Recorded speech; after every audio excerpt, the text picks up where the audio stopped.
like the hammer-wielding lunatic that hits himself in the face and injures himself? Why should we feel sorry for someone like that? But the fact that they're engaged in such an activity does discredit them permanently, wouldn't it? So there's economic practices like that as well. As a sociological, academic, you name it. How about medical doctors in the pharmacy lobby industry? Could they be up to no good? Have they done some questionable things? Maybe. Shouldn't the public know about that? Who's more important? The public or 100 people that make grievous errors based on greed and the short-sightedness of that they could kill off millions of people? Whoa, isn't that, look at that, comedy routine again, see? That's why my tickets are sold out. It's like a hushed crowd. Like they would pay anything in the world to get a ticket to one of my performances. It's not, the only thing they can do is send me coffee at this point. So, and they don't even have money for that, so isn't that funny?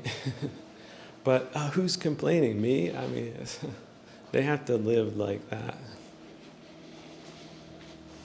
So yeah, no, depersonalization leads to a way of letting things go, also connections to bad people that don't have themselves under control, or their delusion, or their expectations, or their desires, or aversions, or you name it.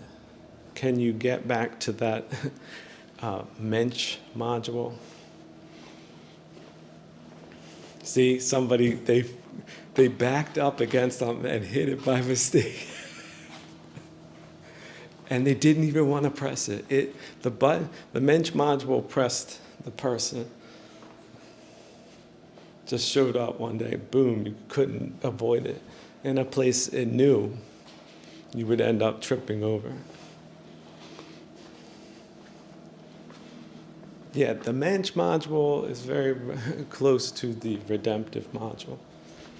It's maybe even a part of it. Hygiene, that's someone wrote in and said, please talk about that just at least one more time. Thank you so much. Yeah, hygiene, just like when you take a shower, that feeling you feel when all that dirt is off you, that's what it feels like when you're free of kalesis. It's like the itchiness, the scratching, the mucus producing parts, they're all gone. Your skin is supple. It's maybe lightly brown. Just a tinge of vitamin D, maybe not. Maybe it's quite protected from the hot sun, because in the desert, you wouldn't want to have that. So you see changing forms of condition. But hygiene, yeah, that's what it's like. That's the penicillin module, and more than that, it's like that cocoa butter or the extra protective coating that some people put over their skin as a protective layer. We're animals. We have dry parts if we don't care for ourselves, if we're not good stewards of ourselves, if our BMI is out of whack or our addictions, then we're a poor animal. We're suffering, and also the cause of our suffering, like you see those dogs with the funny plastic cone on their heads, because otherwise they'd bite their wounds and make them worse and infect them, and they'd die. But who's doing that to us when we're that type of dog that will attack our own wounds? Unnecessarily so. See, at this moment, just imagine 10 people fainting, like just realized that what I said was the truth. That's what they mean by awaken. But that's just the beginning of the journey, because you'll still have the reflex to attack your own wounds. But you have to just let that go. It's not you, it's not yours, it's a dumb dog. You wouldn't do that in its place, and that's why you're in a human existence and not a dog's like that existence. That because of your compassion and wisdom for that dumb animal, you placed that collar on it and nursed it back to health. And now it is the greatest dog that you ever had. It's a loyal companion. It hears something before you hear it. It lets you know. It's a team effort. It understands that. And so, yes, be a good friend to yourself, a good steward to yourself, physically and psychologically. And we were built for a lot less stress than the modern world has normalized. So returning to a lot less stress, which means focusing on the breath, maybe 5 hours a day. If you get to that point, God bless you, right? You're not bothering anyone, really, and you're doing yourself a whole lot of good, especially if you were running yourself ragged with all of these different crazy things that mammalian creatures can get into, just like our furry friends. Look at all the hijinks they get into. You see how we can see it when they get covered with mud and show up and they're wagging their tail, but they know they've done something wrong. And yet they are saying, hey, please take care of this. I can't get myself clean. See? Team effort. So you get the dog clean, and yeah, it stays reasonably clean for a while. Now maybe you don't live with the dog, maybe you do. Maybe it lives under the house. Like in the Siberian tundra, where you have log cabins, or little igloos, sort of shacks in the woods, and the dog sleeps under the house with hay, and thereby does not freeze to death.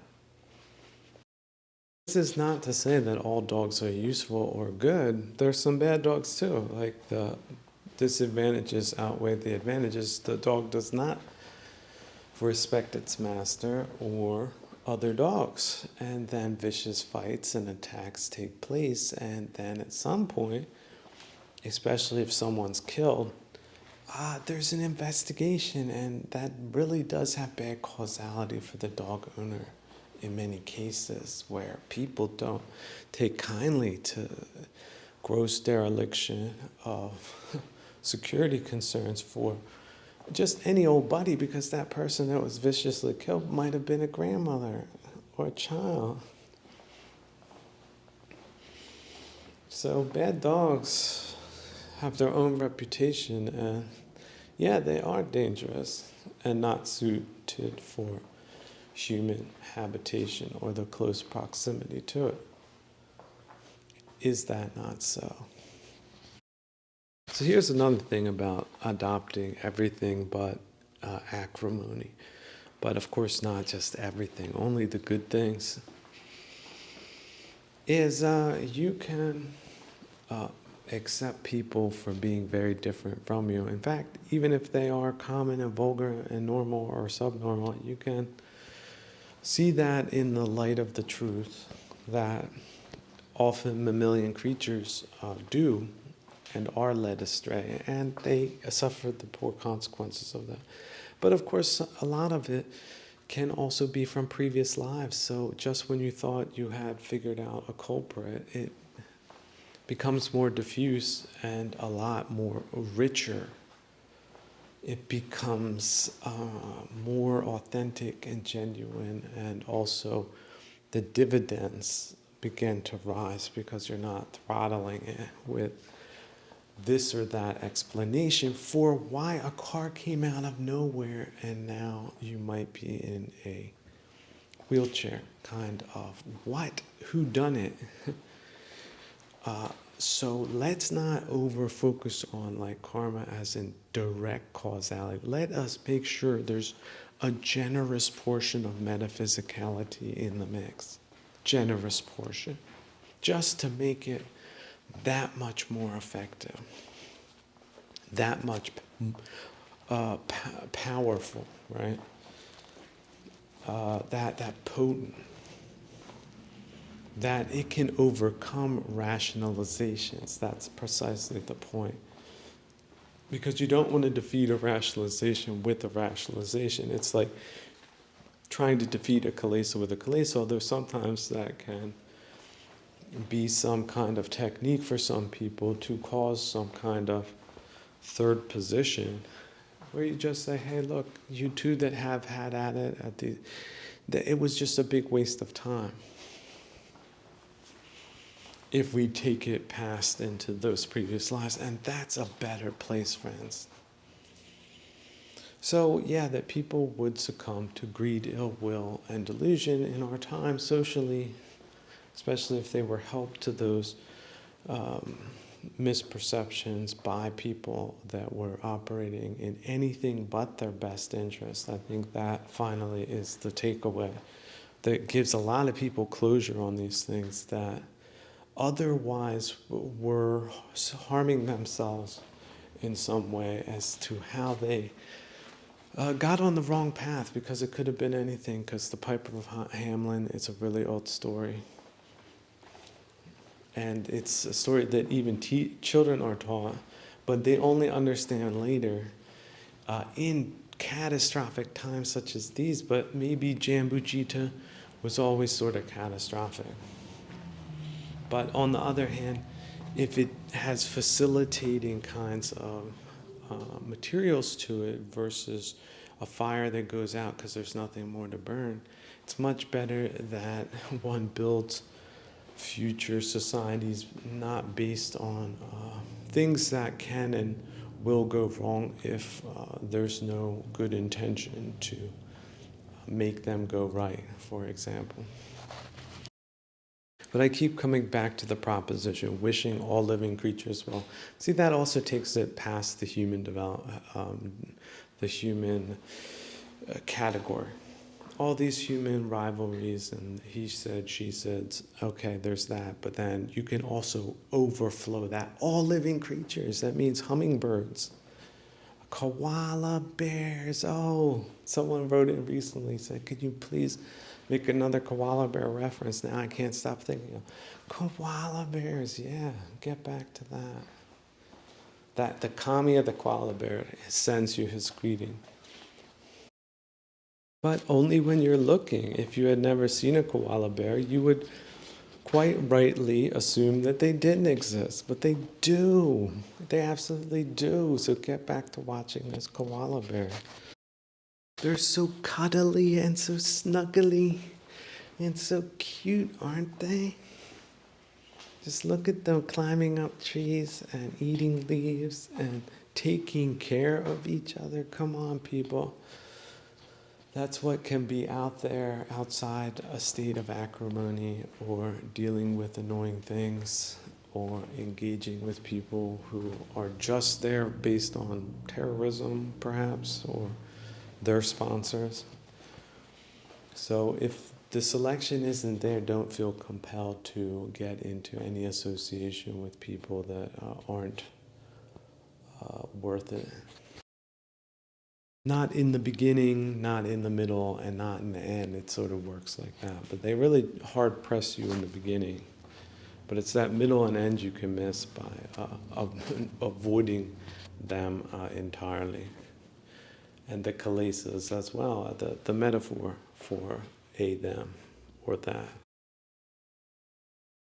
There was a story of a Japanese monk who for many, many years wrote a very big book about astronomy and astrology and Buddhism.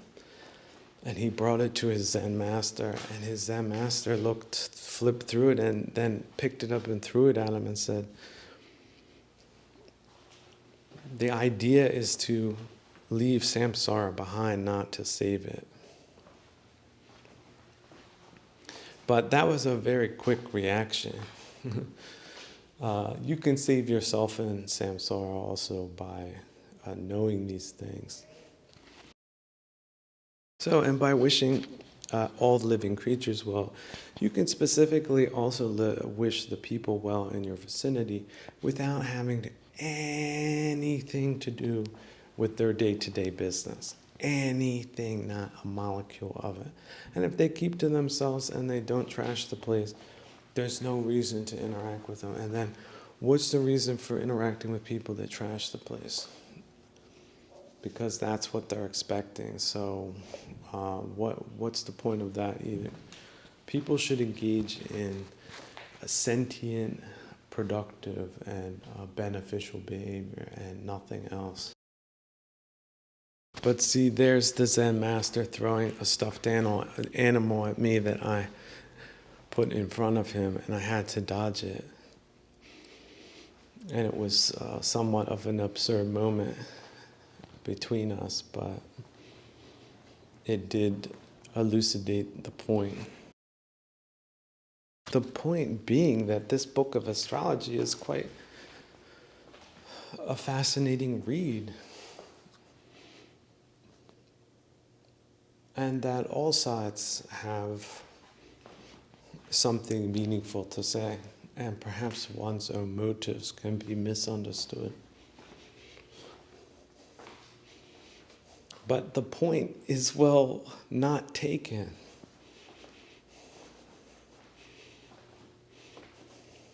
How could one progress without any dynamic at all outside of a comfort zone? So that one come to realizations in a dramatic way,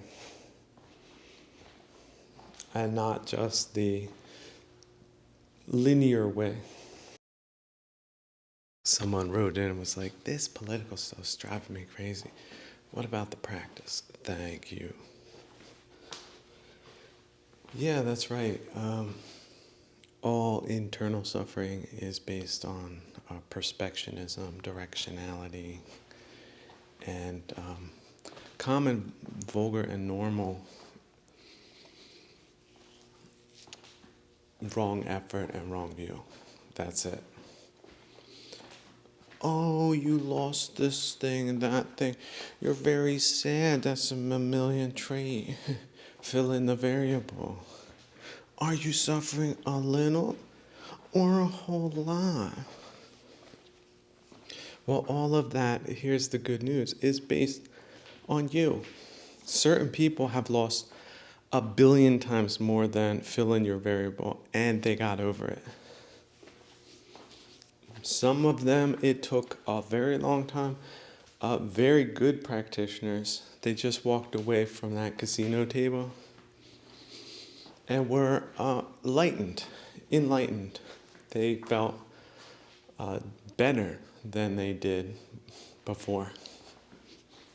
They were unburdened of the delusion that that was a way for them to get rich. And they were at least that much wiser.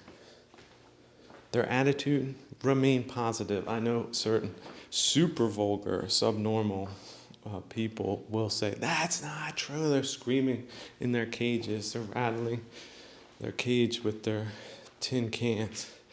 And you're lying. It can't be true. My variable, my variable. My precious.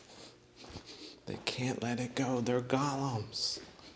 You're a golem if you're still holding on to that ring. But you can let it go. Now, I'm not saying it's easy depending on the variable. Oh no. Oh no. Don't get me wrong about that one. But it is possible. That is the good news about the practice. It's possible, yes. It is possible, yes. You're saying now it's not possible. It is possible. You don't feel it's possible, but it can feel possible.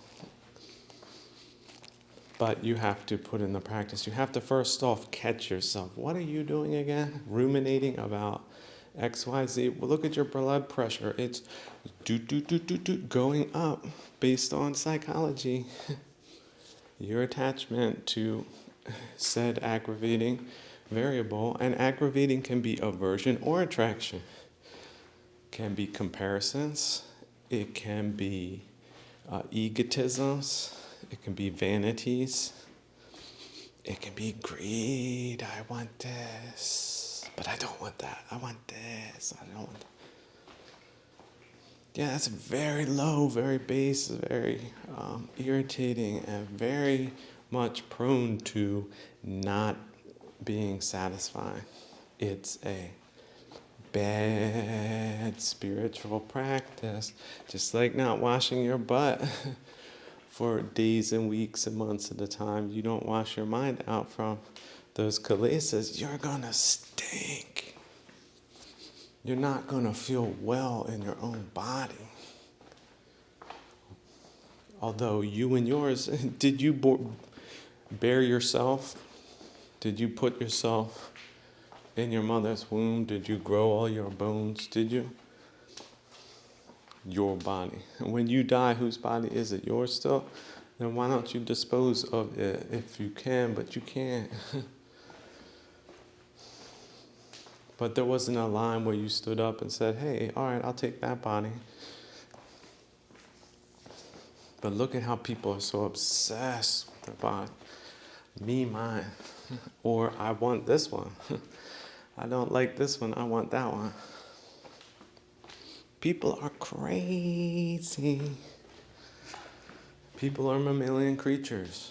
People, some of them are born low and stay low and go lower. And do not be reborn. Are not reborn in human form. That's the theory. Of course, you can't prove this to a materialist, a capitalist, someone. It's all about the numbers, and everyone else be damned. They have a profitable scheme that is more important than the well-being of everyone else. Wow, what a culture. Is that what progress doesn't look like? Oh, I guess so. So where is it happening? Well, it's happening in some places, but it's not happening in good neighborhoods. It's the opposite. But what makes good neighborhoods good? Well, social cohesion and high ethical standards, and doing what you say you're going to do and not getting off in the weeds with psychologically, enticingly delusional kinds of things, such as, oh, this looks like a good thing. I have a guilt complex, so let me misapply that to this cause or that cause, or this hook or that hook, this alternative history, that alternative. People are dopes. And that's how it does feed into politics, because if you have these snow-blowing operations going on, a lot of people have messed up ideas and opinions, which does not bode well for social cohesion, does it? So, but that's not something certain pirating, predatory parties have high on their list of priorities, is it? In fact, they would rather just have you work 12 hours a day for nothing, and then when you're done, throw you away and replace you with some other coolie. That's sort of the reverse imperialist economic policy. Austerity and workhouses and inflation and destituteness. If you let greedy people hog all of the resources or get away with that without any ethical pushback. Because what's ethics anyway? What's truth? Wah, wah, wah, wah. Look at the academy, it's filled with these people. It's a political lobby. It's cultural subversion. And the effects, again, for the many are very bad. 95% very bad, 5%. Like I said, the profiteers, they're brokers. And like I said, global imperialist interests. That's it. So that was counter to the American idea. It's counter to it now, and it never was the idea. But there are people that think it was, or want you to think it was. And so I don't care where these companies come from. Any of the global companies, they need to have a track record to continue to do business here that is socially responsible and also environmentally responsible. Now, I'm not talking crazy environmentalism. I'm talking basics. Is there poison floating around then something need to be done about it. Maybe they can relocate.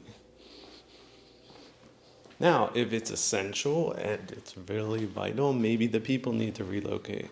But something needs to be done because that's unethical. That's irresponsible. That's dangerous, and the net effect locally is not negligible. Even if some dunderheads way off somewhere that nobody should care about don't think so. How they ended up in that position is mind-boggling, but it was never intended that that would happen. And so all of the oversight agencies that should have prevented that from happening, all of them are guilty. Criminally negligent, yeah, that word, it can't be overused enough. It's part of the problem. You were in this position of responsibility, you signed off on this, you're responsible. You and your family and your network and everyone else that you're connected with. All of the profiteers. That's causality, isn't it? Putting blame in the right place, not in the wrong place. So, but it's not a class animosity. This class of D-Class A people, they have no right to even being a class other than psychological and political fabrications, essentially a PR campaign, a cult that they bought into. So they have no legitimacy as a class. And the sooner more people realize that, the better, including people who think they're in that class, that can think themselves out of that class and join the next nearest socially cohesive and coherent policy that they can to perhaps offset a life that has been very misguided and put to wrong use by wrong-headed, wrong directional, wrong thinking individuals and groups of individuals. And like I said, the libertarian strategy, free market, is just how they they privatize a national infrastructure. With that ploy, it just becomes a privatized cartel instead of a openly governmental one like the Russian or Chinese models. So no, it's not an adequate alternative. And they like playing the opposition, just like they like playing religious people or socially hip people. But their ideas are anything but good. And anyone goes along with them, even to a small extent, they shall reap the badness of that. But do put the blame where it belongs and not on the people that they blame for these problems, that they give you in some type of prepackaged ideology to capitalize on your anger. Then get you angry like a dog hits your cage, boom, boom, boom, and then point. Oh, look, it was these people, not us. And they pay, 10, 20, 30 so-called journalists, info brokers to do that and pay them every time they promote their cause. Like they get $1,000 every time they say something in the wrong context. Mix and match things that don't belong together. Scrambling people's heads like omelets. People don't like me talking about environmental pollution, but they really don't like me talking about social pollution and its conduits and the people responsible for it. And, their third-party ownership to hostile countries via proxies. It's so, I know it's so baffling, but it's pretty easy to put the two and two together once you figure that one out. There's been no oversight on money laundering, even though they claim there has been. So the crappy programming that's being splattered in young people's faces, that's funded by fentanyl broker dealers or people complicit in that trade by not cracking down on it. So they call it digital fentanyl, see? Psychological fentanyl. They got it all going all at the same time. And, oh, money's involved. Can you believe that? And the people who washed their money for them and then made these people business proxies, cartel proxies. Because greed, can you believe that? Greed did it. Greed was the reason. How many people are sentenced to jail in a day because of greed? They just had to have it more than everyone else. So, could delusion or the devil be involved in that way of thinking?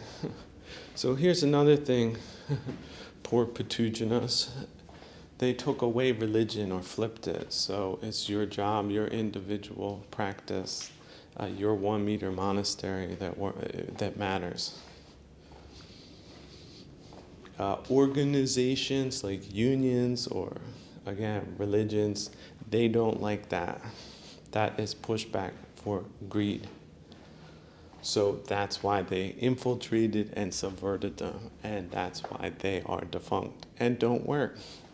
I hope that brings you some closure at this precarious time in Jambujita or Samsara, but I know it will for some forlorn people that we're just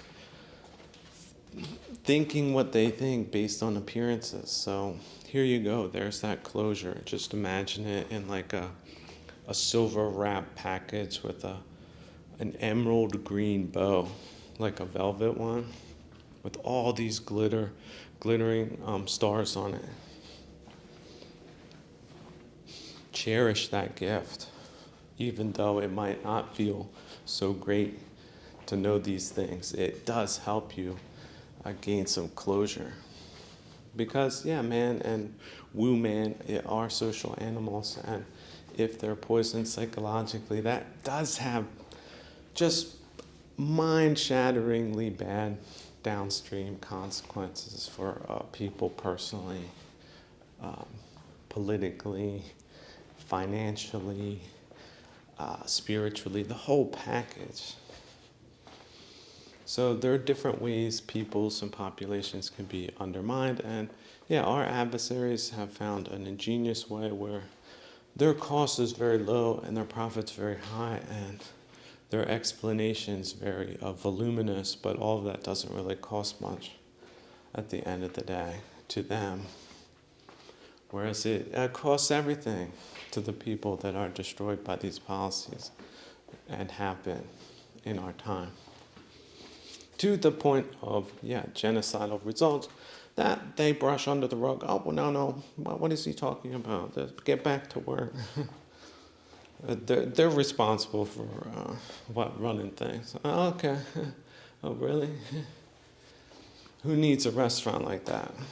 Oh, but they're not serving food for people. They're just a front for fentanyl. That's it. Oh, now it all makes sense. I see. Okay.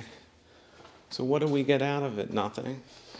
But death, destruction, and subversion? I guess so. Wow, what a deal. Who's making money off this again? Start asking some questions. So yeah, these companies, if they don't have a track record of doing something useful and being socially net positive, they're done.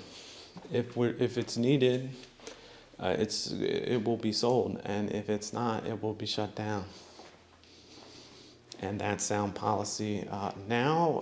It should have been done in the past, and it will be the policy going forward, no matter what happens to this next 4 years, which people are hoping for the moon, but there's a lot of opposition apparently because nobody shut down these operations, so they're sort of in some kind of alternative universe of financing and having legal impunity kind of blob type of dynamics. But who knows where that will lead for them? Certainly in the barters to come, it doesn't look promising, but one would hope that there would be less of that going forward. So to come back to the question, practice. Look, practice makes perfect in an imperfect world, but that initial statement, it does hold true. you looking and interacting with aggravating things is really your own fault. Now, some things are unavoidable, right? Some things do hit us very hard, sometimes overly hard. That's the whole point. If you forget the parameters of samsara and jambujita, then you can really lose it. But see, that's when you're in the delusional realm. That's when you have to bring it back pragmatically to that truth, that first truth that I mentioned. Take that effort, again, rebuild your spirituality one mind moment at a time.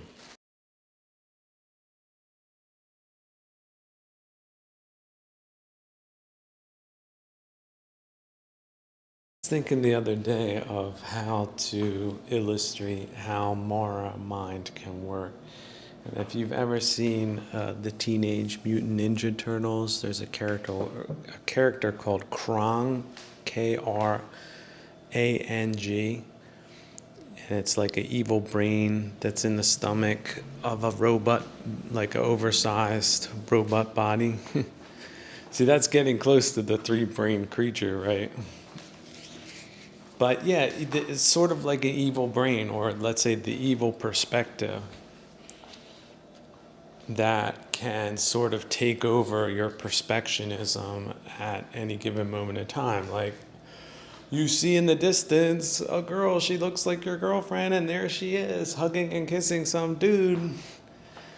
Right? The worst scenario you could possibly think of. How did that arise? And then you get yourself into a rage, and the closer you get, you realize, oh wait, that's not her at all. It's a delusion. But how did that whole process work before you realized it was a delusion? And a lot of times people don't realize it's a delusion. They stay delusional. And then they can't be talked out of it. Like, no, I wasn't with that dude. But they insist that she was with that dude. You're lying to me. Wow. I see, more mine. But why did people... Now, let's flip it on the woman. You were cheating on me. But actually, why is she doing that? Well, she's projecting onto you what she's doing because that's on her mind. And so she's seeing things all over the place, right? All of a sudden, you know, if you're committing bank robberies in a yellow car, every time you see a yellow car, you're going to notice that car a lot more than somebody who just doesn't give a damn about yellow cars and might just write it up to pure randomness. You see what I'm saying? So that's also how Mark can reel you in, especially if you're not following the 5 precepts, is that you will be sensitized to bad things. The more sensitized you are, the more of an influence it has. And that evil brain in the stomach of Krang, he can start pushing buttons. And then all of a sudden the big body starts moving. Oh, I want to have this. Oh, I don't like that. Right? Greed or attraction and aversion. Or why do I want this again? I don't know. Krang's pushing the buttons. I don't want to go in this direction, but I'm going anyway. See, Krang is the one making the body go. That's how most people in samsara can be seen to be. Isn't that so? That's why he's considered to have much influence in this realm. Just like Krang. Krang is not having it. Big body wants to sit around, watch some TV, or don't do that, of course, but how about this? Meditate. There you go. Turn the TV off, start meditating instead. Big body wants to do that. Krang is hitting those buttons. Get up, you oaf. We have evil work to do. We have more money to make. We have some egoically driven contest to win. we're going to take over the world. Bam, bam, bam, bam. He's hitting those buttons. But see, if you sit down to meditate, you're the big body. You can witness Krang doing that, or Mara, and you can not go that way. You can say, oh, I see you, Krang. I hear you, Krang, but I'm not going that way. I'm not. This is perfectly fine. This is perfectly okay. Those Teenage Mutant Ninja Turtles, they can eat all the pizza they want. And practice with their nunchucks and roll around on skateboards. It don't matter at all to me. See? Now, instead of thinking of the horror of having Krang trapped inside, you just realize Krang is not you and is not yours, and at some point he teleports out of that void because there's nothing really for him to do in a situation where he doesn't have a willing, deluded fool to carry out his perfectionist kinds of games. See? So if that helps anybody out there to visualize how this weird world can work in a way that is perfectionist but is working against you, that could be the analogy. That might just be the breakthrough that led one poor soul to finally hit that coffee link and send some funds just because they were laughing the whole time through. And then, or somebody had to Google Krang and tapped into the old school metaphor. By the way, that's a metaphor. That cartoon, it's made for kids, but it's possible that there's some analogies there that aren't very far off of what I just sort of described using that character, because it is like that. Don't listen to Krang. Don't let him push your buttons. Don't let him jerk your joystick. Krang is not in control, right? Say that a couple of times. Or, Krang, I see you. Not doing that. I'm not going to fly into a rage just because you're flying into a rage, or would want me to fly into a rage by seeing things this way and not that way, not with the higher view, the long-term view, the samsaric aware kind of view, the purgatorial narrator kind of view, the absurdist kind of view. Now, with that kind of view, I don't need to see it just your way. So take a break. By the way, I don't like using the term Googling it, because ultimately when that company is shuttered and people can search the internet and find things without their malign influence, then the internet will be a better place, and the world too. And really, the world we live in now is a world of degrading information networks and quality of information. And this is a 1984ist tactic that oligarchs and cartels have. Like, they just think that anybody outside of their racket should be a pudding head. And their entertainment is crap, that's part of it. They're culturally degenerative because they can't maintain it, and it actually condemns them because it's higher than they are. So they don't like it. So they like the lowest of the lowest common denominators. Makes them look good by default, right? At least they have money. That's what the potato-headed people think. But yeah, real art, real accomplishment, real people, real dissidents, right? Real journalists, they get crushed under oppressive circumstances, economic or otherwise. Preferably, they just do it economically. Then it's a victimless crime, right? They can just say, well, they weren't good enough, were they? we didn't do it directly. They like when it's like a secondary kind of thing. But yeah, I think historians can quantify how disastrous they were just using statistics and archaeology, pictures of 2 decades ago and compare it with today, and then attribute it to the filthy rich people that most likely didn't work one honest day in their entire lives.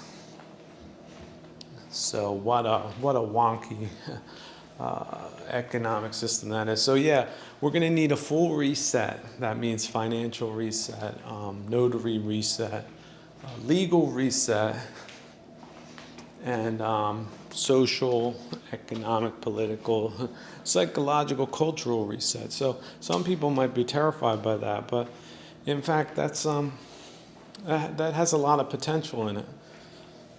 And there have been epochs before ours that thought the same way, and they were right, changing forms and conditions. It's just a lot of them didn't take it far enough.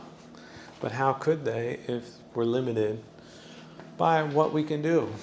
But still, dispensing with the idea that we're going to maintain this system as defunct as it is really a rather odd idea, isn't it?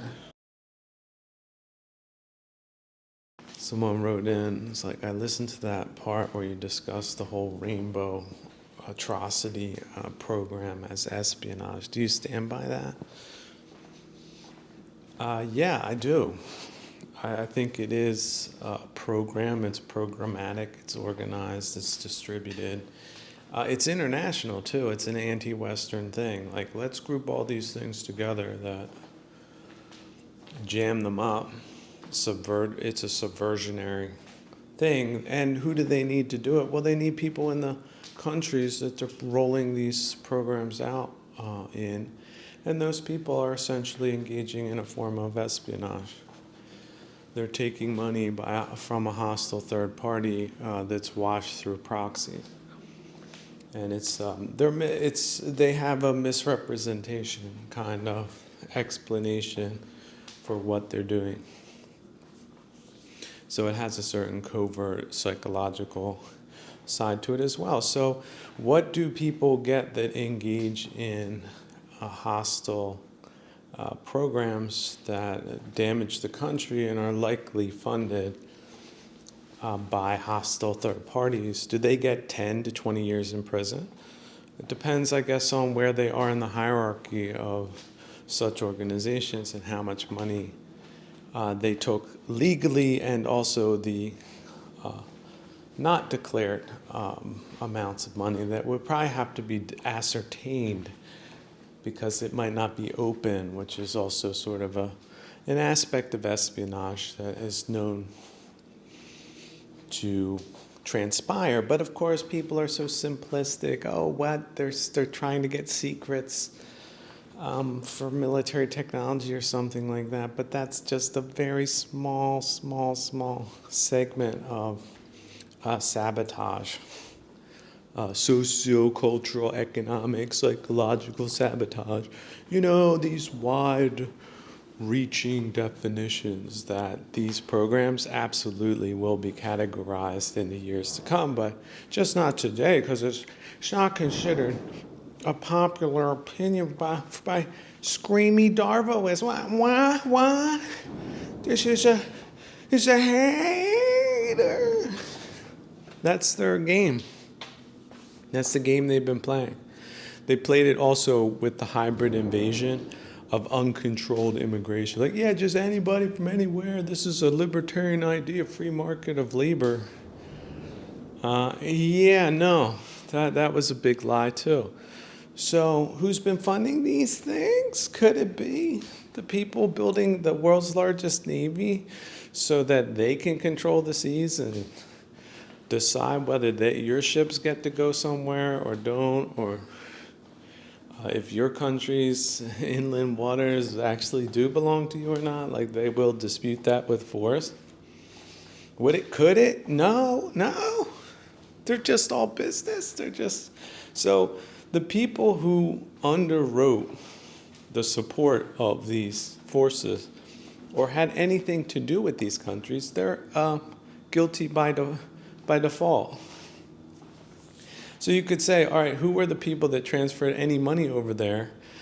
What activities were they involved in again? And how shall we look at those activities now in the light of these hostile actions, such as fentanyl as well? That's just the cherry on top that nobody's talking about. They're just trying to fight that, but it really fed into a kill the poor strategy of the reverse British sold out red coat. Sold out to the Russians first and the Chinese second, like them handing over Hong Kong, like, oh yeah, sure, this deal's gonna work, yeah, bye. Yeah, they offshored themselves a long time ago, but they still maintain some type of tentacles in these cultural institutions that they've flipped and subverted. Yeah, UK decimated, and the people that work with them and thought they were not working with the Russians, they got goobered. They got betrayed. But we got the global finance, and they're the globos now. And they didn't do that. They officially, the West won the Cold War. But that's not true, is it? Come on. Look at some photos from like the 1990s versus today, and then ask yourself, does that look like winning? Is that winning for you? So, yeah, trust your gut on that one. No, they snowed us. They're snowing us. They're the profiteers of that. And they're a class. They're a global class. They're not here. They're not there. They're sort of everywhere and nowhere. But their friends are, the Chinese communists that they raised out of poverty. Anyone who ever said that statement, right there, just dead to rights, guilty. And... yeah, you could say anyone that had to do with Russia, Londograd financially letting them place bets in Wall Street. That was sort of the job of a lot of different agencies that didn't do their jobs, and now we got the cultural programs. But yeah, it's inevitable march of history. There's no turning the clock back on that. Yes, you can throw the whole damn clock out the window and you can reinvent a clock. It's not all that difficult. In fact, you can make one that works better and is actually on time instead of these people that are 3 minutes from midnight, 24/7, as far as their infamy goes. So, what is it? The grime class, grimy grimes, global capitalists. Yeah, however they want to call themselves, come up with a new thing, a new PR campaign, a corporate cultural inversionary rollout, and alternative history time. Is that what they're doing? Who gave these people carte blanche to wreck our countries? I don't think. So they're proxies, they're guilty by default. The people that did it are guilty.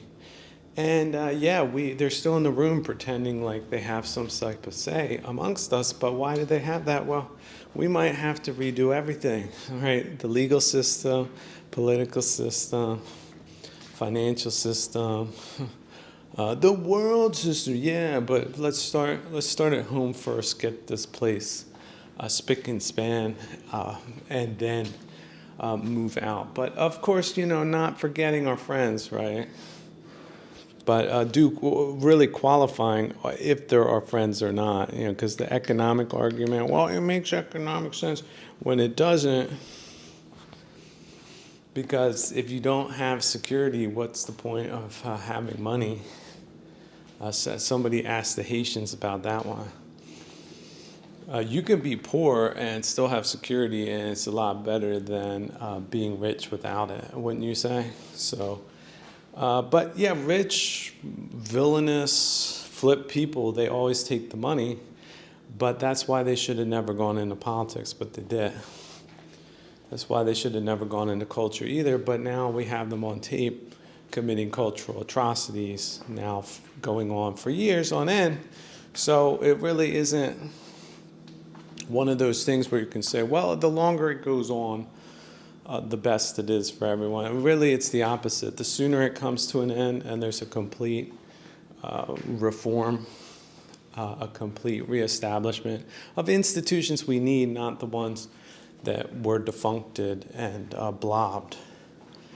And then moving on from there, right? Taking an L on the historical tragedy and infamy of this type of flip-floppery, this bippity-boppery, this clowny McDownie-ism that we have all been exposed to. Because, no, they don't belong in our politics, they don't belong in our countries, and they don't belong in our cultures. And even if they think they do, they don't.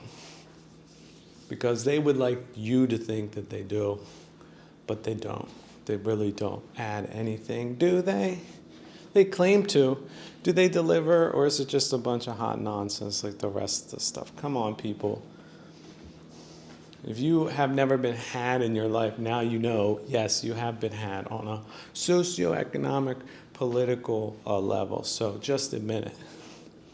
And then hashtag mobilize. That's right. That's the way forward through these shenanigans. Wrote in was like, but Trump, I thought you were on the side of Trump.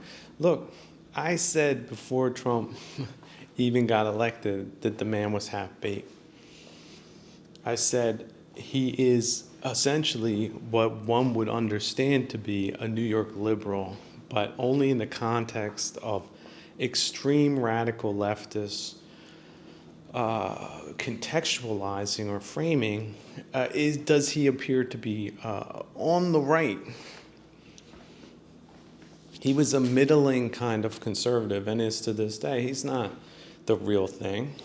He's a half measure at best. And look at all the rhinos and other funky monkeys that he has in his cabinet. Or let's say, even let the Senate vote on as a cabinet. Like this Gabbard is a complete phony. What about the Indian contingent that are running around him like a circus? Then, like I said, Elon Musk is a globalist. So how do you square that circle with America First again? You don't really. Then all of his schemes, straight out of the financial industry, part of PayPal, they have a very long history of being politically active in a bad way, sort of like the tech bro Googleist venture capitalists that have a terrible reputation. Bill Gates has a terrible reputation. They more or less trashed Silicon Valley, then outsourced it to the enemies of civil liberties for economic reasons, just like the people who defuncted the Rust Belt, our entire manufacturing industry, sold us a bill of goods. Yeah, we're all going into service economy. Big lie. It was already a globalist scheme at that point. Like I said, flip Brits, reversed imperialists. And we had our versions of them that they were able to schmooze with, and they flipped them on us too. Just like the loyalists, that's what essentially it was, revenge of the loyalists, is how this could be seen in an American political context. Revenge of the Empire Strikes Back, right? But yeah, look how great they've screwed over their own people in their own country. So it's not like they brought anything back to the UK. It just disappeared down a rat hole somewhere. The rat of rat holes. It's some kind of like equity fund, that some monstrosity of numbers, and then this culture, a subverted, flipped, degraded culture that oozes out of all the cracks and pores of these silicon-masked cartelists and classists, the D class, A class. So yeah, no, guess what? The politics needs to open that window, right? Kick the door in, let some fresh air in, because the half measure, like I said, I'm already the opposition, but not the allowed opposition, the opposition that's not even allowed in the room or the building. That's the opposition that I represent and have represented consistently. But in any case, yeah, what was I supposed to say? Vote for the Jamaican Indian of the Biden Obama Chicago, I don't know, crime family. Globos, the Clintonites, should I have backed their candidate? Is that right? Because there are people so crazy they think, oh yeah, we're gonna do 570 chess here. The worse is better option. I'm not one of those. No, I don't think worse is better. No, I think worse is worse. But yeah, he's a half-baked measure. Maybe something good will come of it, but it's already coming out of the gate with some bad picks, some bad calls, some bad company he keeps. New York City wasn't known as a good city either, so people there have some bad taste, don't they? And it does rub off on them. Well, what? With the king of the world? What, the Empire State? Whatever. Look at that city. It's a mess. Subway doesn't run on time. Traffic's a mess. The city's overbuilt. It's trashed. Don't have basic policing. Who should move there again? For what reason? It's a bad joke. So what? Being a real estate mogul there, what does that say about somebody? So look, I'm not saying he's all bad. I'm just saying I could very easily be the opposition and still be on working terms, knowing who and what I'm dealing with, and not over expecting things to be done that most people would expect he will get done, which he probably won't get done for the reasons I just mentioned. So is that political acuity? Is that something too much? Is that a bridge too far for people? I hope not. I'm just trying to, let's say, recalibrate some expectations for some people that might be hoping for the moon here. Because I don't think this administration is going to deliver it. So think in 4-year or let's say 40-year terms if you have to. But I think 4 years is pretty strategic for Americans at this point. That I think usually in terms of not even the next 40 minutes. But like I said, let's see what happens. I mean, some of the things haven't been all that bad. So it's still too close to call, but I can still be the opposition because there is nobody on the opposition on the right side. And if we're going to be democracy, then you have to be able to tolerate that. And if you don't, what are you dealing with? You're dealing with some type of echo chamber, aren't you? Which is exactly what the left would like to have. You have one choice, or you have 3 choices, they're all the same. That's what the left would have for you. They don't want you having any choices. They are the C-19 people. Wear a mask even though it doesn't work people. That's what they came out with, people. And then covered their buddies that produced it and then profited off of that via their stocks in the pharmaceuticals type of people. So that's what you got on the left. Is that how you imagine the left to be? Is that what they claim to be? They had all the power, all the connections, and that's what they came out with? A third of the economy evaporated while they played their sadomasochistic games on millions of people. Wow, you want more of that? They got that on tap. They're ready to roll it out. You vote them in, that's what you're going to get.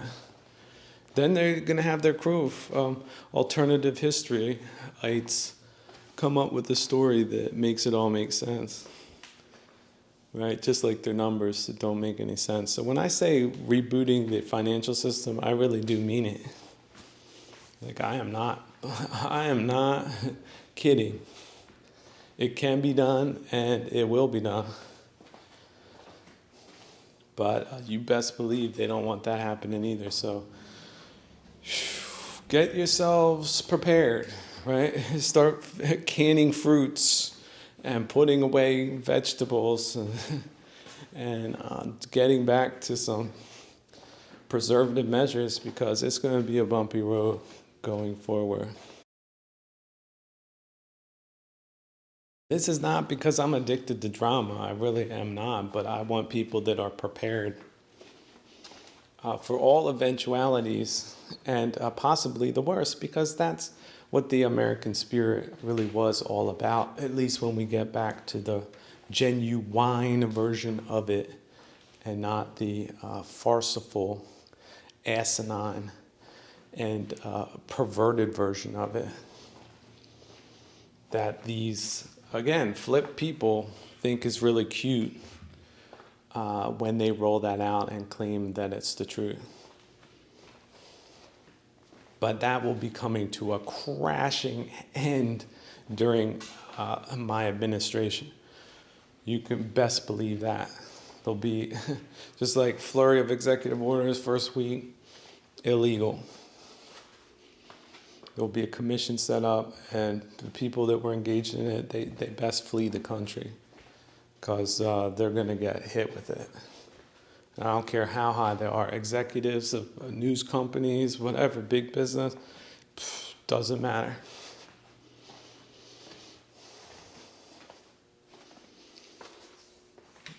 Which is why I hope they would stop doing it now, but we'll see. We got some shameless people out there, don't we? What keeps shameless people from being shameless? Well, that's something other than decorum, isn't it?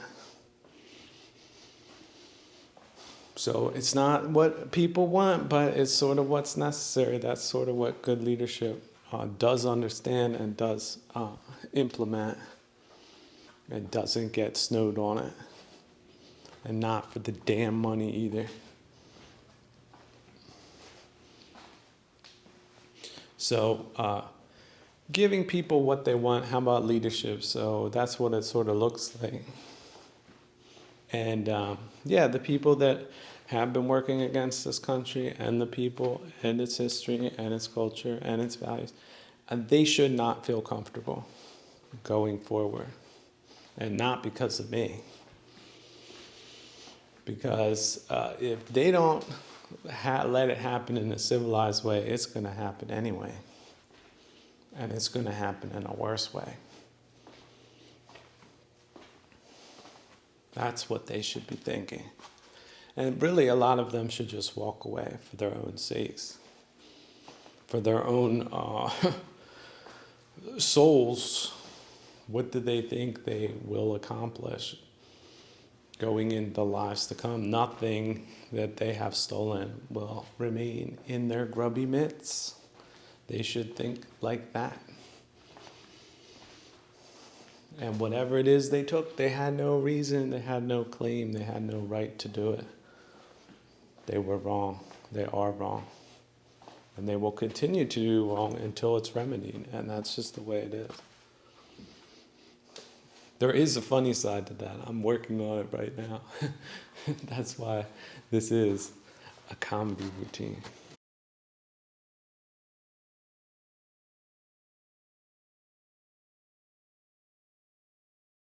Someone wrote in, K9, K2, what's the difference? Thank you. Yeah, for me, I saw it's sort of a jokey term for it, because if you look at it upside down, it looks like a dog's tooth. Or at least it did to Sabaka. But that's not the only mountain in the world, but there have been some harrowing experiences had there by three-brained creatures that probably shouldn't have been there in the first place. but took gear testing to an extreme degree and perhaps overestimated themselves in the process. And yet they did get very far, and that's something that they should be recognized for. And yet, on the other hand, it should not be a conceit or a something that one wishes to have or prove, because that would be folly. But if it's innate, and how about you don't have to take it to extremes? One rock face, wherever it is good enough for the practice. And it could be the thing you're sitting with or have been meditating on, perhaps brewing on, perhaps over-focusing on for a long, long time in the background. And now that you look at it frontally, it seems daunting, but poof, it's an illusion. It's your own mind working against you. It's your own lack of directionality. That is to blame, that is all. But let's not blame ourselves. Would that be compassionate? Let's just understand that that's something humans have done and can do. And they can also get themselves out of it with a lot of practice and a lot of patience at the practice. I remember a piano player, he was playing an unbelievable rendition of, could it have been Bach? Just mind-blowing. And I was thinking to myself, I asked him, how long did it take you to learn piano? He said, I never stopped learning. I don't even think about it. I don't think in terms of achievements. I don't have a pituginistic worldview. It's about practice. It's about changing forms and conditions. Last night, it didn't sound good at all. To my ears at least. Other people, some of them fainted in the room. They had to be drugged out silently. But I was not happy with it. But that's just how crazy sensitive sensibilities can become that really aren't good, but can look that way because it does accompany, like a gremlin, a talented practice, but is pestering it more than helping it. And yet sometimes these relationships can get started, and then you can work with it just like a monkey mind. People have monkeys as pets, some of them. Now some of them have bad monkeys. And they have the bad results from having that association, don't they? Some have died recently. They got ripped apart. They were very kind-hearted people, but very delusional too. You see, Ajahn Mun didn't take it that far. Like, he didn't keep them as pets. And the tigers didn't keep him as a pet. They also did not eat him or kill him, although they could have. There was mutual respect, if not based on what they thought they knew about each other, or what they knew they could never know. Om Mani Padme Hum.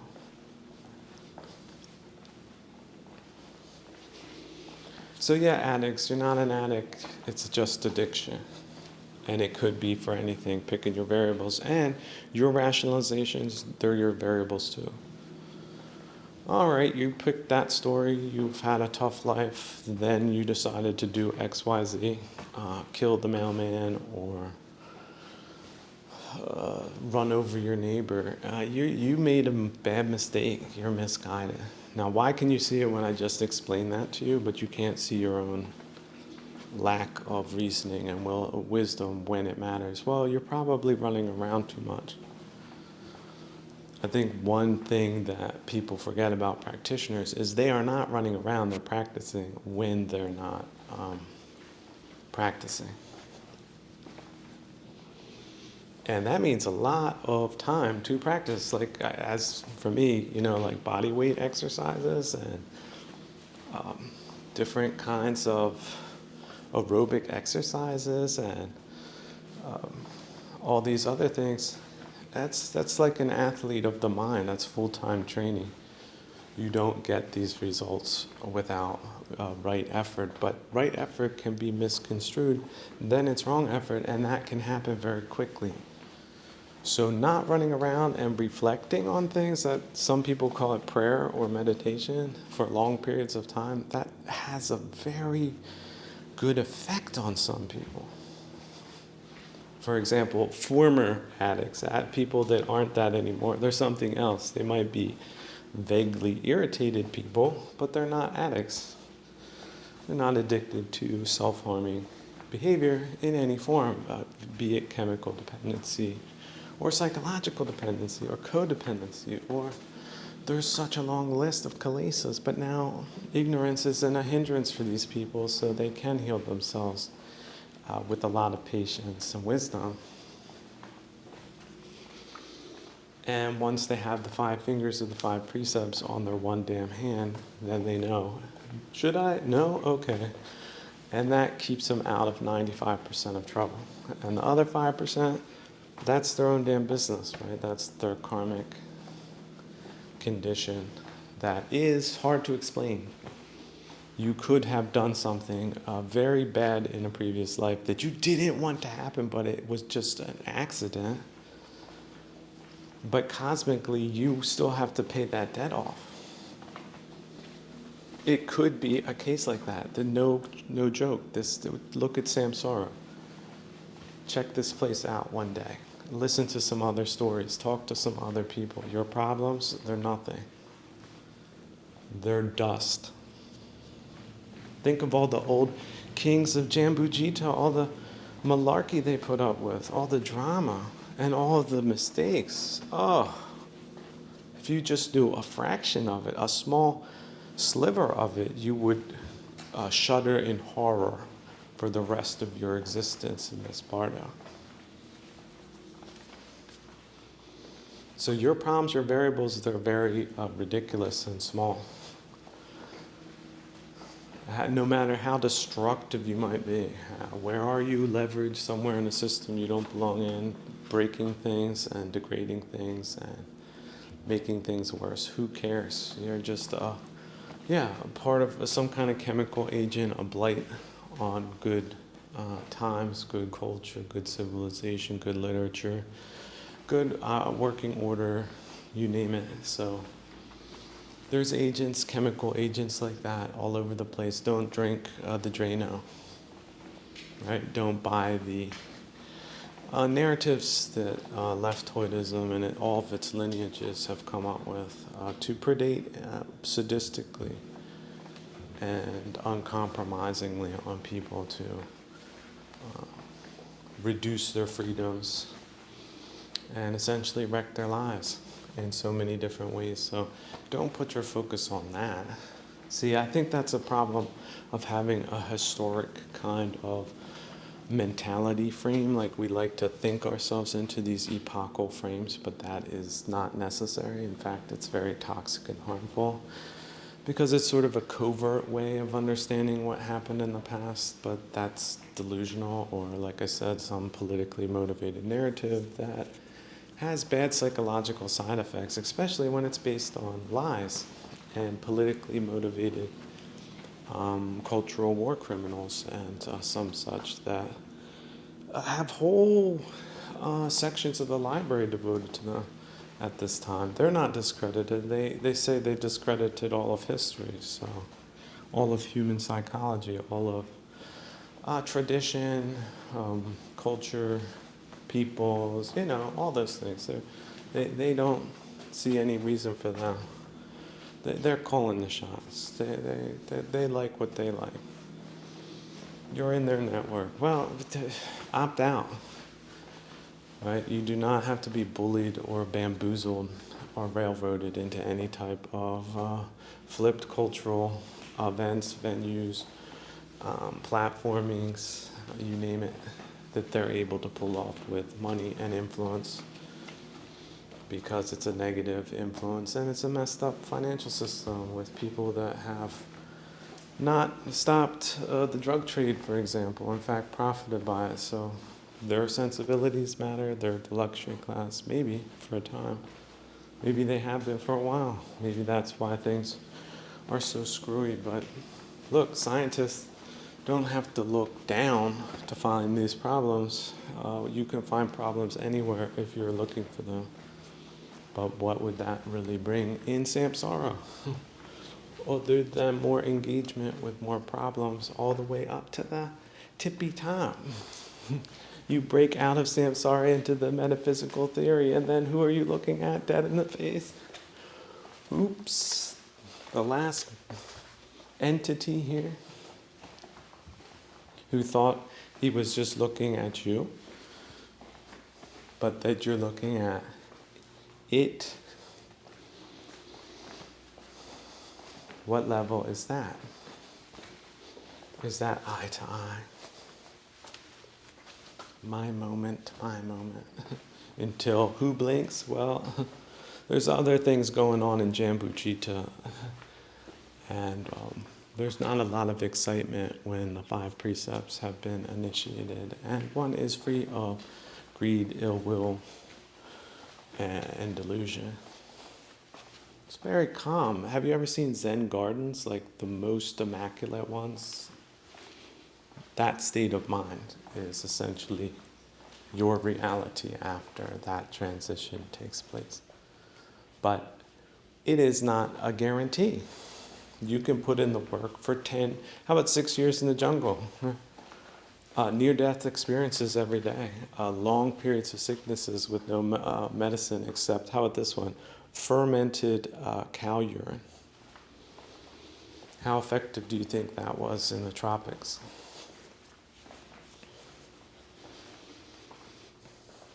So you're willing to put in the time and effort. I don't want to make it overly difficult, but that's what it took in some cases. So beware what you wish for. But realize a lot of people wish to be cured from illnesses, but that does not make them cured. And the illness can come back. For changing forms and conditions in samsara has multifaceted meaning to it, does it not? Isn't it multifaceted? Of all things it is.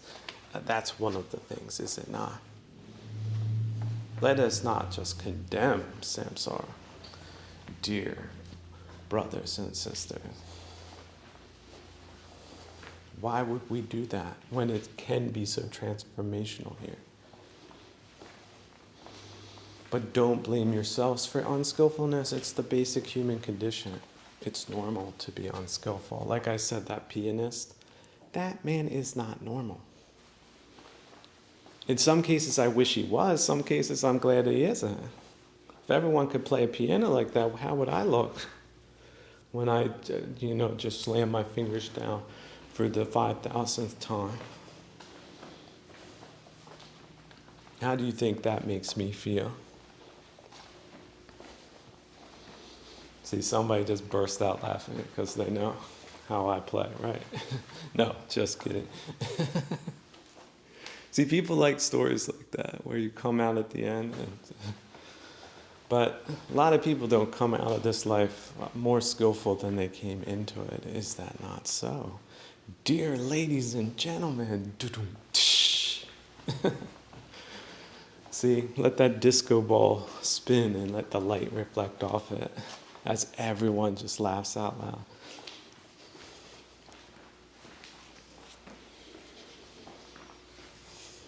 Yeah, we're sort of all in samsara together, but also not. And not being together with foolish people, wow, isn't that refreshing?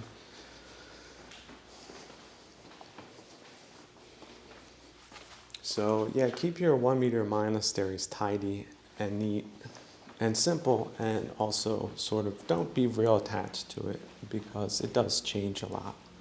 Like yesterday it was here, the day before that it was there. But now it's been here for, a couple of years and nothing's happened of note other than like the kaleidoscopic, universal transitionings from day to night and from the seasons and things of that nature, a wide lens kind of an Om existence. But yeah, certain people think that was the wrong way to go. That of all places, don't end up there is what they told me. They said, no, get back to work. The mind is looking for a few good hands, right? That's what they told me. But if they didn't know any better, they considered that to be good advice. Can you believe that? See 3 people just fainted, job, when they heard that.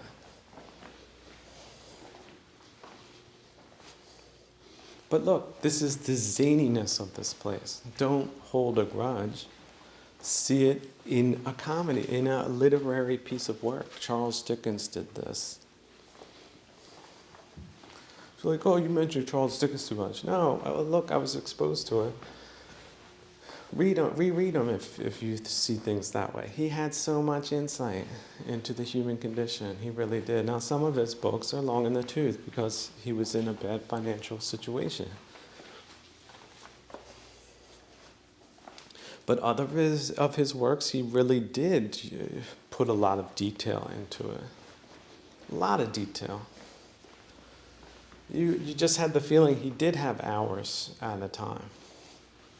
And if he didn't, he came back to them because he had transitioned to an artisan and he was no longer just a drudge, despite what other people thought of him. He did not think so himself. And so was he not transformed? Were we not all transformed? Can we not all transform into better people? More noble people, people with less disease, physically and psychologically. And yes, obesity, it's a disease. You're eating too much. It has a psychological component to it. The ladies that adopted my program, they are fit as a fiddle. Their BMI is dead on. It's not over, it's not under. Although, yeah, there's a little bit of variance. They went on a long hike, they might be under because water is something that comes and goes. But they're not that fine-grained. A lot of them don't even think about it because their lifestyle automatically delivers it. Because it's so ingrained, they wouldn't think of acting differently. They wouldn't think of insulting someone or speaking a lot of nonsense. So they're not noticed by a lot of people, and that's a good thing. In the wild, certain animals, they keep themselves far out of harm's way. Some people think they're skittish, but look, they survive that way. And in their places where they roam, it's very conducive to good mental and physical health. No matter what it is they're doing, it's in their 1 meter monastery, it might just be that they're in a workhouse or in a factory or in a bad spot from time to time. But they flourish there as well. You wouldn't believe it. Some of the best of them are there.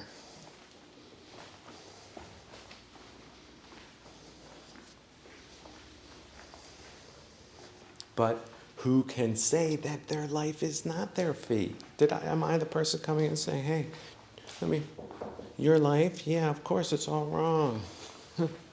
What? No.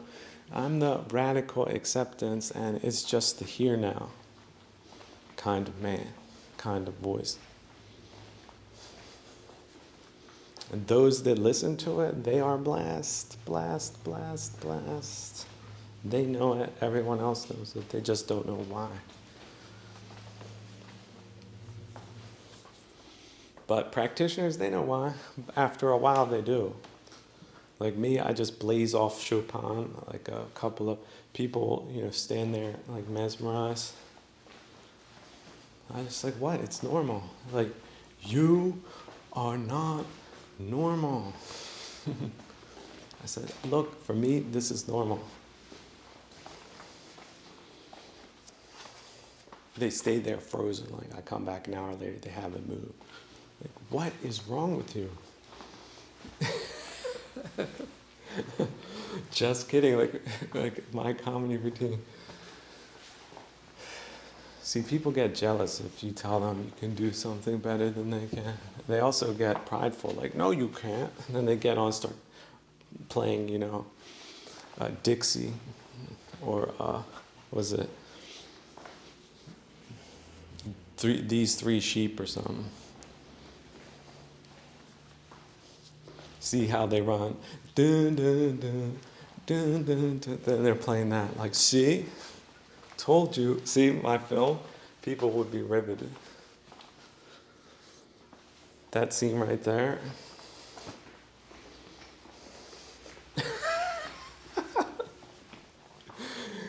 Oh, this generation has been the bomb for everything, including comedy. I mean, they've been outrageously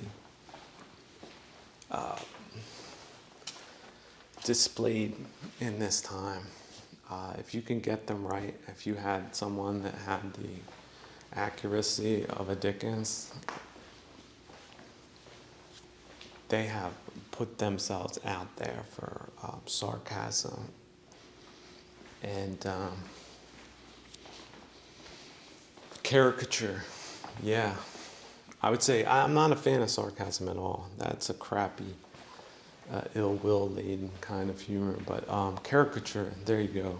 Neutral caricature that actually had a run at the turn of the 19th century, as industrialization was starting and these materialist boobs were becoming more conceited and self-assured of themselves, and the culture sort of flipped to that.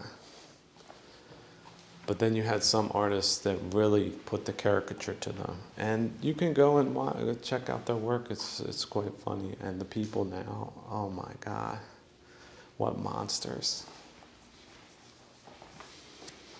You turn them into comedy, they will, like I said, sort of like Crassus, like for many centuries to come, be considered the biggest fools of all time. But coming back to that term addict, or another one is alcoholic, I don't recognize those terms as relevant. They do not identify you. They're not an identity. There's not a way you should think.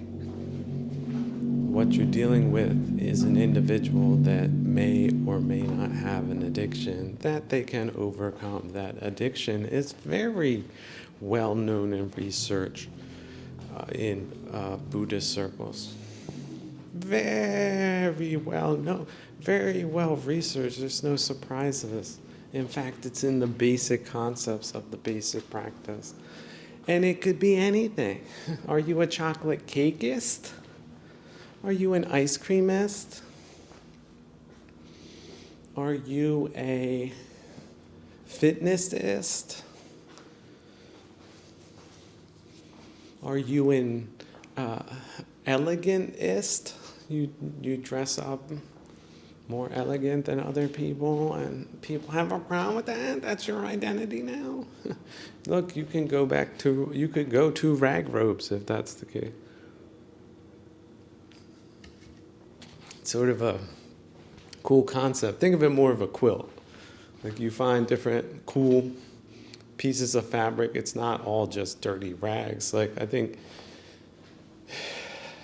at least in the English context, depends on how your family use that word, but hey, grab that rag. It's usually something that's not usable or wearable, but essentially it just means stuff people threw away. And look at how many people donate stuff to charity because they can't use it, but essentially the clothing is perfectly fine. Make yourself a quilt kind of clothing with some razor blades or fine cutting instruments, and then sew that stuff together, and there you go. You've got a patchwork quilt that might be expertly sewn in such a way that you look absolutely enchantingly magical with something, a style someone's never seen before.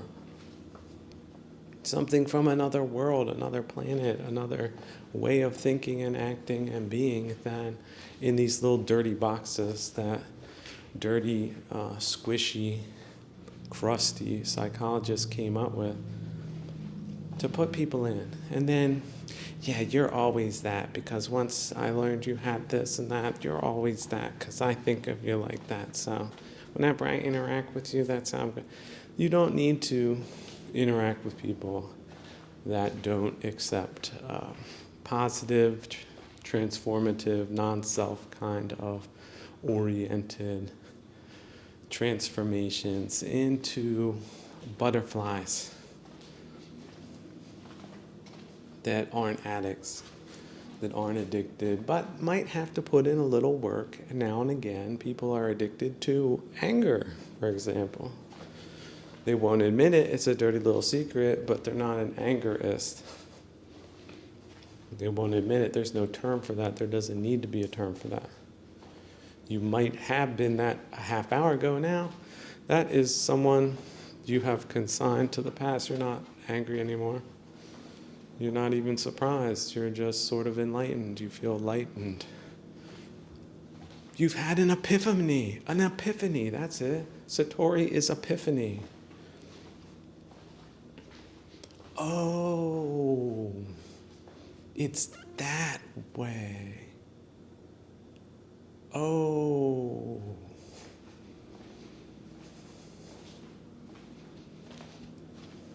Are you still going to hold on to that old way now? No. There's a lot of different ways to look at different things, and you don't have to look at it the ornery way, the stubborn way, the bad way, the calesa-forming way. No. There's options, there's directions, there's momentums, there's motions, but there's counter motions, counter momentums. There's a lot of things going on in samsara. All these changing forms and conditions that we're not attached to at all, especially aggravating things, people, places, and things. No, we're not attached, we're detached. We have detached ourselves. We have cut the strings. Now, this is not to say those tentacles don't want to come back. Some people are fighting octopus, but not all the time. Don't over-dramatize these things. Looking back, yes, you could very well be in the middle of a bad year, but at the end of that year, or maybe it's just a month, maybe it's just a week or a day, then things are looking up again because you have that reorientation, sense of practice, sense of dedication, faith, persistence that maybe other people don't have, but that is really to their own detriment, isn't it? That's like not knowing how to employ good dental hygiene. Then what is the causality of that? Could it be that it was just ignorance? These, in some cases, highly educated, although that word is not good anymore, highly skilled people that are just missing that one factor, and then look at the suffering. Hear the screams of pain. Have you ever had a bad toothache? That's all based on ignorance and a lack of right effort. That's it. They're not bad people. No. Many great people, also venerable teachers, may have died of some tooth or dental-related disease or injury. 2,500 years. Does that make them bad people, or were they just missing a link in the causality of dental hygiene and perhaps a basic knowledge of microbiology? Yes or no, answer that question. Don't dodge that question. And if it's true in their case, then it can be true in your case, know-it-all. What do you know about mental hygiene, spiritual practice, directionality, optionality, right view, right effort? What do you know about that? You heard that once?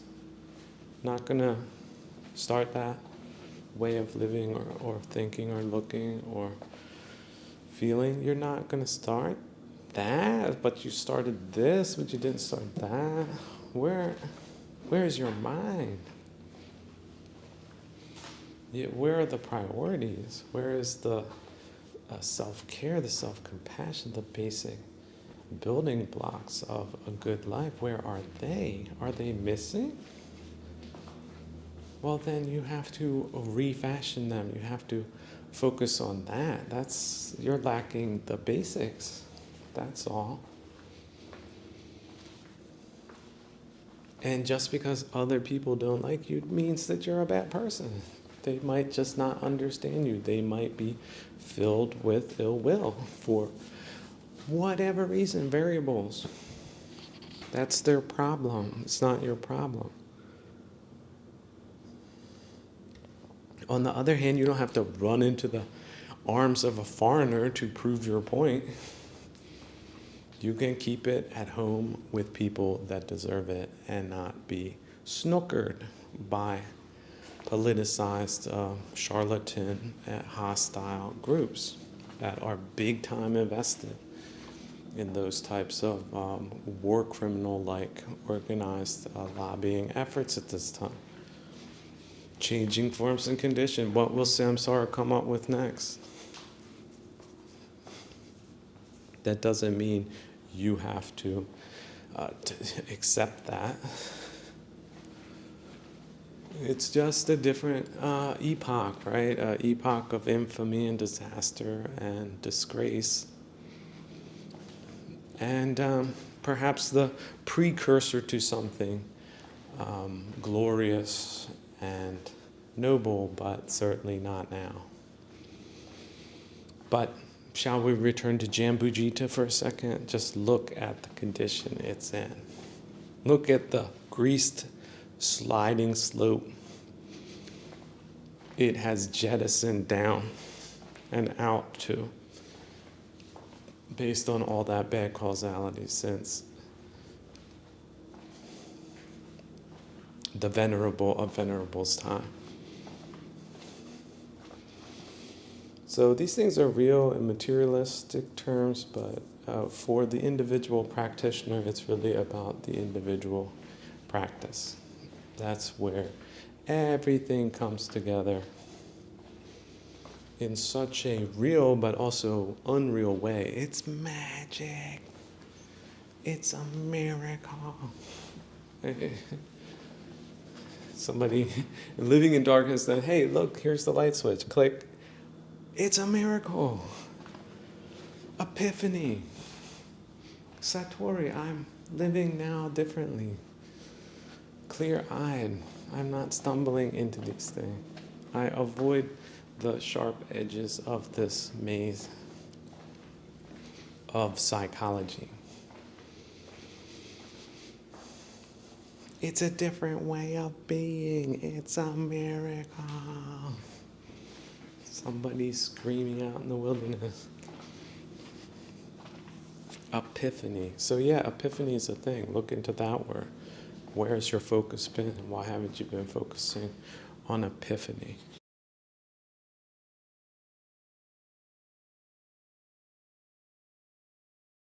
Someone wrote in, what was that you were writing again?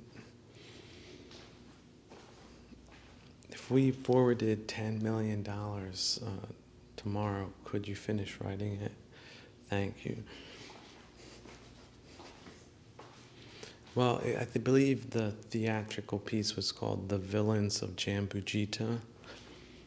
It involves a lot of different Indian kings that were pretty complex people, but on one side, on the other side, they didn't like being lied to. And so sometimes they came up with elaborate punishments based on intrigues and things of that nature, but it's so funny, it's so illustrious, and there's so much silk in the production that it's very rich. A lot of jewels come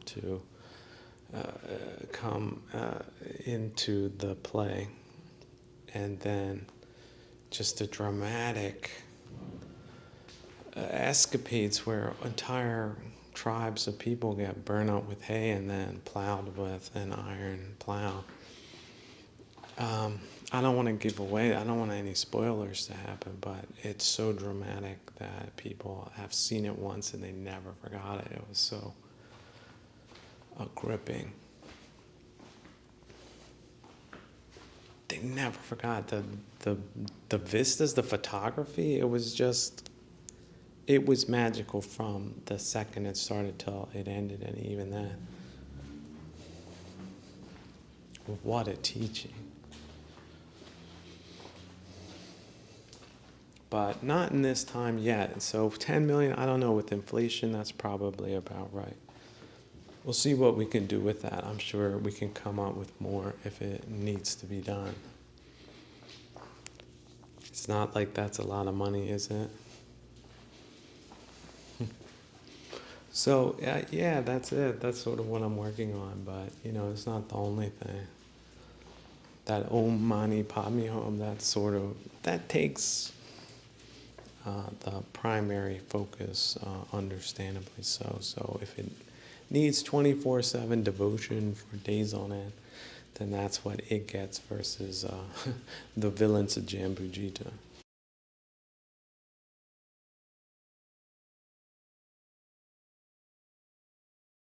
Someone wrote in that they laughed out loud when I compared the Mara mind to Krang and the Teenage Mutant Ninja Turtles.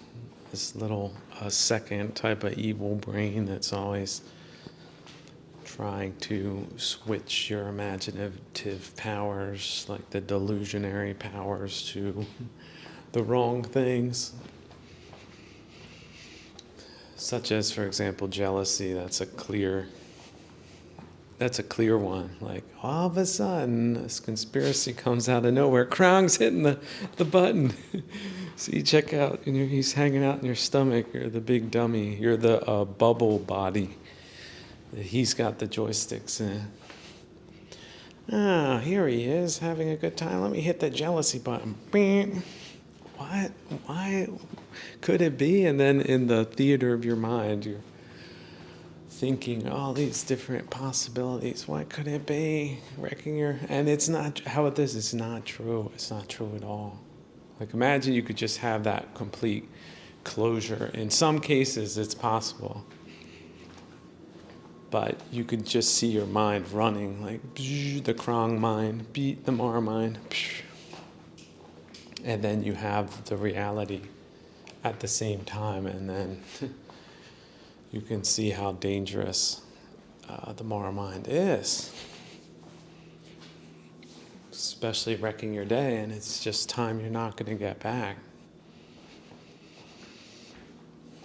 Now, there's other variations of that. How about just all different types of attachments? Like, this is the other side of jealousy. If the person is acting in the way that you think they are, then it's best that you don't deal with them. You don't consider that to be a relationship, because if you're attached to a relationship like that, the irritation is pre-programmed. You don't want people that you are doubting. But on the other hand, if the doubt is on your side, if it's your problem, then you need to get over that. But that's not to say I would recommend relationships of any kind, especially today. That's not really where the holy path is, but some lay people might be able to piece together some things, make less egregious mistakes, and have less suffering based on that insight. So yeah, Krong is at the controls, but this is another one. Another piece of advice that Bhikkhu Cha gave was mane, it's uncertain. So when these images come up, because Krang can sort of read your mind and at the same time present to you like worst case scenarios. And so he can make it worse. He can turn a bad situation into a terrible situation.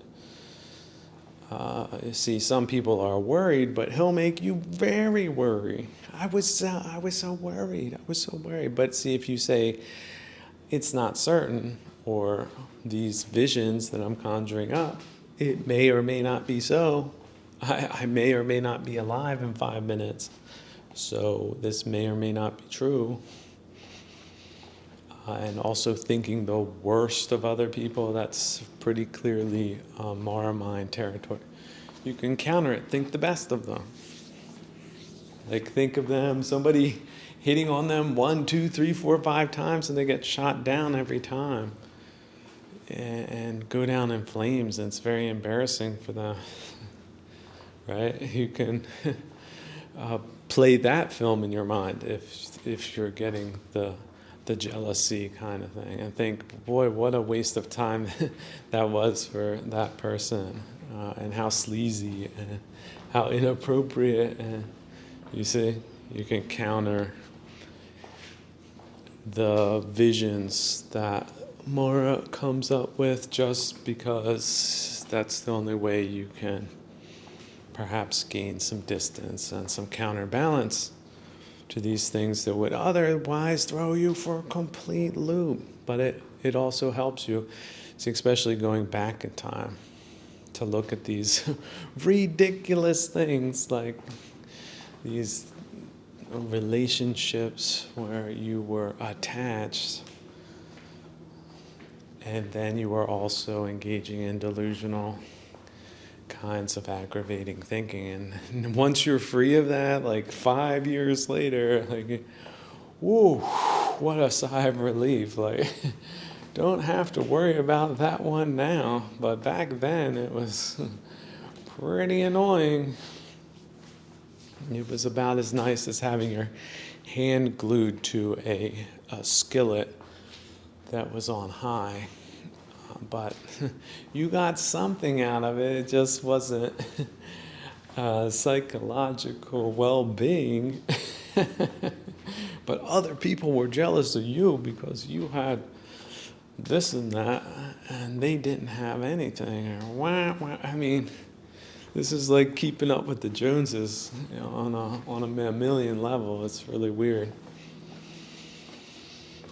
But in any case, yeah, there's attachments. That's also something greedy people have. Like if we go back to the Gollum character, you know, that attachment to things, people, places, and things, that attachment's very real. There's some things that people just will not give up. Also attachments to conceits,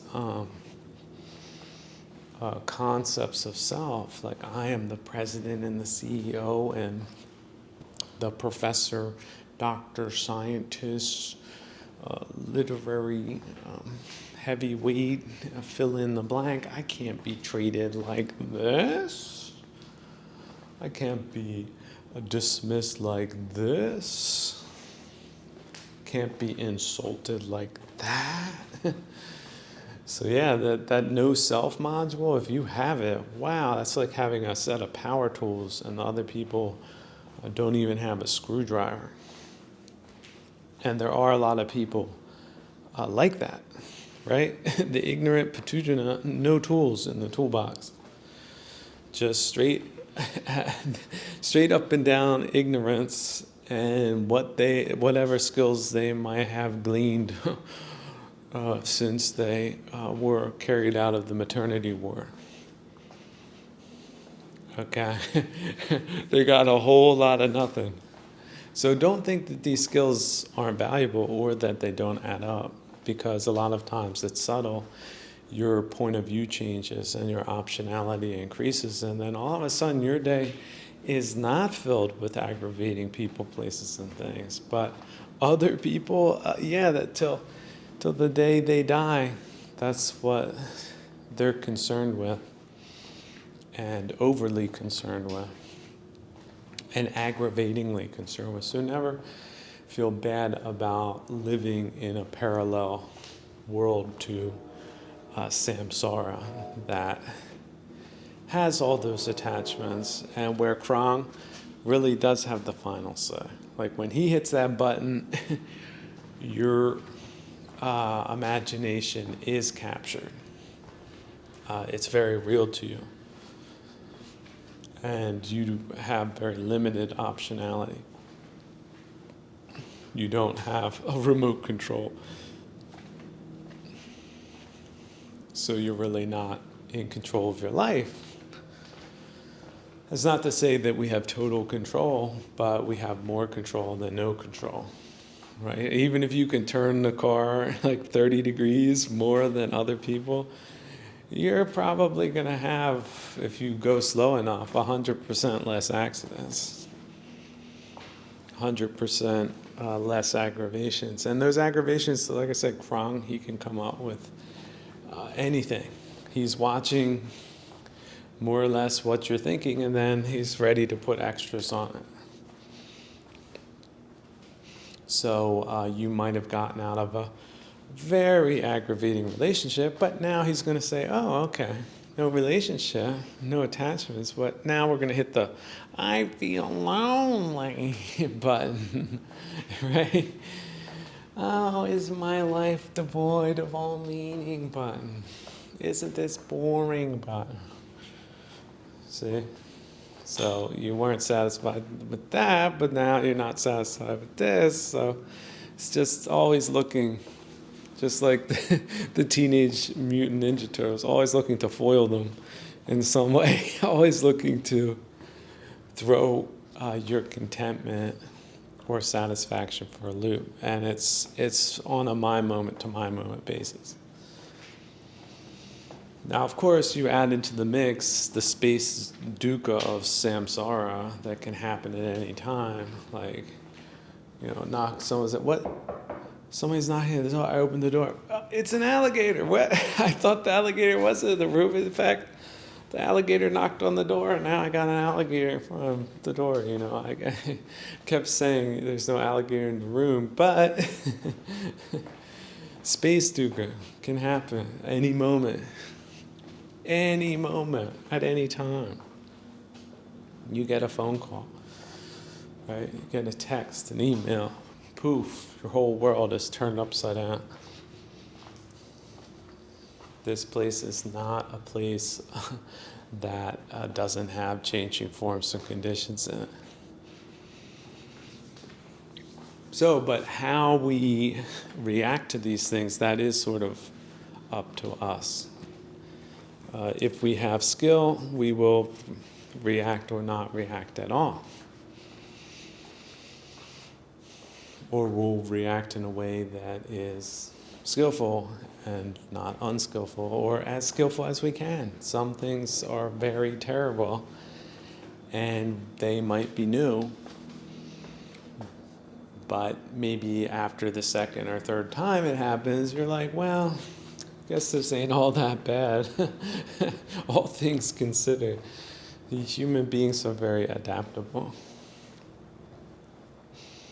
You ever gone on like a long hike, you think you're going to die. The next day you wake up, it's like, oh, how could this have happened to me? But then that day isn't so bad as the next day, and then so on and so forth. And then looking back, you could think, well, boy, I was very soft when I started off. The way I do things now, that's not even close to difficult. But you can still remember how shocked you were. Like, whoa, you took it very hard in the beginning. You can remember that. You could also have sympathy for people. Basically all grown-ups are big children. Started off small, little babies. They didn't expect life to get this crazy for them. They didn't expect this and that to happen. They didn't expect to get stuck in some samsaric situation. They didn't want that. So how did they deal with that?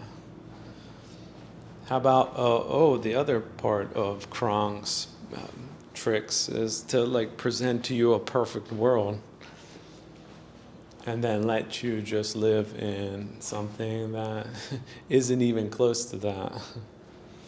But that perfect world seems so perfect, it seems so good. But by comparison, your life doesn't seem good at all, but in fact, it's just a delusional comparison. It's an impossibility. So yeah, Krong at the controls, it's a good way of seeing it. So when you're watching your mind, you're watching what he can throw at you in the form of delusions. But the skill is about reestablishing the baseline, right? Switching the channel to a neutral channel. Reducing expectations. None of us get off of this planet alive, so whether you get off it with $3 billion or $3, it's the same thing. In fact, the person with $3, a lot less aggravation, a lot less delusion. So we have social infrastructure that would deceive us into believing that the person with 3 billion was more accomplished than the one with 3, but from the standpoint of lived reality, that's not the case at all. A lot of holy people, for example, they die without a penny to their name. And if we think of King Ashoka, not even a peel of a Marabellum, once the richest man in India. So look what can happen in samsara, what can happen in Jambujita, what did happen, what can happen. So with that type of context, you can weather many storms. You can weather many points of perspective. I started off this morning thinking I was a complete failure, but what does failure look like if you have enough time to change that point of view? Well, this person expected this from me, and I'm not doing that, so from their point of view, I'm a failure. But am I a failure from my point of view? How can I be a failure as a living creature? How can a penguin be a failure as a penguin? Or a koala bear as a koala? It's just life, okay? One season, those eucalyptus leaves, they're so tasty. They're so good. Next season, there's a blight and the sun is very hot, and then look at those little koalas scrambling. They're frying, right? They got their own little troubles. But there was no guarantees when they were born that it was just going to be clover for them, and there was no guarantees when you were born it was going to be clover for you. But the good news is, unlike them, you have a lot more optionality should you make use of it, and maybe reconsidering your life on the basis of being a living creature and not some kind of performance machine might have, let's say, a better chance of success long term in the marathon of life or of the bardos than just saying, no, it has to be this way per the Krang button and constraints, or it's a disaster. It's unacceptable. It's the worst that could possibly be. If If you ever catch yourself engaging in that way of thinking, then do realize Krang is hitting the buttons. It's hitting your buttons. He's picked up on something and now he's laughing maniacally. You can hear him.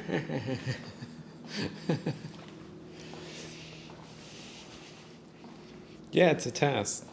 It is a test. That's one thing I think that is underestimated or underemphasized from the Buddhist perspective, is that it is more of a test. See, they have more of the paying off debt aspect, but it's not just that. It's a fitness test.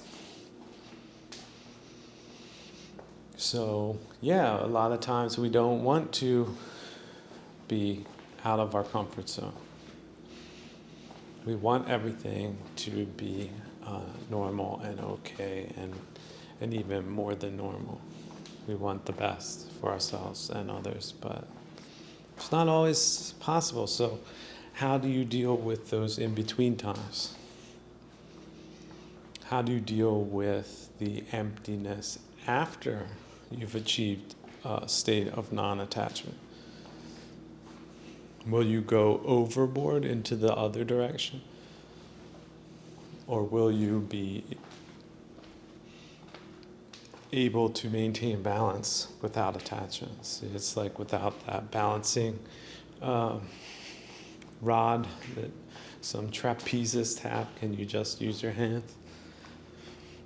Can you walk slow and steady and balanced, holding on to nothing?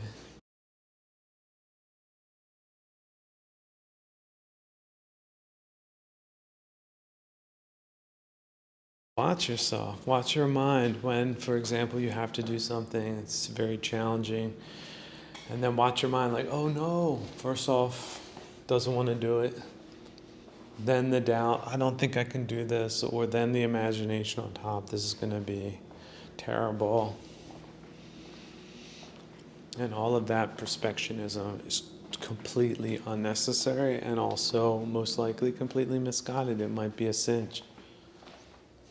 Might not be at all what you expected. It might actually be invigorating, or you might learn something from it. But you're not seeing it that way in the moment. And that's Krang. Krang is, he's like, oh, okay, I heard this. This is what's coming up. All right, look at it this way. Do. Terrible. Ah. Dang you, Krang. Dang you. Krang strikes again. Mara strikes again.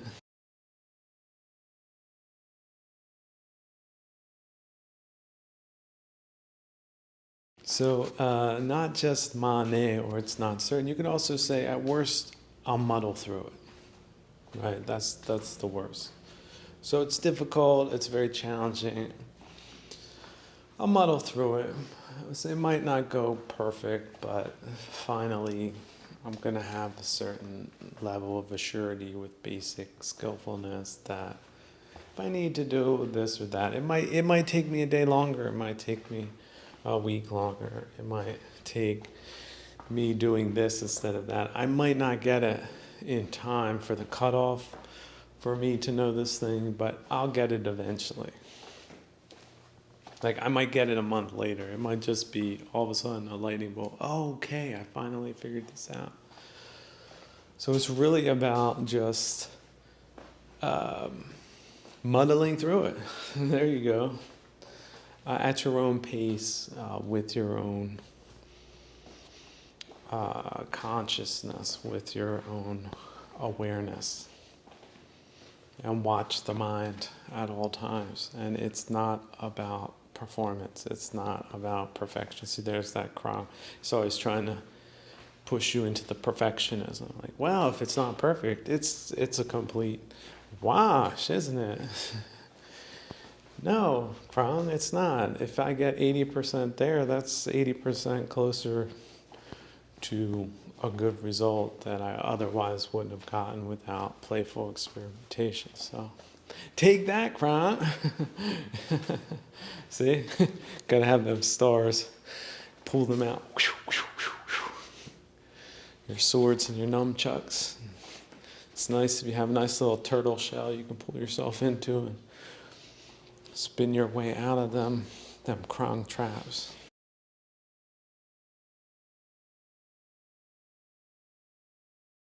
No, that might be to over-engage or overestimate your abilities. It's really not fun messing around with Mara because Mara has a lot more powers than Krong does. Okay.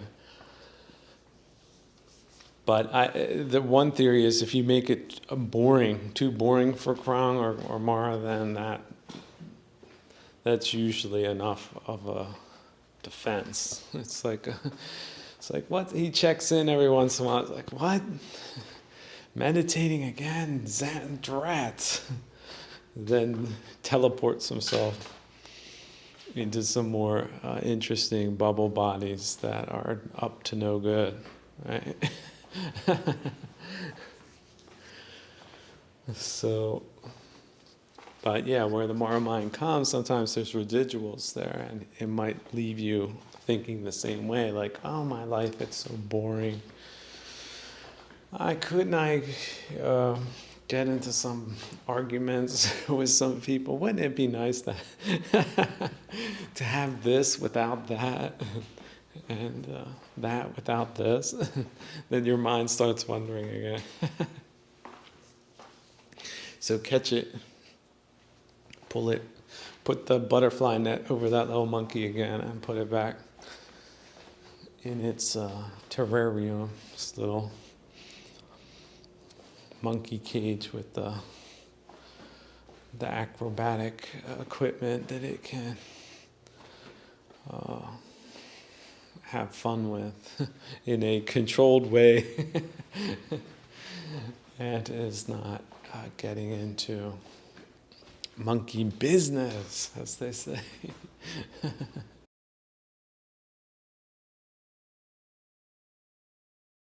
If you're an old person and you look back on your relationships and think, well, ultimately they weren't really all that satisfying, you're in good company because most people think that way. Like they think back, well, wasn't it all just a big delusion? Yeah, sort of. That's the impression people get.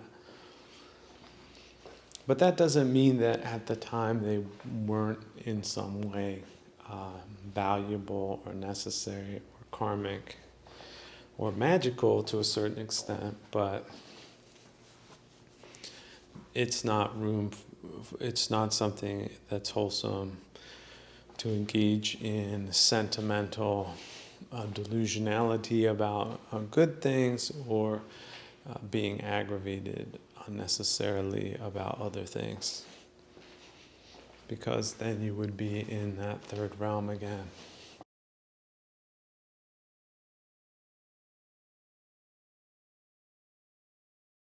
Now, someone wrote in, it's just like, I've hit rock bottom, and then once I thought I hit rock bottom, I keep figuring out that there's rock bottoms below the rock bottoms, and so on and so forth.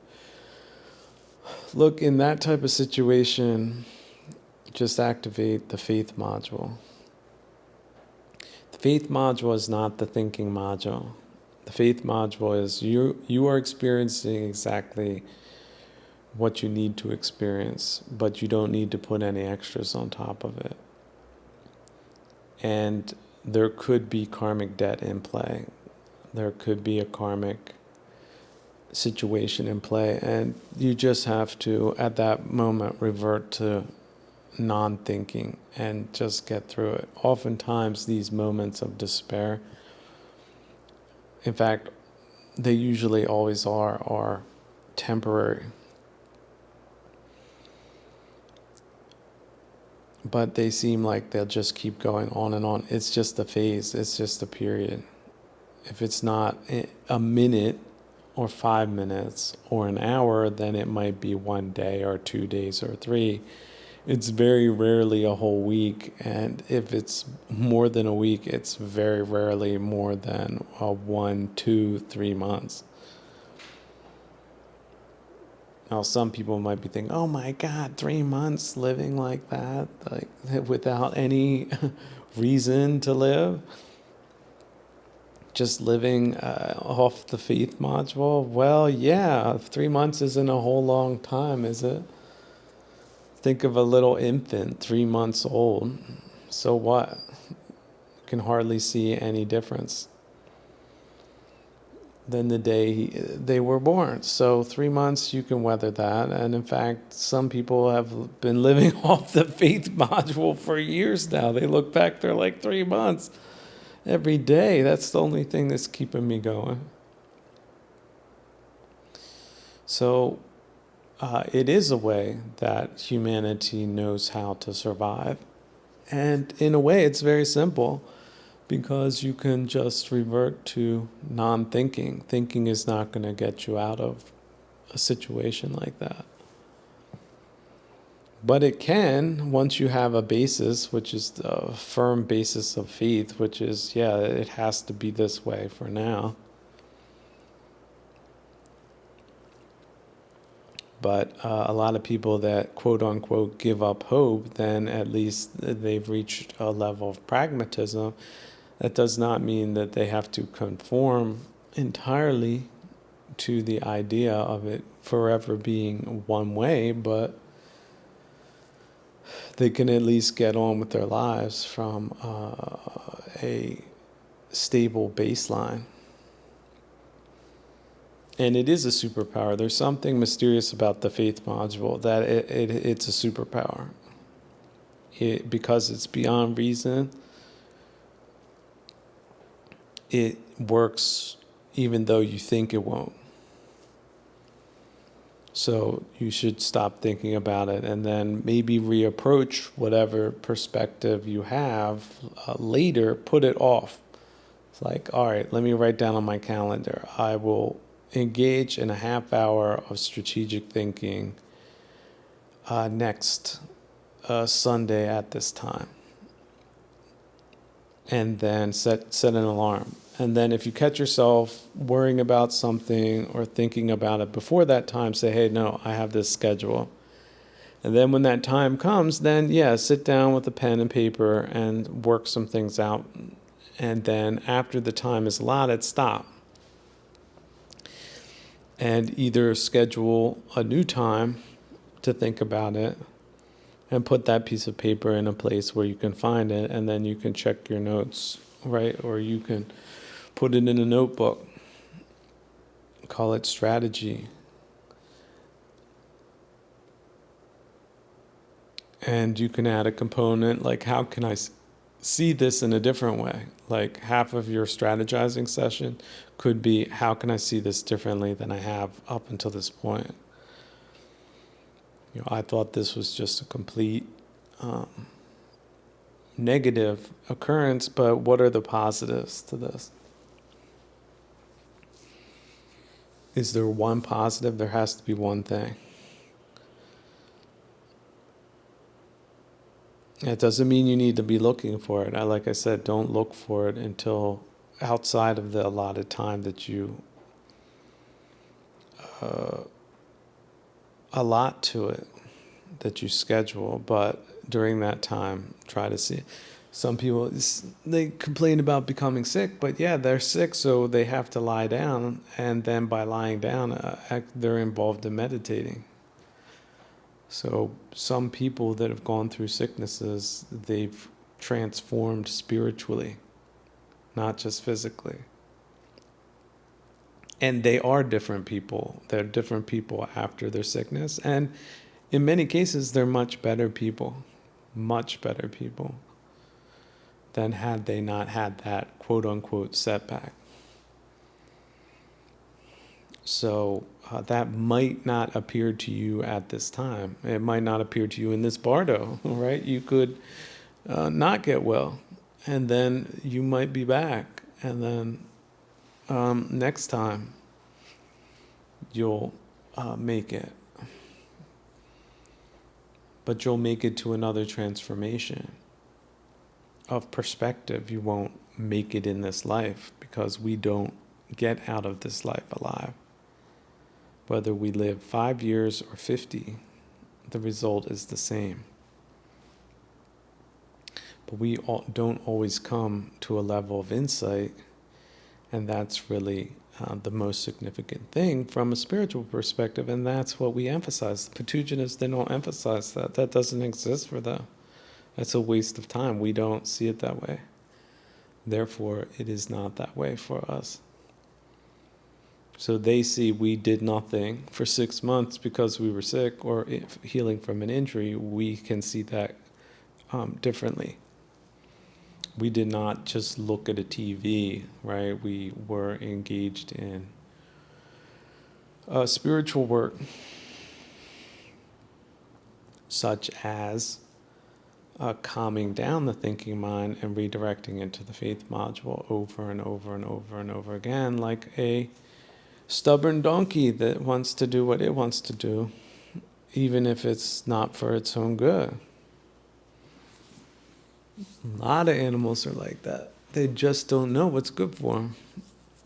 And the three-brained creature often does not know, but oftentimes we are put in a position where we're forced to direct ourselves, and then we should not see that as a missed opportunity, but rather a realized opportunity to do that kind of critical work with a lot of compassion, a lot of generosity, a lot of wisdom, a lot of diligence, and a lot of no self. Yeah, it's not you, it's not yours. The new you, right? The new not you will appreciate all that work you did, if in this bardo and the bardos to come.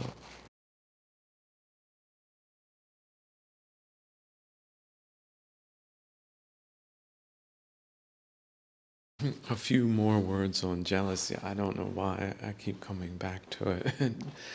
Now that I feel like I'm over it, I guess because it's one of the most ridiculous and yet very captivating defilements that one can experience. Looking at it retrospectively, it has so many aspects of unskillfulness to it, but one of them is you're putting your happiness in an external or externality, or in a personality. That alone is doomed to failure. Just try to, or think of a goldfish that you not only possess, but you want that goldfish to like you too. And if it doesn't like you, then your sense of self-worth is not there. Or you feel like you're getting the short end of the deal. Or if it swims away from you instead of towards you, you perceive that to be an insult. They say, well, it's not the same thing, see, because of this and that, but it's just a living creature, right? An externality, something that you might think that you possess, but you really don't.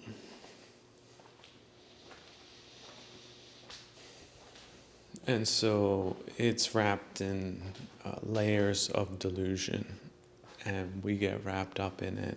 And it's a human failing. And it can be very pernicious. It can lead to terrible crimes. Not only killing the goldfish, but how about the people that the goldfish swims to? Like if it's an aquarium, kill them too. It's been known to have happened, or could be happening right now. If we had the data of the crime statistics, we could probably predict it. Maybe right now, with 11 billion people on the planet, 10,000, or let's say at least 100 people a day are murdered because of these misperceptions. And then just think of the consequences of that, the causality of that is just horrifying. People throwing their entire lives away based on these things. So one alternative definition of Dhamma is mind control. Now, we often think like, oh, mind control, this is, some esoteric thing, or we're always picturing someone outside of us trying to control our minds, but this is an internal practice where you are controlling your mind. So yeah, that mind that is a part of you, you control that. Yeah, that's about it. That's the conspiracy to the best of your ability. But saying that and doing that, that's really two separate things. But to do that, you really need to have some patience, some endurance, and some insight, because it can be very overwhelming. This is why people grab the bottle instead, or some grab their phone to distract themselves from dealing with the mind, from looking at the mind and looking at its, oftentimes it's dissatisfaction, it's discontent, it's boredom, it's wanting this, it's not wanting that. It's liking this, it's not liking that. And sorting that all out, that overwhelms your normal padooch entirely. They would rather think that it's not possible, because then they would start blaming themselves if they started realizing that, yes, it is possible to control your mind. Yeah, that thing called jealousy, you can drop it. It isn't easy, but it's possible, and it's really valuable and much better for you and others if you do. It's so much better. If it was a light switch and you could just turn it off, wouldn't that be fabulous? Like it's some noisy device, right? Something you don't need, some humidifier that's broken and it's already like 60 degrees humidity or 60% humidity. You don't need that thing humming and brumming and burning up electricity in your mind. So you just flip a switch, click, it's off. Who's going to turn it back on? If it's your mind, right? Or if you're mindful of it, like the thing might turn back on. If you ever had a machine like that, there's some type of weird circuit. It gets started again, bump, bump, bump, bump, and then you hear it, bump, bump, bump, your mind, bump, bump, bump, bump, bump. And then you go, uh-oh, machine's spin, turn back on. You walk right back over, click, turn it back off. And it might be one of those days where 5 minutes later, bump, bump, bump, it starts up again. But then, see, you're mindful of that. But then you go to click, turn it off, and it just keeps going. And now you have to figure something else out. You might have to stay with it for a while. You might have to wait it out a while. You might have to come up with a new technique, figure something else out. So you're problem solving these kinds of mishaps that the mind can get itself into, and sticking with it and seeing it as valuable and compassionate ultimately towards yourself and others. Yeah, when you go outside your door and you're filled with anger because you're not devoting yourself to skillful practice, you are a big danger, not just to yourself, but to other people that don't deserve your anger. But you think they do. That guy, he looked at me funny. And so that's why, I smashed his face in? Is that what people say? Unskillful, animalistic People that aren't in the practice, don't know about the practice, don't think it's important. Or even if they do, don't think they have the skills to do it, don't have the fortitude, don't have the dedication, don't have the hygiene to do it, because their variables are more important than good causality. Is that right? Is that how they think? Is that what you call thinking? Is that even thinking? What is that? What's that smell? Is that poop? What is that? Poop of the mind that they have not cleaned out. They haven't changed their little psychological diaper today. These are people that have a high opinion of themselves, of their defilements, their conceits, their angerings, their annoyances, their desires, their greed. It's all more important than mind control, of rules, of decorum, of good practice. It's all more important than that. That's what they think. Well, they might think that from time to time. See, that's that whole delusional aspect of our existence. But that's why sobriety is so important. You have to muster the strength to see through these things if you want to, or if you are to overcome these things, if you are to subdue these things, if you are to wrestle these things into submission. In some cases, choke them straight out, knock them straight out. But it's not just, it doesn't just start out that way. It could be a day or week or month-long battle with these things, with these dragons. And then you think they're dead, they come back to life. That memory, that apparition in your mind, that reasoning, it comes back. You thought you defeated it.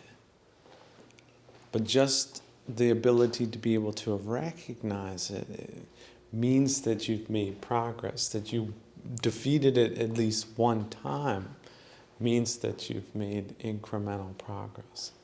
It means that you can do it again.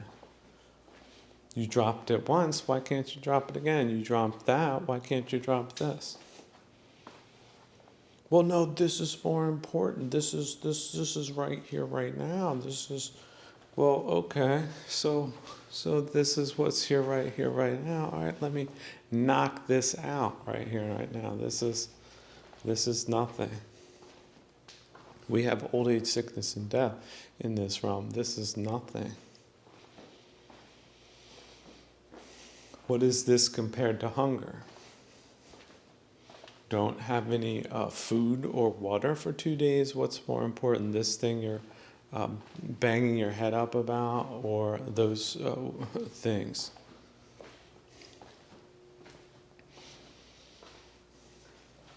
Oh, my clothes aren't as nice as this. People, this is the fascinating thing about samsara. There's so many ways that the mind can go to arrive at dissatisfaction, but with mind control, your own version of it, you let that stuff go, right? You recognize it and you let it go over and over and over again. See, and the problem is we do have a culture, we have a artificial culture, a propagandized culture, and one that transmits bad values, and it transmits things that is implied that you should desire, or it seeks to stimulate desire for one reason or another. How can they sell you something if you don't desire it? So there's a whole industry about creating desire. How desirable are women without makeup? Well, what do women have from not being desired? Well, they have nothing. So how do they make themselves desirable? Well, they're into that art and science so that they can profit thereby. But do you profit? By desiring things, not just women, or the illusory things that they are supposed to add to your life, such as now, before it was you had more or less a domestic. Now there's supposed to be some kind of soulmate or something. That is a very strange and misfortunate kind of cultural misperception. Expectations are way too high. Disappointments are then much greater than they could have been had the culture just been the way it was in ancient times. All right, well, you have a domestic. And what else do you expect? You're expecting to that they understand, that they love you. Okay. How about just like you as a friend or as a boss? Is that good enough? Yes? Okay. How about that? And if they don't want to listen to you, they don't want to do what you say, they can go away, right? Just like a business relationship. Don't like what you have to offer, they can leave. They can write you a little letter, a little note, say, well, I expected so much more, and this is all I got, and so I'm going, hopefully they say God bless you in the end, because really God is blessing you if they do that. The worst case is they stick around and make their lives and your life miserable with their own misguided expectations. You were supposed to be the light of their lives because they read 50 romance novels, or watched a bunch of soap operas, or their horrible friends, or feminism, or some other straight out of the toxic waste dump, you name it, kind of persuasive argument got into their ears and their minds, and now they're not happy anymore, and it's not their fault. It's your fault, you. Well, let's look at them pointing a little bony finger. You. Uh-oh. Is that what you signed up for? Uh-oh. Is that... See, so somebody out there, the hair just stood straight up, like, whoop. How did he know? How did he know? Yeah, misperceptions, they're pretty bad in some cases. And the good news is, though, we can get over them, but we're dealing in samsara with people that have various degrees of mind control, and some of them are out of control. Some of them are looking for reasons to blame other people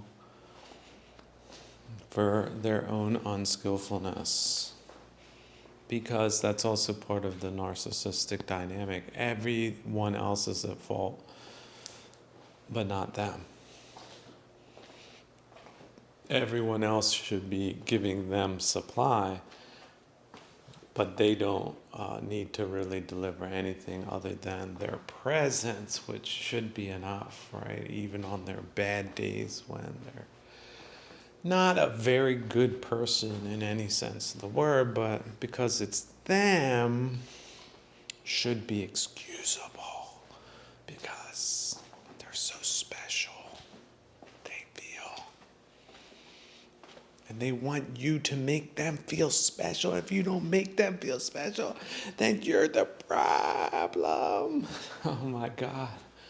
What relationships is that? What kind of a relationship is that? That's awful. But people have it. People, it's not enough to control your own mind. Then you're like, well, let me try to control other people's minds. That doesn't work too well.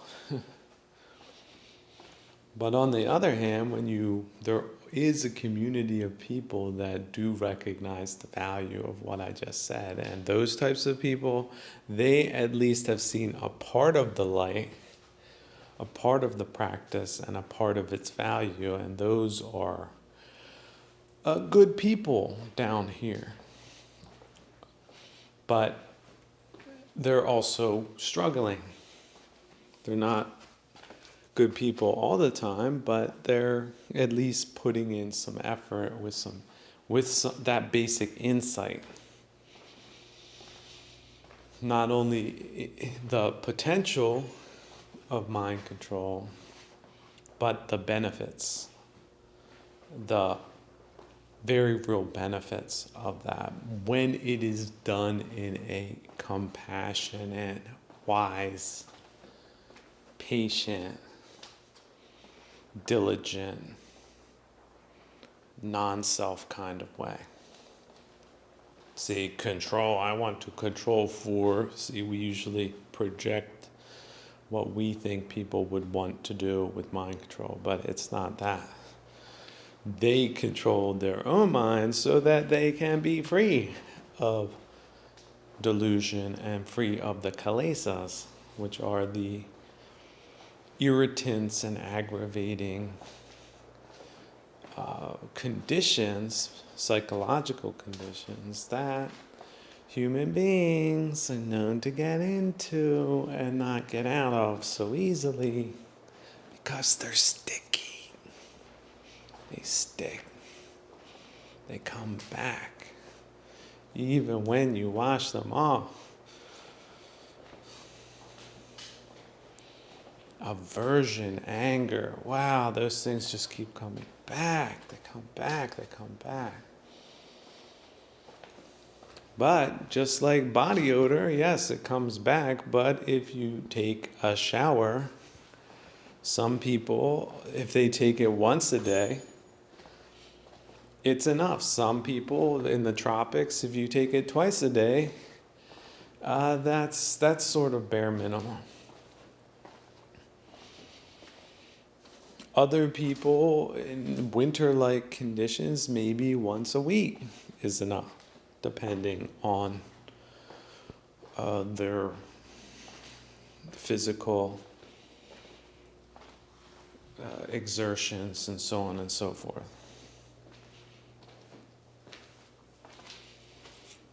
So it's not a one-size-fits-all kind of practice, but the intention should be there. The realization, at least on the seed level, that kind of pursuit, that kind of deliberation, that kind of dedication is valuable. It's valuable. It's very valuable. And that other people that see that, they're very valuable too. Very valuable. Very rare, very exclusive, very much more noble than those that are blind, or those in denial, or those incapacitated, those overwhelmed by the hindrances, the kilesas, and also just a churlish kind of distracted personality that is everywhere else, everywhere else. There's that phone, everywhere else. But the practice, but the potential of the practice, the potential of the association with other people practicing to high levels of success compared to others that are in prison smashing their faces on the bars in a double prison that have been recognized externally and internally. They are witness to suffering, double wrap suffering, inside and out. But those not in prison, with equivalent sufferings, they're not better off, really. Because you can be in prison and be free. But you can be outside of prison and be imprisoned by these things. Is that not so? So how valuable is a key like that? How valuable is sobriety? But on the other hand, it doesn't always feel good confronting these things. Many times it's a counterintuitive practice. We look at other people. Why do they not appear to need a practice to be the way they are? But that, of course, is just a superficial delusion. They might appear happy now. Where are they a week later in samsara? Or a year later? Or 5 years later? Samsara gets us all if we do not practice.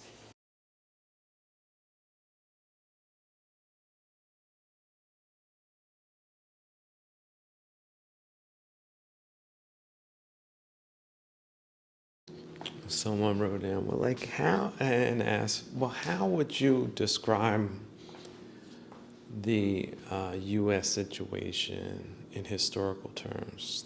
Thank you. Well, I would say you have to realize the United States, first off, nobody wanted it to happen, especially not anybody in the British Empire. And it's been in a series of wars that nobody outside of Europe really understands, or nobody outside of the U.S. really cared about or understands. And we're sort of in a time of historical amnesia or decapitation, some kind of like psychological stupidity, sort of a non-historical moment where people believe that history is no longer in play. But I would say it's sort of like, because it's a hybrid war, we did have one of those. It was called the French and Indian War, which is why all the French are up in Quebec, because they all got thrown out of the United States afterwards. But they were using different groups in a hybrid war to stop Western expansion of the United States, because they had the Louisiana, Mississippi River Basin, and they wanted that for themselves, and so they didn't want any expansion, and so that was what happened. That's what they decided to do. And it was in many ways a hybrid war. I mean, it wasn't them directly. They were using terrorism, and there was cultural conflict as well. So I would say a hybridized version of that. So the United States has entered an era of national catastrophe, but this is not something new. These are things that happen from time to time. Like, how about the War of 1812? Everyone forgets that. So you had the War of 1812, you had the French and Indian War, you had the Revolutionary War, you had the Civil War. So yeah, you could say it's a combination of the Civil War and the French and Indian War, because there's more, let's say, global players involved. And then, yeah, there's an economic war component, there's a cultural war component, there's all different types of components to it. So, and yeah, let's just say the whatever remnants of the British Empire, and then the Russian Empire is also involved in it, as well as the Chinese, the Indians, the Turks, all anti-Western forces of the world. Levantinism, what else? Did I leave anyone out? Oh, I almost forgot the Iranians. There you go. Mongolians, yeah, they're all involved. There's just a pretense that that's not happening, that we're, everything's happy, happy, happy, joy, joy, joy, while these things are happening. So there's a major disinformation component to it. And also infiltration of institutions, subversion, and a lot of other things happening that, again, have sort of led us into an era of national catastrophe. But like I said, this is not the first time, and it won't be the last time. My hope is that it will be transformational for good. Like after the French and Indian War, things got better. Okay, they didn't get worse. After the Civil War, things got better, at least for a certain amount of time in certain areas, and then things got worse. And so these are just sort of the way things happen. And it's nothing to get overly crazy about. And yeah, a lot of people had very high expectations. They wanted the best, and then look at where we are. A lot of people in the world don't want that for us at all. Right? Russian Empire, if the US would disappear tomorrow, they would be over the moon. Chinese, same way. And then, like I said, the British Empire, what a disgrace that turned out to be. And more or less vindicating the American experiment 100%. And look at them. They're now, what are they, a Russian proxy? Are they still trying to do things their way? How hybrid are they on the financial level? Why should they even be tolerated? Like, what are they doing in Canada and Mexico again? Are they supplying them with Enfield rifles again, or what? Do they even have that capacity? Where do they think this is going for them? So I think they need to do some recalibrations, but I'm not holding my breath. But they certainly haven't been a support of the American experiment, and not from day one. So you've got them. You've got, I guess fake friends are worse than enemies, right? So before, people used to just know they were the enemy. That sort of got lost during the First and Second World War. But what they've done since the 50s, and I do think it was some type of cooperative effort between them and the Russians that led to the political disaster that we're looking at now. They will bear some responsibility for that, and there's going to be some reckoning for that. If I were to say that to an American 100 years ago, they would be like, yeah, what's so crazy about that? That's actually nothing special. But today, because of all the propaganda, all the BS, all the fake friend kind of propaganda, that seems like a surprising position to take. But if you evaluate people based on their actions and not their words and posturings, they do not score high in the good department. And that's really a damn shame. You would think, like, what would be the best for them? Like, a lot of people were well-wishing. The people of the UK, right? The peoples, but just like everyone wants to well-wish the peoples of the Russian Empire, but their management class is just like straight out of hell. They work against their own people.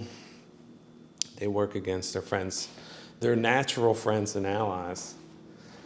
And there's really nothing you can do to help people like that, can you? So it's a damn shame, but that's what they did.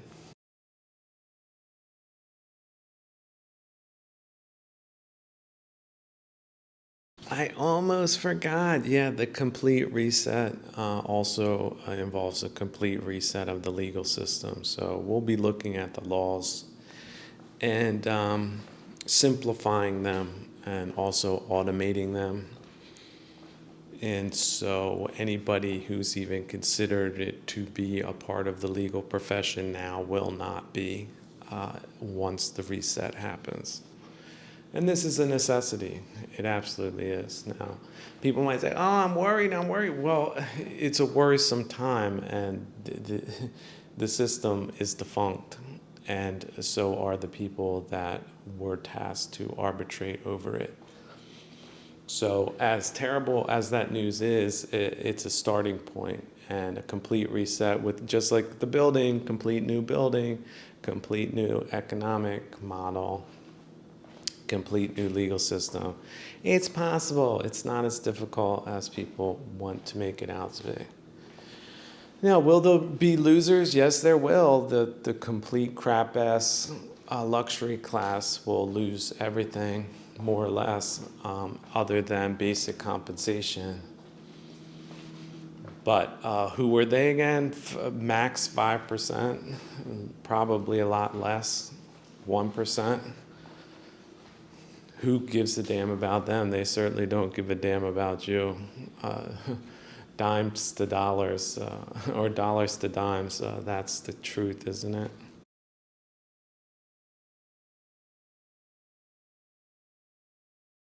On the other hand, if both of those empires were to shut down their subversive operations and go along with the restructuring, then you could discuss some things. But if they insist on the cultural subversion and the hybrid war and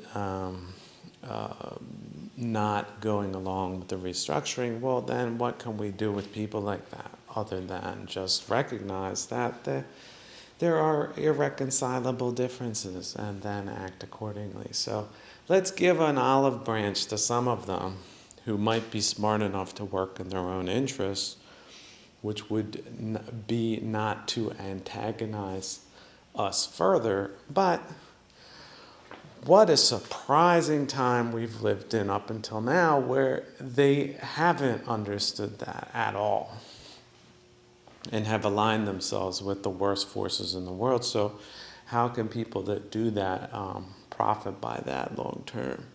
You would think they would be smart enough to see that one instead of just playing a double game.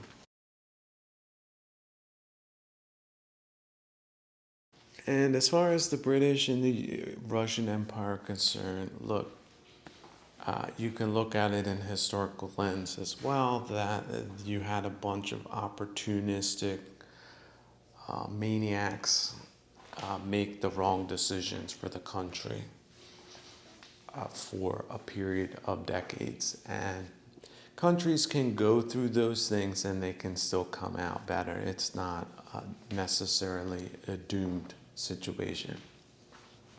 And one would hope for the remnant of civilized people there that they would see that and also work towards that instead of what has just been an breathtaking catastrophe up until this point.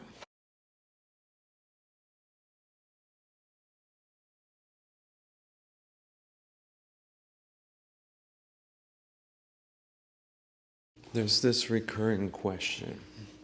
What is it that people know? What do they know? What do you know? What do you really know? What do you know that's really worth knowing?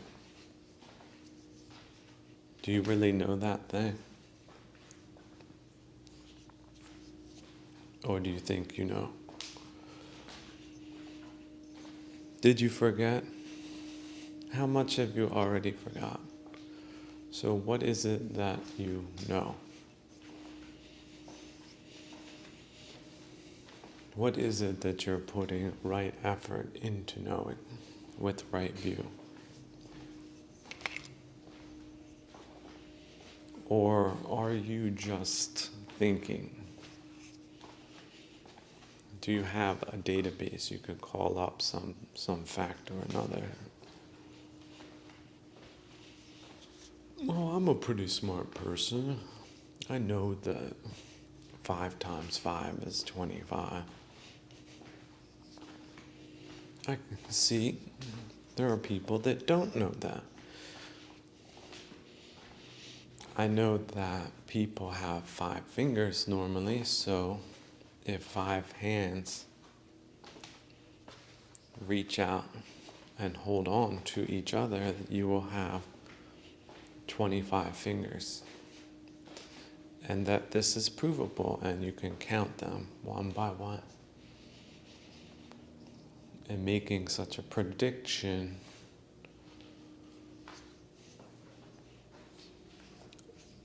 ignorant people would be shocked to know the truth when it is proven to be true by having them count each finger of 5 hands, only to conclude with the number 25. And yet they will not believe until the last finger is counted on 5 hands. However, establishing that fact, what is the importance of that? What is the use of that? What is the purpose of that? What application would that be of any benefit to apply that technique to come to a number? And that number be important. The 3-brained creature. 1, 2, 3. And then the shadow of the 3-brained creature, which is 4, 5, 6.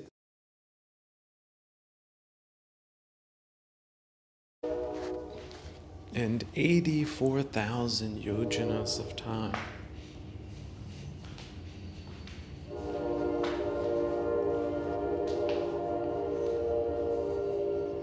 All just in one mind moment.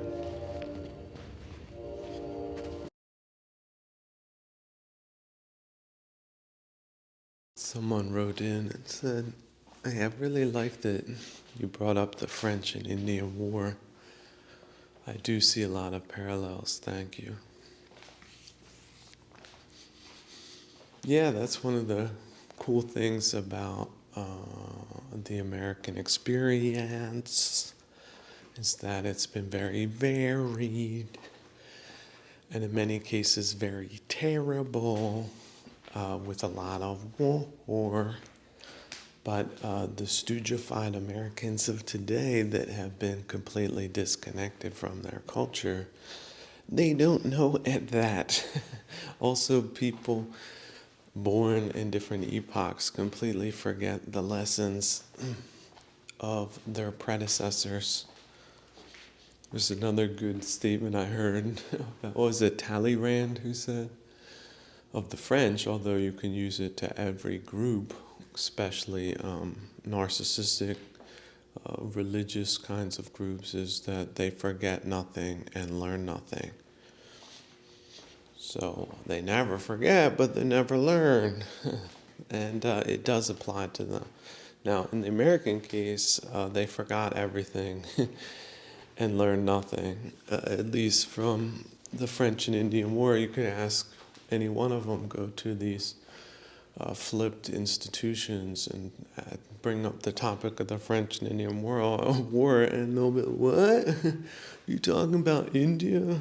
What? Huh? Don't know nothing about that. But I think it's a good comparison because the French were globalists at the time. They had turned on their previous friends because the French helped the American project in the beginning, but of course that was the king who was decapitated. The revolutionaries flipped on the experiment because they wanted Louisiana, and then they employed a demographic for terroristic purposes. So you can already see the radicalism, the demographic aspect, and the terrorist aspect are sort of factors that are very prevalent today. And also sort of the opposite of what they were supposed to accomplish. Like, well, we're radicals, so these are universal things, we're for the people, but in fact they just birthed a minority of radicals, godless radicals, that were all about materialism and not about idealism. The idealism was just a propagandistic wrapper for the cynicism and godlessness and materialism. So many people say the French Revolution was the precursor of the left. And in many ways they're right, because also when they lost the Franco-Prussian War, they went into alternative history mode. And they really, really, really, really doubled down on ill will. Ill will in general, ill will is some kind of revolutionary driver. That the world was unfair, they were treated unfairly, and that the people that formed the class against their class was the evilest of classes, and one could do anything with them. And that version of leftism was essentially the left that pulled off the Russian Revolution. And then a lot more heads rolled, because it wasn't just the aristocracy that had to go. It was the bourgeoisie, a nebulous term, people with fine hands and glasses, people of the middle class, essentially, had to go. No, we want workers and pointers, and we're the pointers because we're really angry. We're really, really angry about how this world works. Right? So you're on board with tyrannical sadism, or you get the step in. 95.5 no, 99.1. But with a new one, a one that doesn't have any problems with not believing in God. They're the gods on earth, man. Better get with it. They know what they're talking about, and you don't. And even if they don't know, they do know, because now they're going to put the screws to you. Wow. Politicize this, politicize employment, politicize the sciences, politicize everything. We don't grow, spinach doesn't grow that way. Why? Because we say so. This person is now the head of the department. Their pet theories, they're politicized. So you're either on board or you're out of here. So yeah, chicken coopism. Again, women really do fall in line with that kind of thinking. A lot of them become the instrumental in carrying out or listening to those types of systems. They just have to throw them a bone with delusionality. No, the whole world was wrong until this happened, and now look, we're finally putting women like them, like women that are tyrannical sadists themselves, in positions of power where they always belong. Wow, alternative history. Right, the Luciferian woman, straight from the Garden of Eden,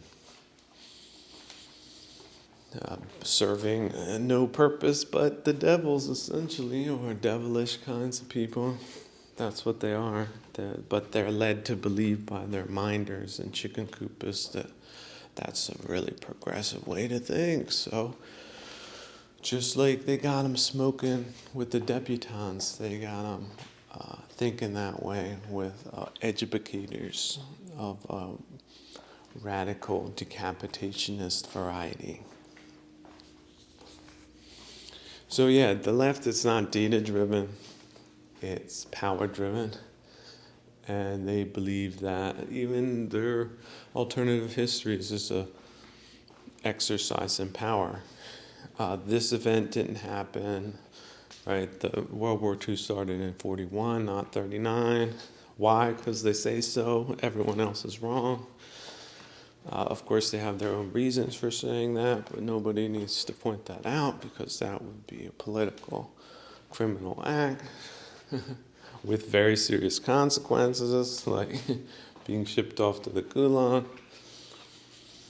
But yeah, everyone else is wrong. They're right. It's a political act. It's political will. So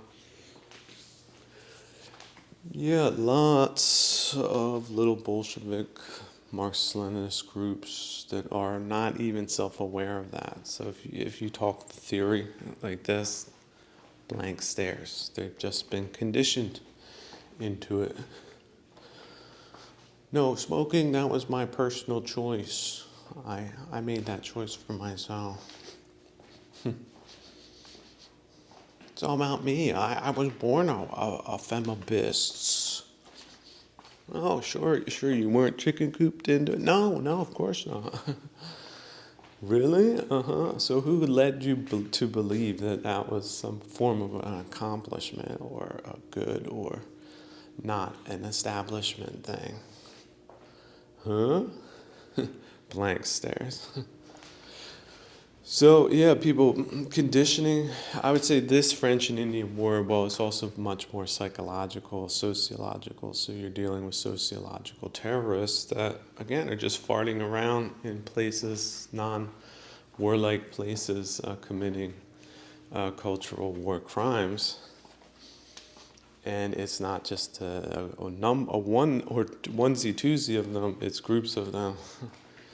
So they are really big into presenting themselves and acting like an orthodoxy because of the psychological component of that. 10 people, no, this is the new normal. What? You're very abnormal to bringing up the truth, for example. Ostracize, right? Pariahify. Keep out, blobify. And this is what they've done, not just historical departments, national security departments, legal departments. Yeah, the courts. That's why you have politicized courts, you have politicized national security, you have politicized policing, you have politicized finances. Who gets the money, who doesn't?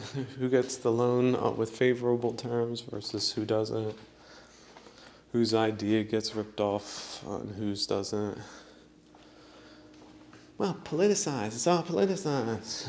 So that's what the left represents. That's what they represented. And it's really weird because their theoreticians have been mostly wrong the entire time. So they're not data-driven. They claim to be materialists, but they're really not. They're politicizers of data, which also means censoring of this data, whatever makes them look bad, per the malignant narcissist model, with some Machiavellianism and psychopathy thrown in.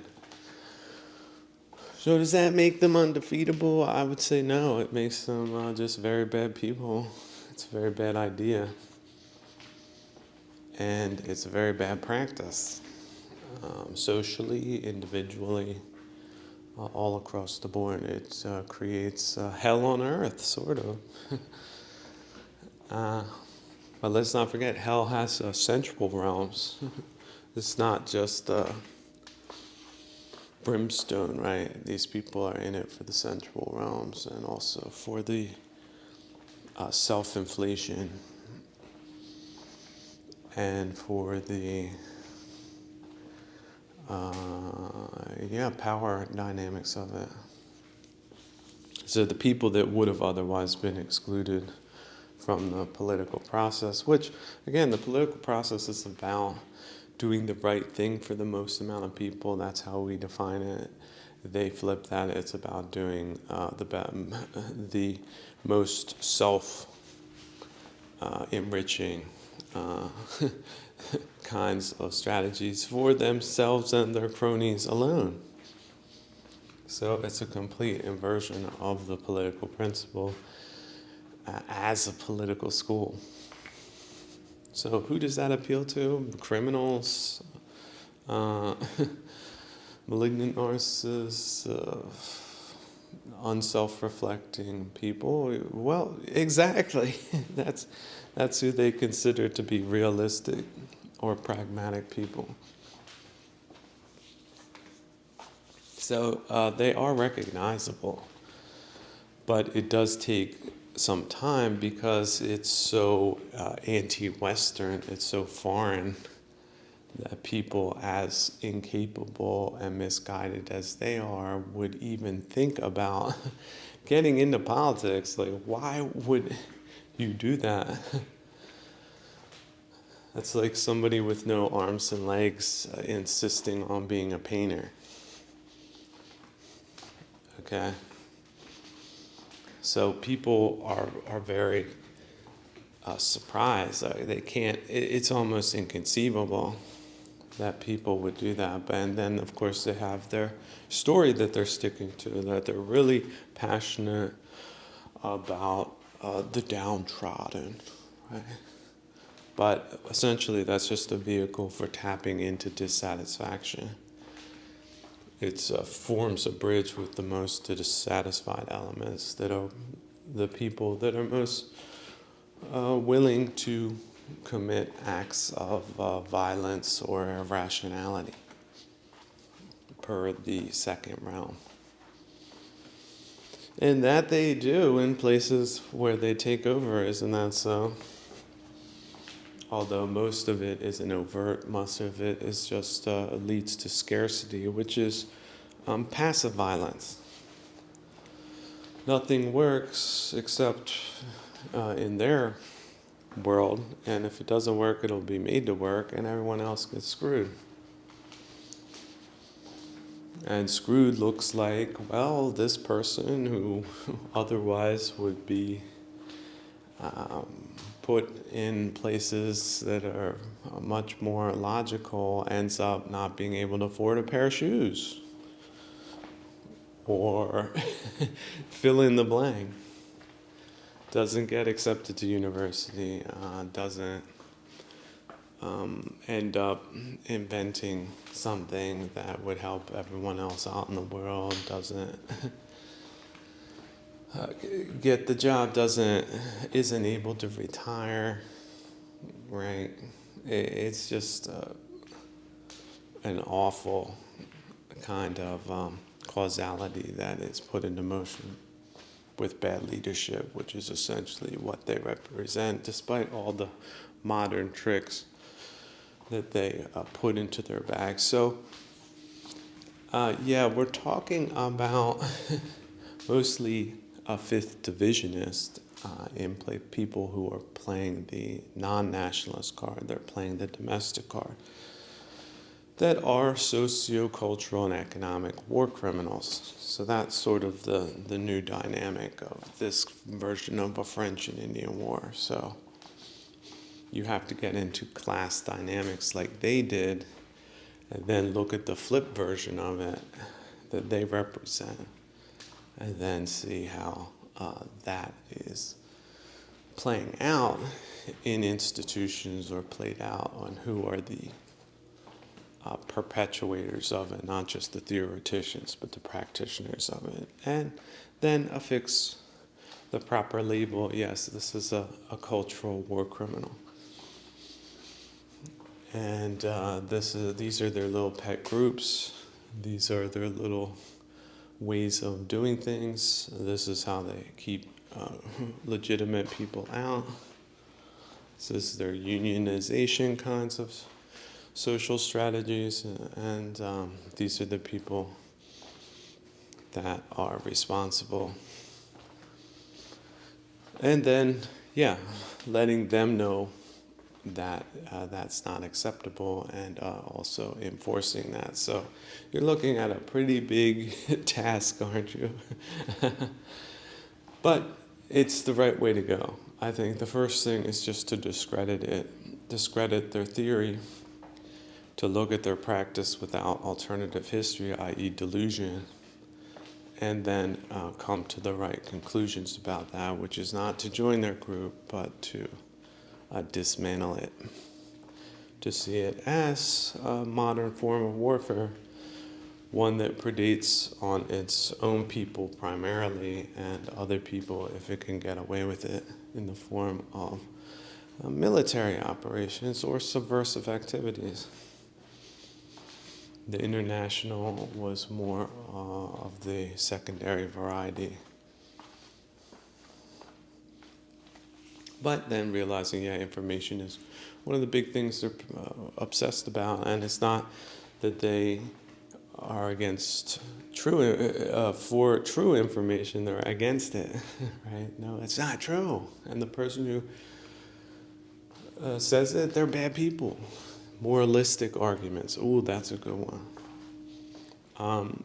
Atheists, psychopaths, Machiavellians, and malignant narcissists employing moralistic arguments. That's another key way.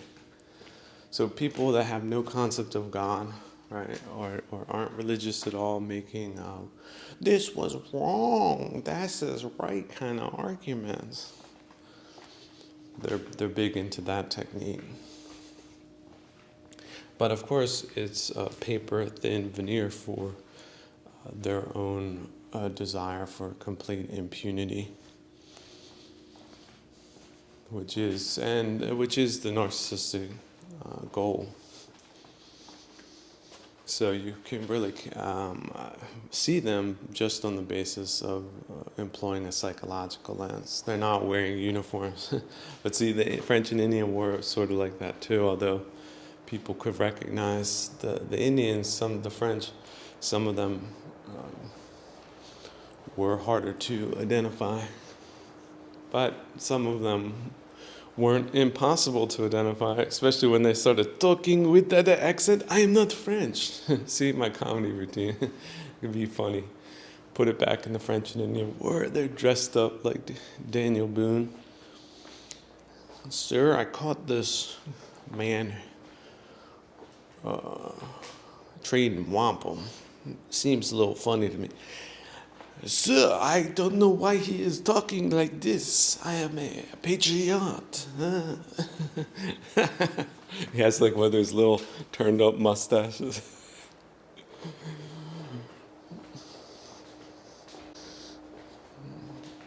Do you know the rule? Describe to me the rules of baseball. Baseball, of course. And then he goes off, he describes like The entire thing. I don't know. It's something about this guy. Yeah, people using leftoided psychology.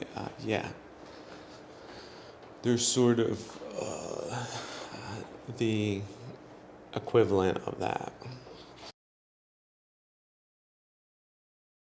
Someone wrote in, well, what would you put the operating efficiency to of left-toided systems versus ones that don't have left-toidism? Thank you. Well, that's a good question. Just off, let's say, the quick answer I would say is that my gut feeling is 80% less of what it could be. That's just my gut answer. I'm sure the data, if you take Russia, for example, if you consider them, let's at least say the European side or the European-like side of Russia in 1917 with those data points, and just rename it something else.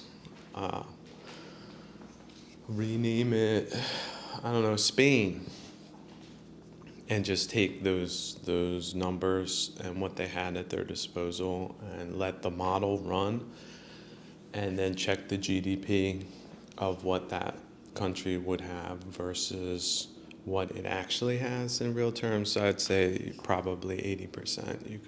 You could see that pretty clearly. And then what is the reason for that? Well, leftoidists and leftoidism.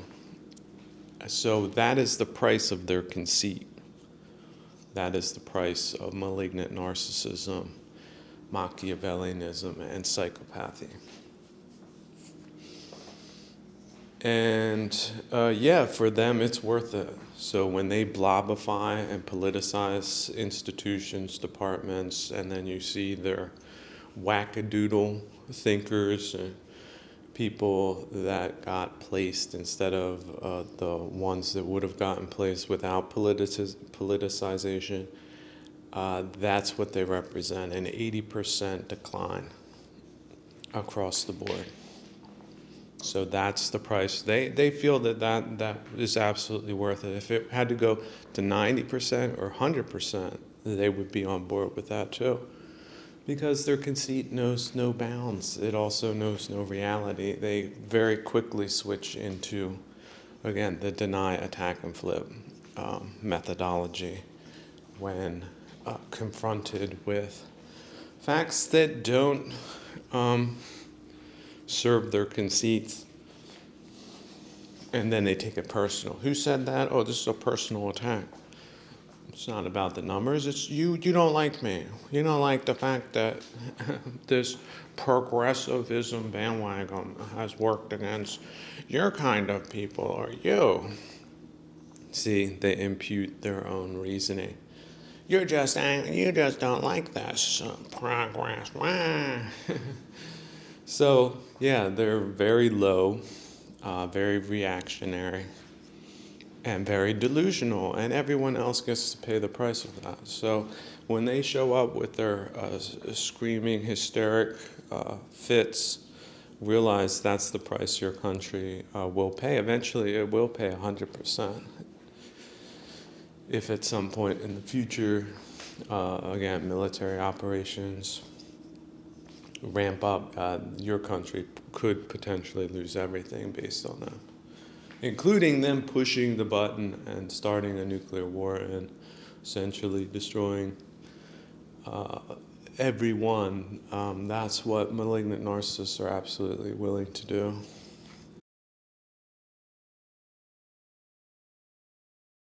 A point of distinction, willing to do and able to do, that's a whole different matter. Just because they would want to push the button doesn't mean they would ever get there, because then they have other malignant narcissists that might not be on board with them pushing the button for their own reasons, and that's why there's a lot of infighting within their class and not a lot of solidarity either. So a lot of these monstrous sociological, psychological constructions and party politics are really not all that monolithic as they would like other people to believe.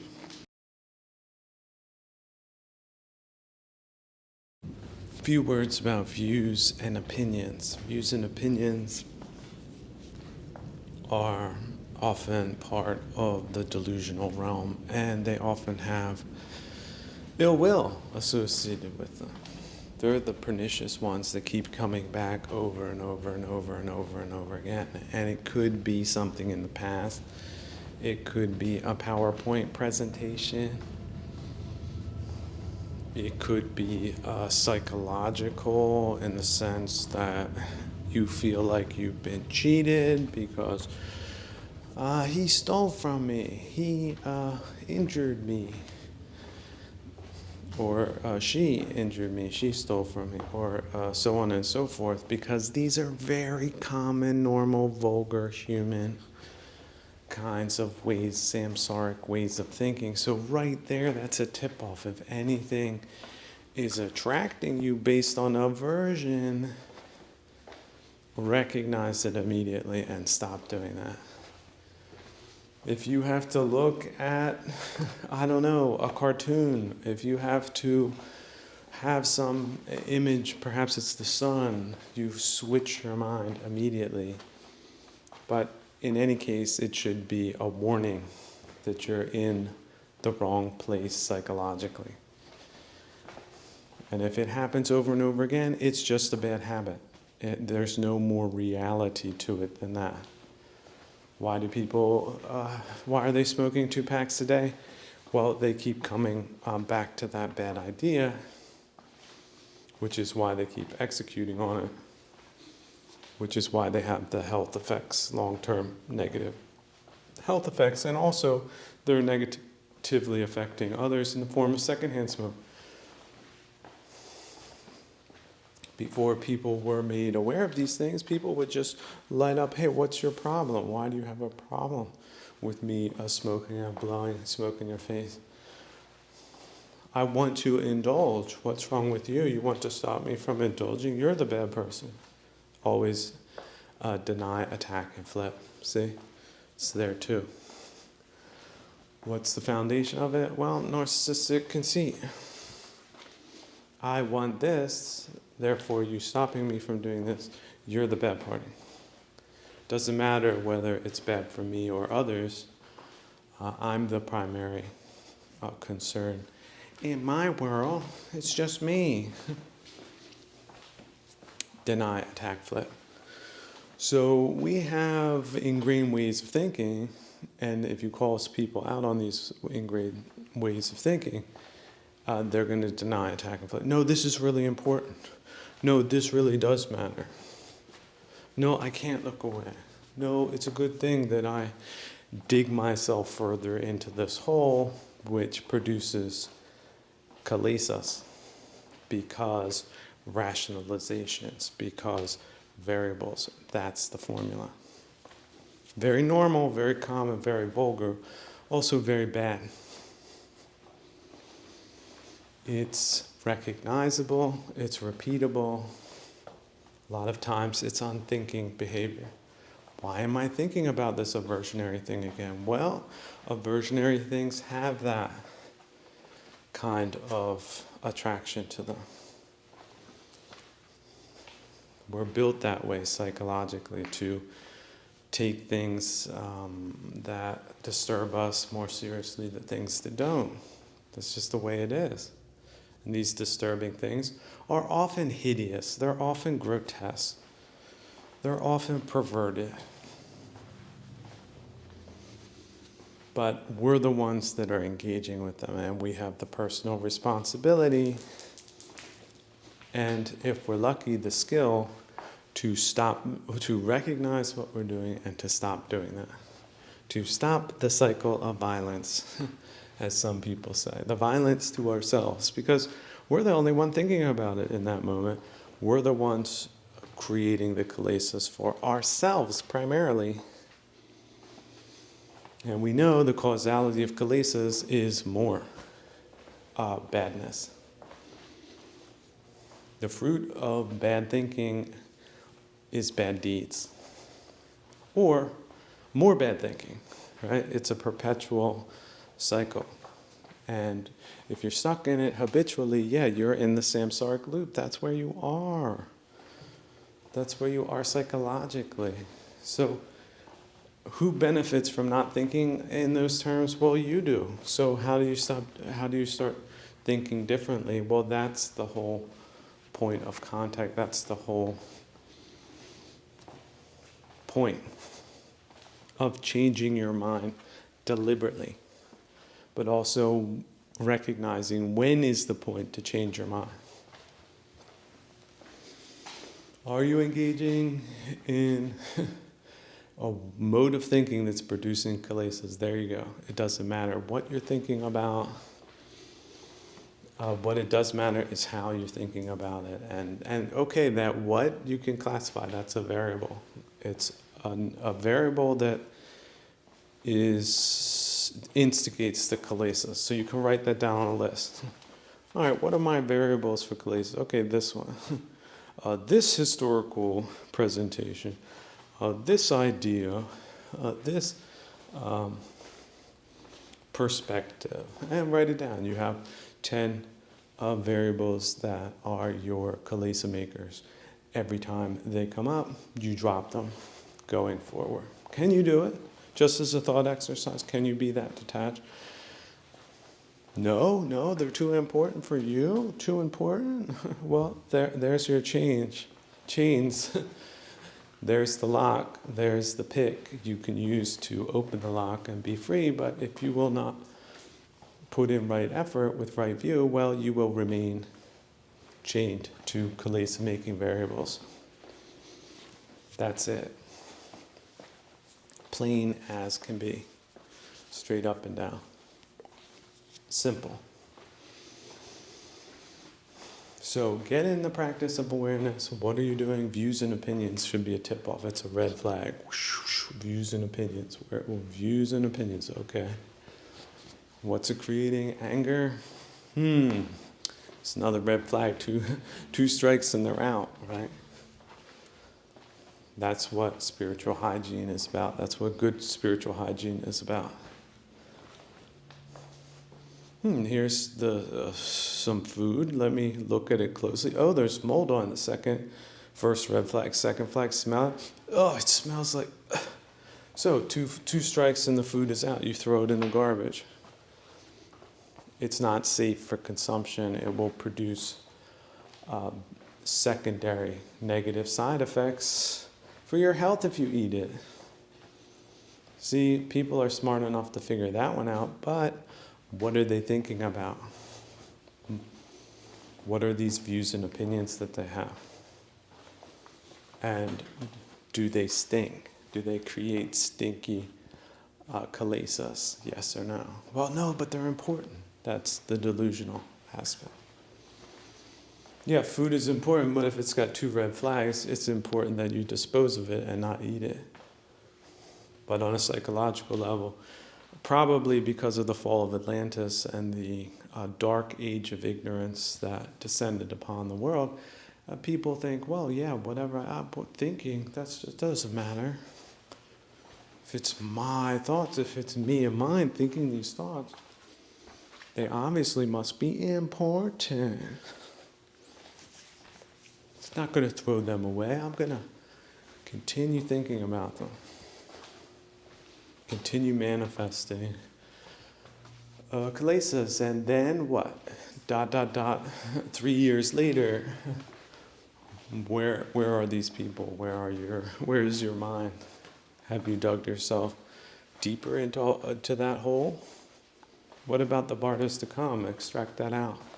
Millions of lifetimes.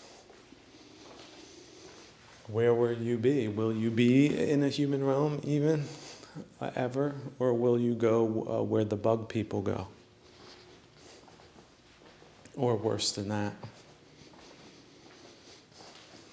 feasting on defilements with minds made to purpose. Nothing wrong with that.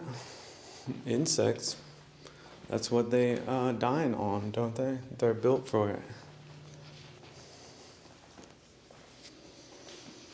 So do you want to head that way, or do you want to head towards the heavenly abodes? So it is about directionality. It is about optionality. It is about right effort and right view.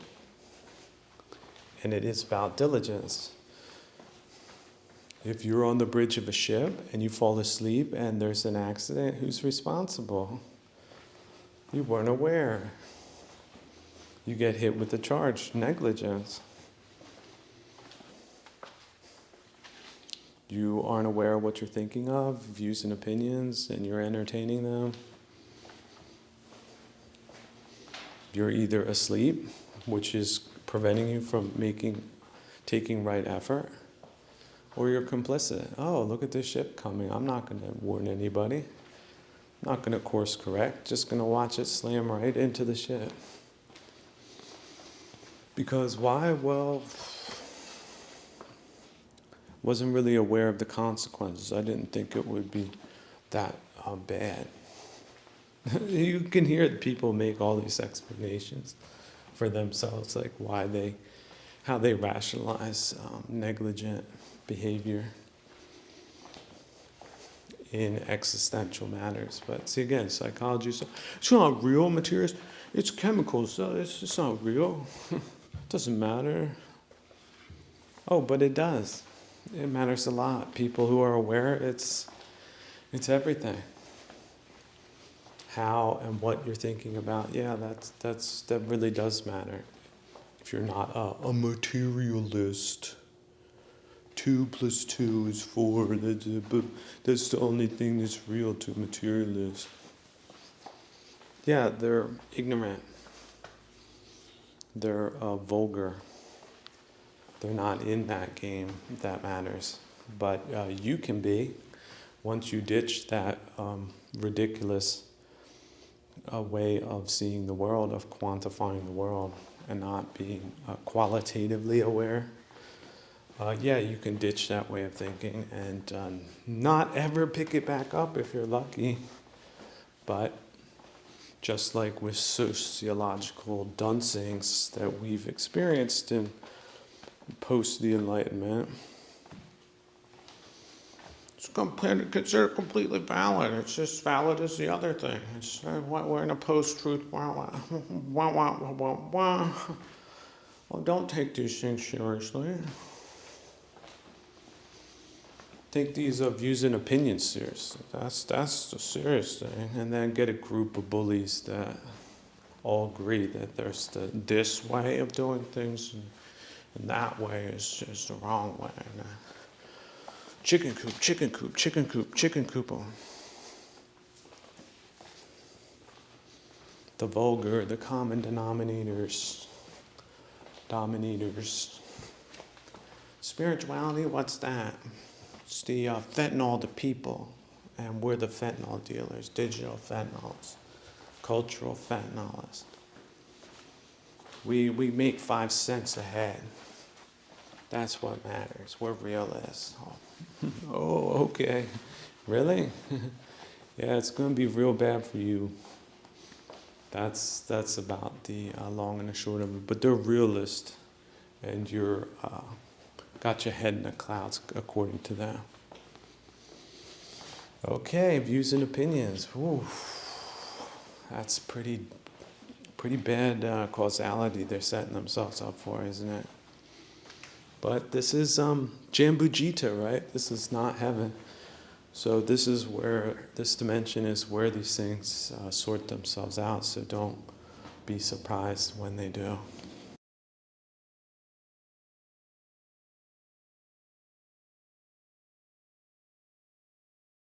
Disengagement, disentanglement, spiritual hygiene, return again and again and again and again and again and again to those things. And the less involvement you have with worldly pathogens, the better for you. But if you do have to deal with them, just make the psychology distinct. You can put them in the box, okay, these are pathogenous. They have this idea that they're realistic, and you might encounter them from time to time, and you just are aware that they have essentially no metaphysics to speak of. They don't believe that psychology is significant on a fundamental level. Some of them will say they do. Oh, no, I think psychology is important. But they don't practice. They don't have good practices. It's just theory to them. They're looking for some manipulative con that can give them a leg up to exploit something. They don't care about the true benefits of a good practice. They're still employing pituginistic lenses, which is essentially what defines the reprehensible institution of psychology at this time. But, maybe 30% isn't. But then we got to get back into conditioning and how that's all been used against us. That's why we have so many ego-captured, misdirected automatons running around, injuring themselves at this time. So you can make those distinctions, okay, pituginous, and then people that are aware and practicing. That's really night and day, isn't it? So if they're running around like brainless lawnmowers in the day, you might want to be active at night. And if they're active in the night, you might want to be active in the day, and vice versa, just to limit your exposure to this equivalent of radioactive fallout.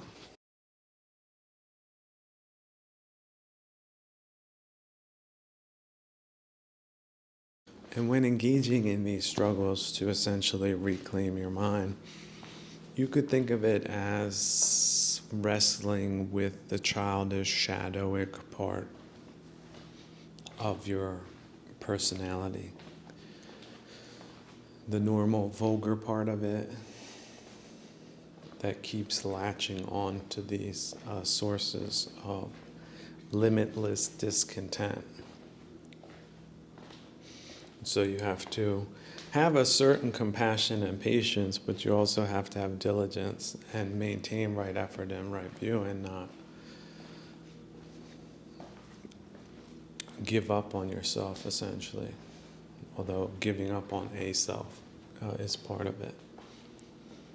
Or any self that's still involved in these shadowic possessivenesses, the me and mine. So essentially it's almost like a Negredo kind of phase that can come back at any time if you're unaware, and can sidetrack you into these things.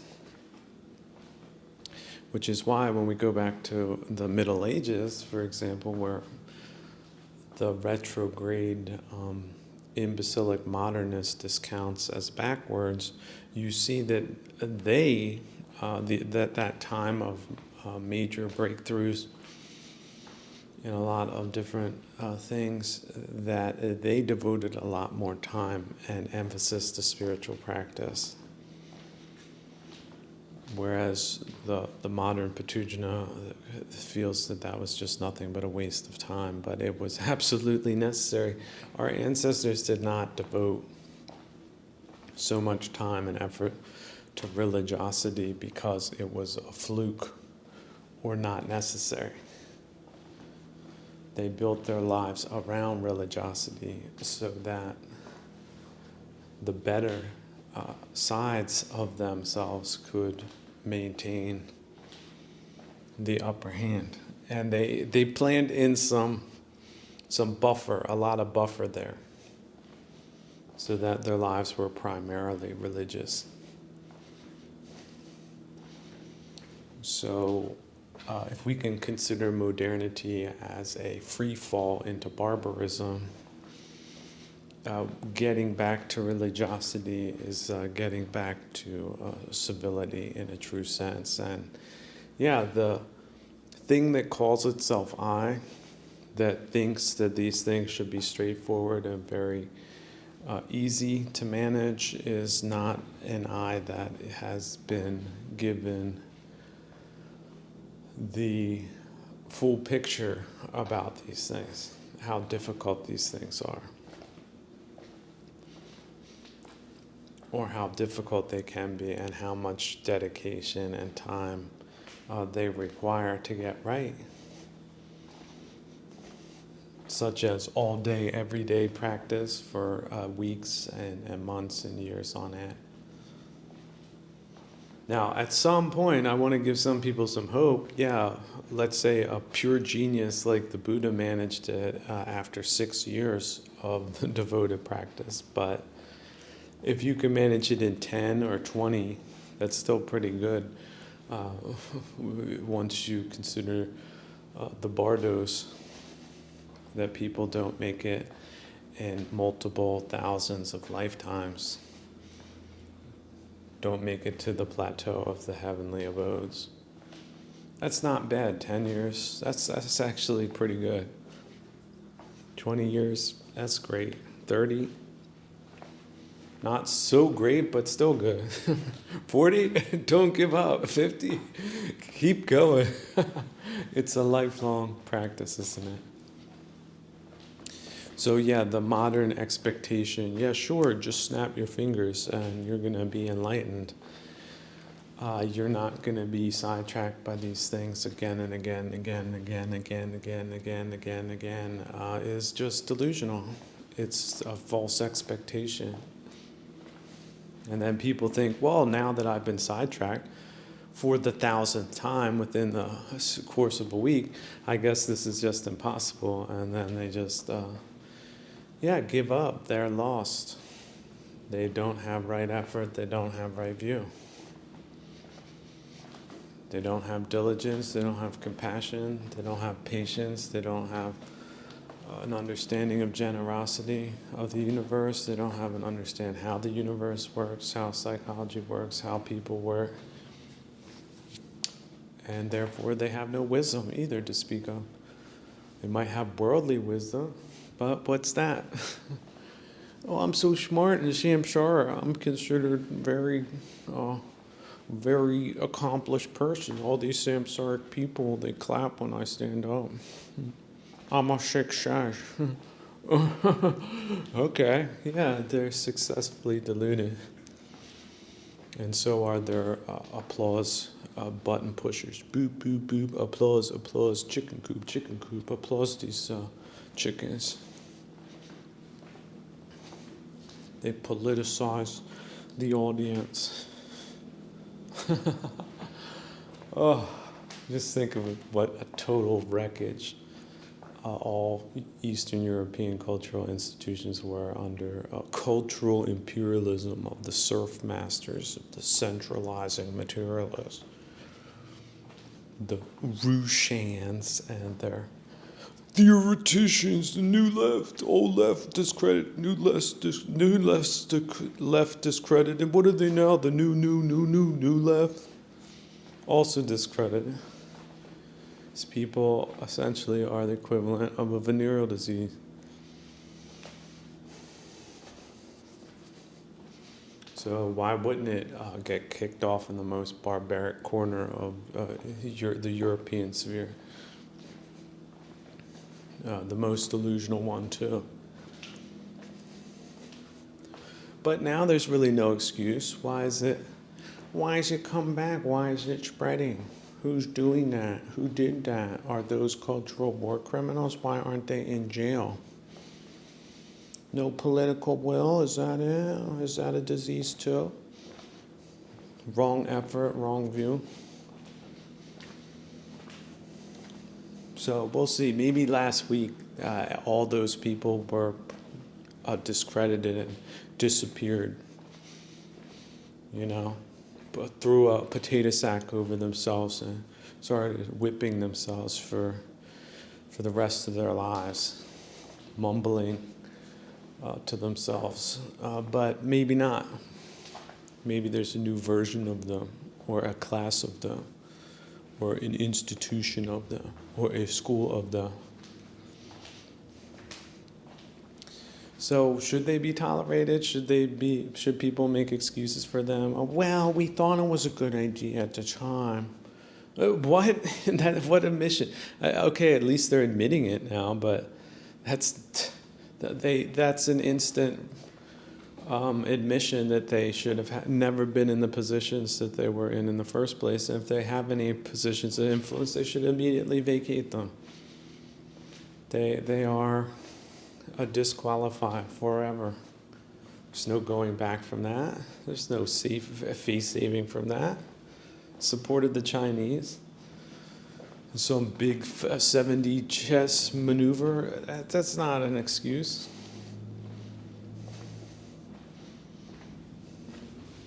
These people are thoroughly discredited at this time, but still don't want to go. Still want to hold on to some credibility. What a disaster. Coming back to the practice for a second. So,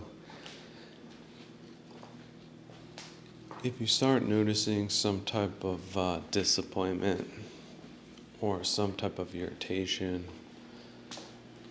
chances are it's some type of attachment, whether you want to admit it or not.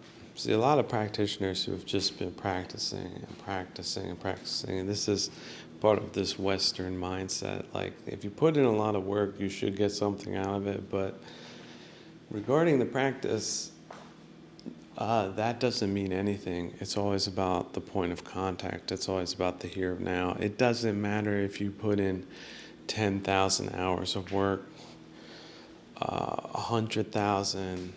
If you are experiencing agitation, disappointment, anger, one of the kilesas, it most likely has to do with some attachment or another. And it's better to admit it, like, well, it's just like having stomach pain, right? You could be a nutritionist, and at some point, for reasons beyond your understanding or control, you could have a stomach ache. Now, if you're really into being a fine-grained control kind of freak about your nutrition, and then you have a stomach ache, and then you start becoming more and more enraged that you're experiencing stomach pain, you're essentially getting enraged with the human condition itself, which is not entirely within the control of a nutritionist or even a practitioner, because it could be space dukkha, as I like to say. Like, where's this coming from? I don't know. Or someone who has disavowed attachments is still attached. It could be that. So when you recognize that, realize, so how do you counter that? Well, you could repeat the word non-attachment. And you can also repeat the phrase outcome independence. So instead of saying boo-do, you could say non-attachment, non-attachment, non-attachment, outcome independence, outcome independence, outcome independence. Just to remind yourself, like, wait a second. There might be, or there could have been, some type of attachment that was formed without me even realizing it. And this is what human beings do. It's normal to do that. People do it all the time. So they do it without realizing it. But what they don't realize is that they're setting themselves up for some form of disappointment or agitation or irritation while they're doing that. And then usually they experience that, but they don't realize what they did. They don't see the setup. But by repeating those words, non-attachment, non-attachment, non-attachment, they bring skillfulness into reality. They create a counterbalance to that normal human proclivity to be attached and to be outcome dependent. Like, yeah, I was expecting some type of gift on day XYZ, and I didn't get it. So now, sort of vaguely annoyed, or it goes from vague annoyance to a major annoyance, or my life is wrecked, or this place is hell, or it's a sliding scale. It really depends how far you want to take it. And because people are essentially childish, we're children in adult bodies, in many cases, even the malignant narcissist, right? It's a developmental childishness that they're trapped in, despite the terrible consequences in an adult or semi-adult kind of context, which is super inappropriate and very bad for them. It's still essentially childishness.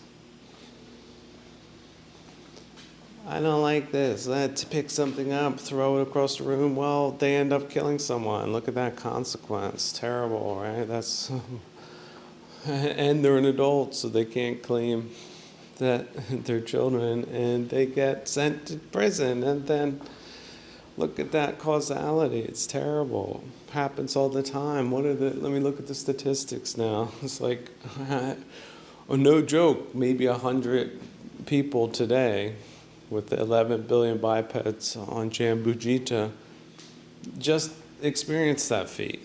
This is not a joke. This is very real. Maybe today was an exceptional day. 1,000 people experienced that feat. Childishness, essentially. And now they're disappointed. They're disappointed with their own childishness, and so it can get into a blame game, which is then a magnification of the whole irritation and suffering. So let's not go down that road, right? But let's also get back to that non-attachment, non-attachment, non-attachment, non-attachment, non-attachment. You have to sometimes just say it, because it's absurd as the attachments that keep coming back. So if they're as absurd, which they are, you can create that counter absurdity and just say non-attachment just because you can. Just because you can enough times until it seeps in. And then you can just feel a slight easing, like, wait a second, this is truly a wise thing to pursue, because there's no point in attaching to these attachments anyway. It's a pure choice, right? And it is a choice. We feel like we don't have a choice because it's so automatic in many cases. But yes, we have a choice. We can exercise volition on these things. Why am I attached to this particular outcome? Why is that so childish? Why is that so ridiculous? Why is that so disappointing? When we can say there is no past, there is no future, there's just now. And this now need not be burdened with those other two things, even if they're in the background, even if it's suppressed, even if it is not on a conscious level.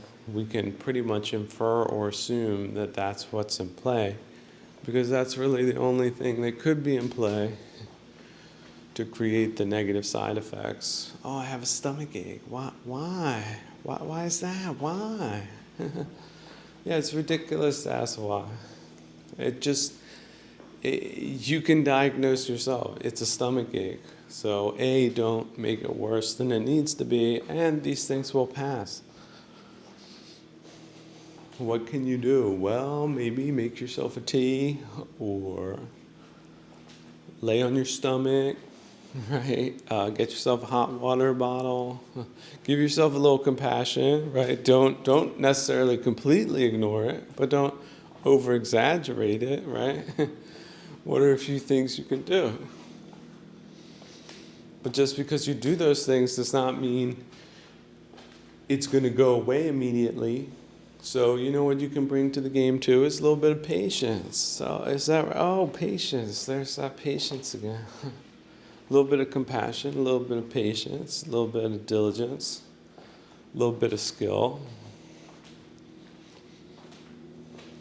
And then it is about weathering the rest after you do those things. But you might find, well, in 5 minutes, I've changed my mind, or let me focus on the breath while I'm enduring this or that disappointment in a childish way, and then, but don't blame children for being disappointed in certain things, and don't blame yourself for being disappointed in certain things. But disappointment is, per se, changing forms and conditions, changing perspectives, getting free of one form of psychological capture or another. I wanted this house and I was outbid. Wow, no, I really wanted that. But then start thinking, well, look, now you don't have to worry about the roof. You don't have to worry about the neighborhood. You don't have to worry about the payments on that house. You don't have to worry about the upkeep. So you didn't get it. Well, maybe you'll get another one, or maybe it was not meant to be.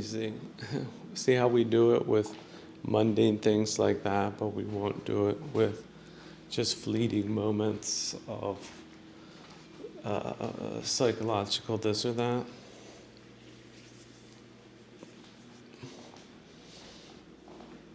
So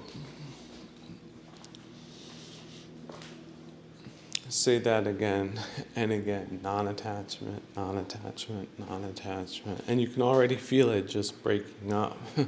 Whatever it is, it's working in the background. Non-attachment. And outcome independence. Look, there's freedom in that. Like, what will happen today? Well, a meteor could strike.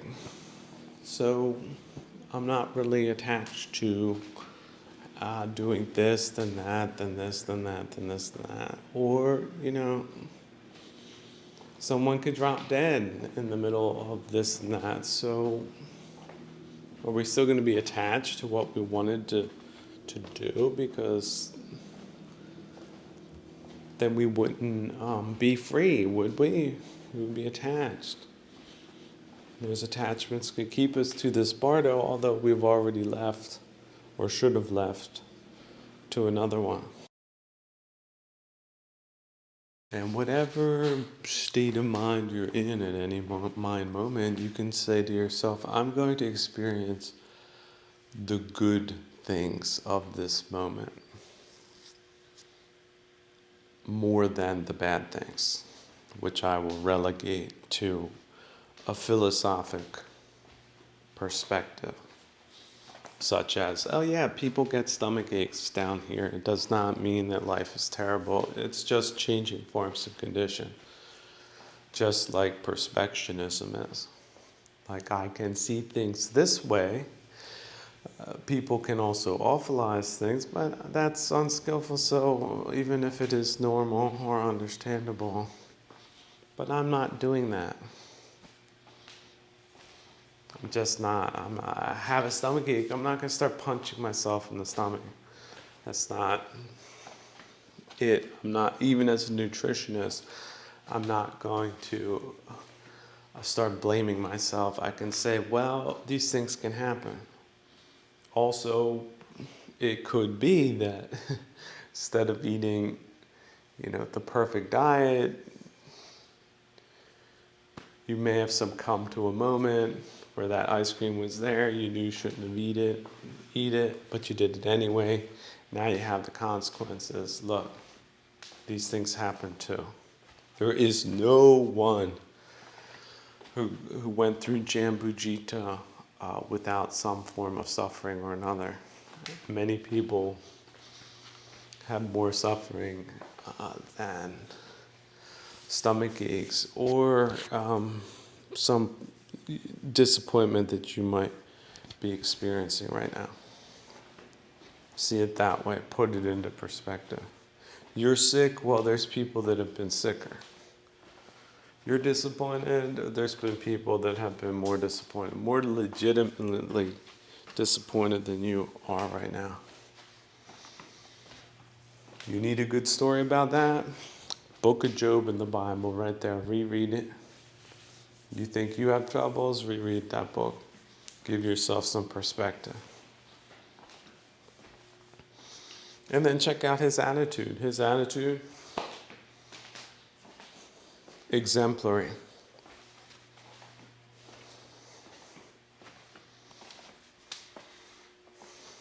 The only thing about that story is it sort of leads you to believe that, or if you're, already predisposed against religion, you might think, well, first of all, God and the devil, he doesn't exist, or they don't exist, and then an afterlife doesn't exist. This is sort of how Westerners can see that story, and it can see it from a perspective that doesn't help them get to the pith of the moral of the story. But you don't have to focus on those things. You can just see it as changing forms and conditions and how to stay non-attached and outcome independent with pure neutrality. If those things get you hung up, and it still makes sense from a perfectionist point of view, gives you perspective. That's the point. It gets you out of your egotistically captured world for a second. It says, how big are your problems again? So what? You got caught up on some outcome or another. So what? What do you have to be grateful for? You're not sick, you don't have a stomach ache, you don't have a headache, right? You can walk around, you're still breathing, or you're lying down relatively comfortably. You had enough to eat. People around you are doing relatively well. What's there to complain about? You're going to look for something to complain about? You're going to focus on the one thing that's not perfectly optimal? That's ridiculous. That's childish in a bad way. That's self-destructive. That's a lost cause. That's a waste of time. And you can stop. Just switching your mind to the breath, which is a very important function, is way better than using that mind for further dissatisfaction. Way better. And it's that simple. If you give yourself just a little bit of effort, you can do it. It's like turning on and off a light switch. Turn on the light switch. There's sometimes there could be an electrical short. Don't turn on that light switch. You could burn the house down. Just if it gets on, turn it off. See, this light switch, it sometimes turns itself on. So you hear it click, then walk over, click, turn it off. Clicks back on, click, walk over, click, turn it off.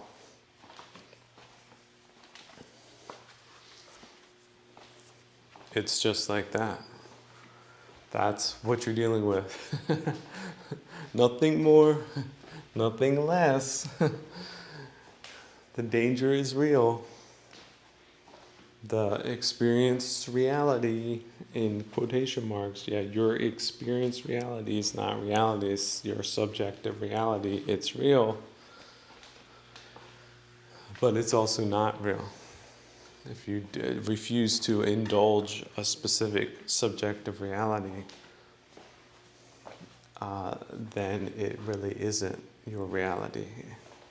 Even the struggle against that subjective reality is better than just succumbing to a subjective reality and imbuing it with the reality, or allowing that reality to be a reality for you when it is optional. It is.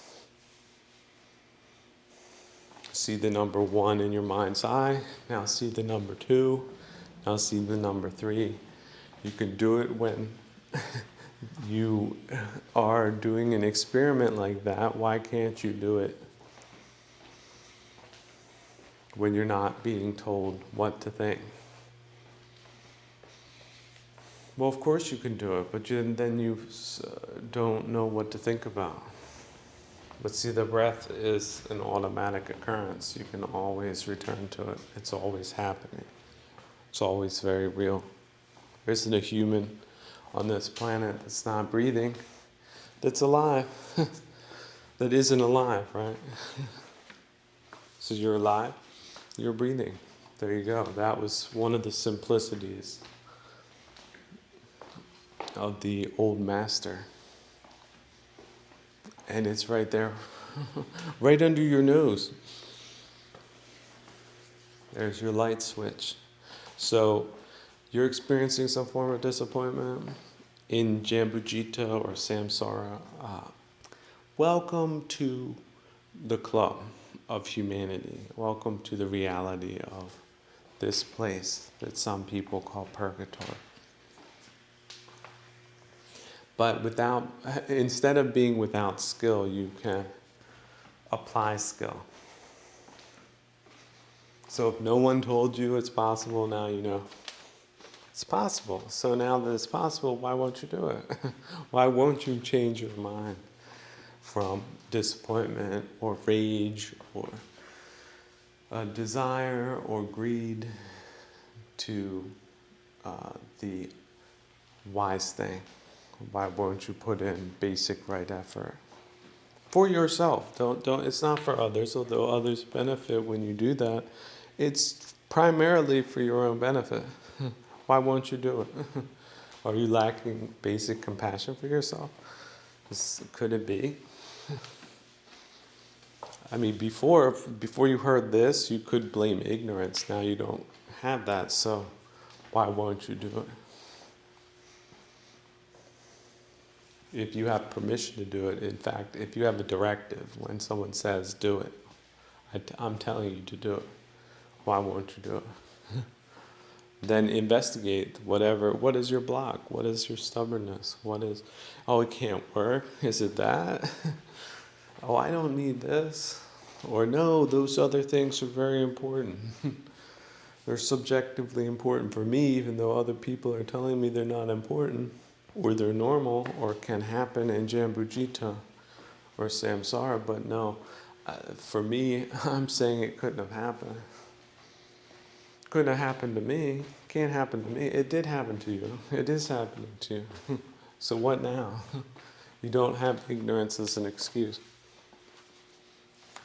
Your mind will find some other excuse. Your shadoic mechanism will find something, but look at that thing and dismiss that thing. That reasoning is per se wrong. Ethical people do not torture animals. Ethical people do not torture themselves.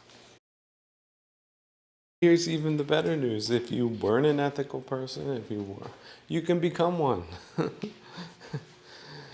And not because other people say it's better, because it is better for you. It's a way of avoiding a lot of catastrophes. And that's why it's called ethical. That people don't usually ascribe unethical things and then say, well, they're ethical. See, if you get people in a philosophical mood where it's not about they and them, they can usually agree to what is ethical behavior. Just basics like not lying. Like people that don't lie to you is good, isn't it? Well, if that's true, then it's better if you don't lie to other people, right? Because then you don't cause the type of problems you would have if people were lying to you. You see, the reciprocity there makes sense. So if you're lying and you know you're lying, then stop doing it. Don't get out of the habit of doing it. You're doing yourself a favor. And it's that with lying, it's that way with lying and with all the other defilements.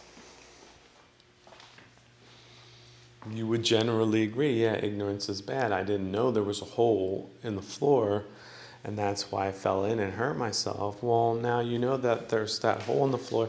You can avoid that hole. That's better, isn't it? Not being ignorant of hazardous things. How about moral hazards? Now that you're not ignorant of them, now you can avoid them. Now you can see them. That's better, isn't it? Now, that's much better than not knowing. But now that you know, you still require basic skill to avoid not falling into those pitfalls, including falling into perfectionism that is dissatisfying. That's a more subtle practice, but it's very much always in the here now. How we see things and then how we feel about them. That connection. I don't want to grow old, but samsara doesn't care. It's impossible not to be here and not grow old. And so on and so forth. I want to be healthy all the time. I want to be happy all the time. But in this place, people get sick. So what then? You're going to obsess about sickness even when you're not sick? And when you are sick, are you not going to just get through it the best you can? Or are you just going to focus and fixate on this want and live in comparisons with perfections and realities, as a normal, common and vulgar kind of person would do? Make the situation way worse than it needs to be. It's your choice. Every mind moment is a choice. A quick note for people looking to get into politics in democratic countries that are Western in nature going forward. What we've seen as far as the total and utter failure of the boomer generation, and I do believe Trump will be the last boomer, which in a way is sad. Like, everybody hates on the boomers. I don't do that. I've always had respect for the boomers. And when they're gone, it's not as if we've gotten better, we've degenerated. Boomers, as much as people like to hate on them, are sort of a benchmark. You sort of know what you're going to get.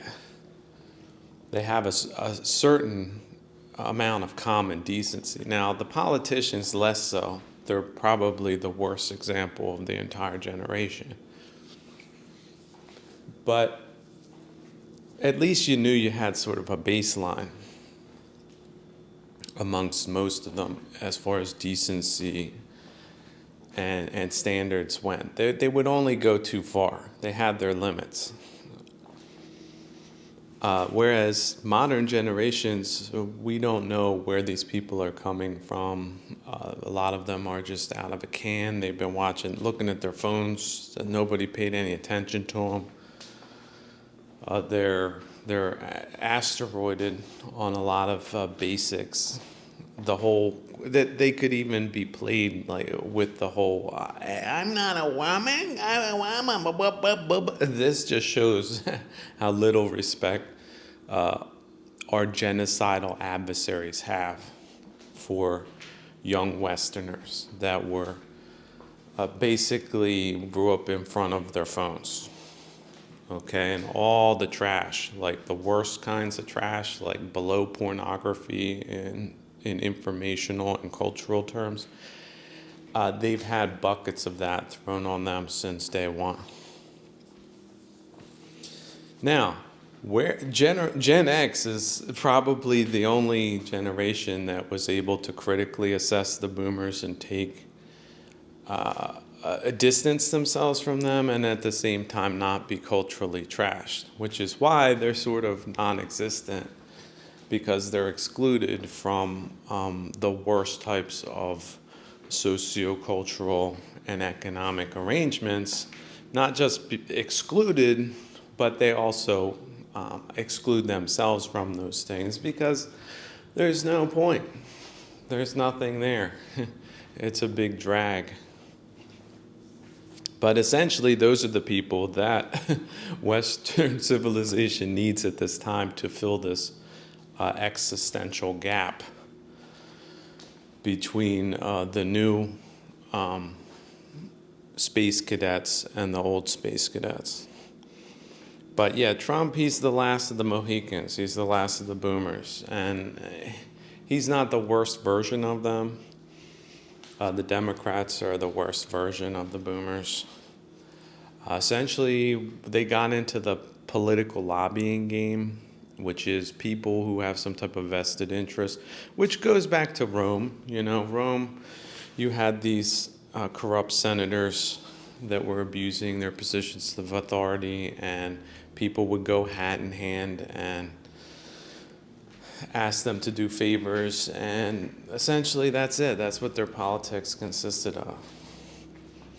People abusing their positions of authority for their own gain, and the people that would court them and vet them, including, fentanyl dealers, globos of all kinds, and essentially dregs and misguided, greedy, and Machiavellian people.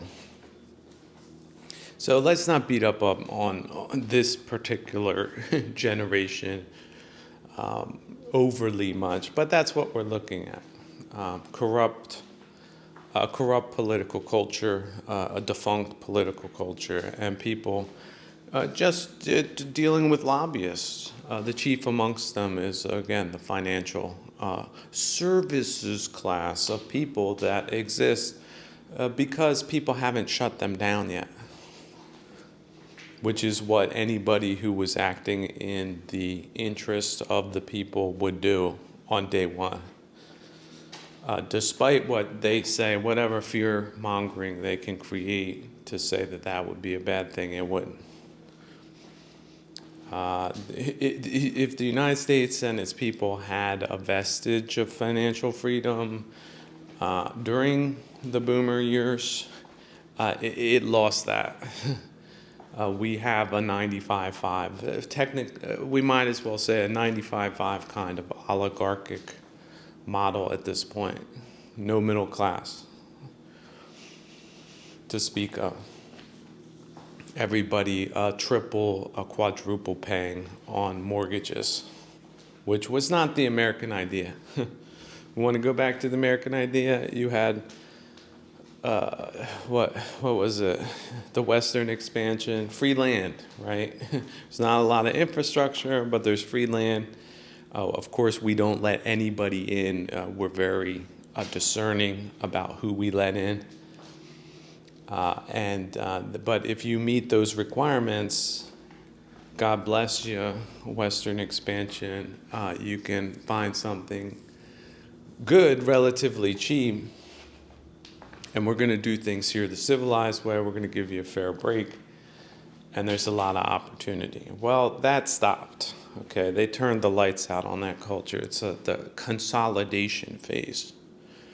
So essentially, there's been a hostile corporate takeover by people from the banking sector, and we're not just talking domestic banking, global banking. So they have their money launderers create legal instruments, and then that sucking sound is the wealth of the country into global coffers that also end up in adversarial corners such as China. The people that are looking to take over the world's oceans in the shortest amount of time, within the next 10 years, they're the ones profiting from a bubble-fied property market where everyone here has to work, 50, 60 hours a week to pay for some claptrap box. And then instead of one wage earner, two, men and women, because of course women can't be kept at the home because they're too important. They need an executive job. They need to be running, director of national intelligence or something. They're much too important to be left in the home where the home front is. So they're out there playing little office games and getting their business blouses ironed. Meanwhile, the country's going to hell in a handbasket. So anyway, note to Xers who will, if they're not excluded further, will most likely have to take over this mess, is don't follow the boomers' example. This political lobbying, the culture of political lobbying needs to end. If somebody shows up and is trying to give you pay for play, cash for something, they're probably no good, okay? If you're a politician, you need to go to the people that deserve the money and not be looking for money on the side. If you do that going forward, you should be considered a criminal and treated thusly. Don't go into politics with a profit motive. It's a defunct idea. Okay, that's number one. And especially if it's global interest. Turks, no. Anybody in the BRICS alliance, no. And again, that eye, which is India in the middle, there's two other eyes on the bookends of that. Global interest, just say no. And again, a T, Turkey, no. Anti-Western countries trying to manipulate us for their own maniacal purposes. No, they have their own damn problems. They have their own damn country. We're unraveling this whole global idea thing because it was a farce to begin with. We have allowed foreign lobbies to distort our policies, and that needs to end. This does not mean a return to isolationism. See, this is the other thing. They want to go one way or the other. You cannot chew bubble gum and walk at the same time, according to these people. You have to be a petite nationalist who puts their head does the ostrich, puts their head in a hole, does nothing outside the country, or you're a total sellout, right? American in name only, who is just flying around the world, being feted by a bunch of foreign oligarchs, and does nothing for the country, sells it out. No, you can. How about this? Focus on the domestic thing, like 90%, and then 10% take care of friends, legitimate trading partners, not like Mexico and Canada, who are up for grabs. They have they don't have legitimate governments at this time. They have hostile governments. So that needs to be reevaluated from time to time, or perhaps permanently. But South America, whatever has closer proximity to you, has more importance. But of course, culturally aligned countries, Switzerland, right, Western, at least traditionally, Western European countries that haven't been defuncted by global interests, they get a priority list, and there should be people paying attention to these things. And this is another embarrassment. This Trump administration comes in after Biden, makes the Biden administration look to be accomplished in international diplomacy because they start over at zero. Like, oh, we're just showing up here. We're a completely new bunch of people. We know nothing. We just pulled out of a McDonald's drive-thru, and now we want to reset all policies in the world for a fee kind of diplomacy. It looks ridiculous. It is disastrous. And really, Trump, again, has no excuse. He was already president for 4 years. He's acting like he learned nothing from his first administration as far as foreign policy goes, which there's no excuse for that. The man is not completely dense. And a new team of people shouldn't have been dense anyway. Maybe they're just playing that, but they're really making the impression that they don't know what they're talking about. Like we're going to create peace here in a war that's been going on 3 years. I mean, is this the new Wilson or what? Even Wilson wouldn't have done something that stupid. He started with those stupid things like the UN and the League of Nations after the war. Okay, he started his little stupid projects with Globos. But trying to create the League of Nations during World War I, this is the equivalent of what they're trying to do with the reset with Russia. That hasn't changed at all. It's not like they've toppled their dictator. But all of a sudden they're going to come in there, sit at a big white oval table like the crony Macron, and just sign a deal. Yeah, okay. We don't want to deal with this. War is bad. They started it. Oh, but sure, they're going to stop because what? So poor Ukraine is just a pawn. They're essentially a European plantation with plantationists trying to keep their holdings. And the damn other plantationists, the surfists, the traditional surf masters, trying to get them all back for nothing. And killing their serfs off in the process. It's a surf war. You've heard of turf war? It's a surf war. So slave driver 1 wants, what slave driver 2 has. So yeah, both countries need to be completely reset. But that's completely unacceptable. Those countries, whether they want to admit it or not, now Russia's an empire, but at least the European side of it, it's a Western nation. People understood that in 1916, but after 1917, it succumbed to radical leftists. So that whole thing needs to be reset.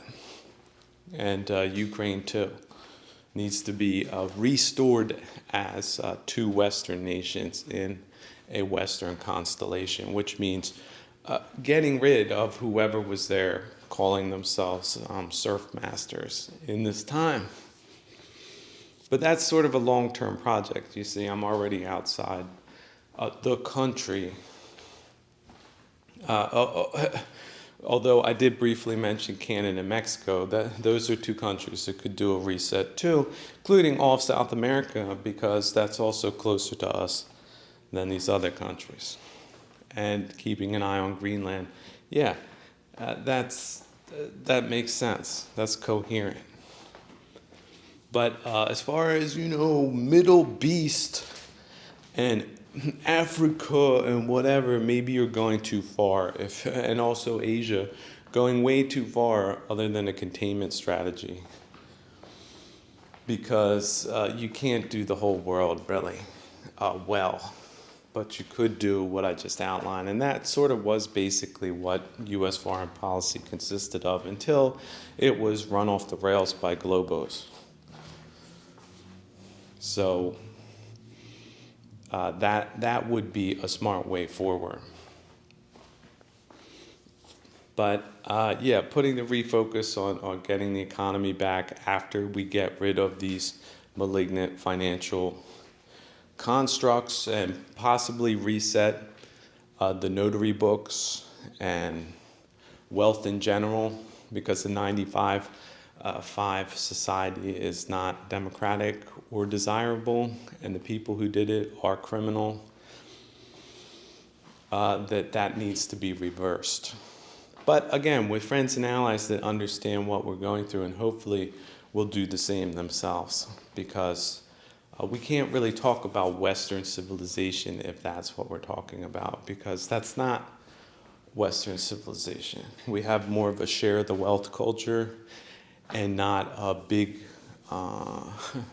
people at the top dictating everything from neo-barbaric cultural norms, foreign influence, you name it, from the top down.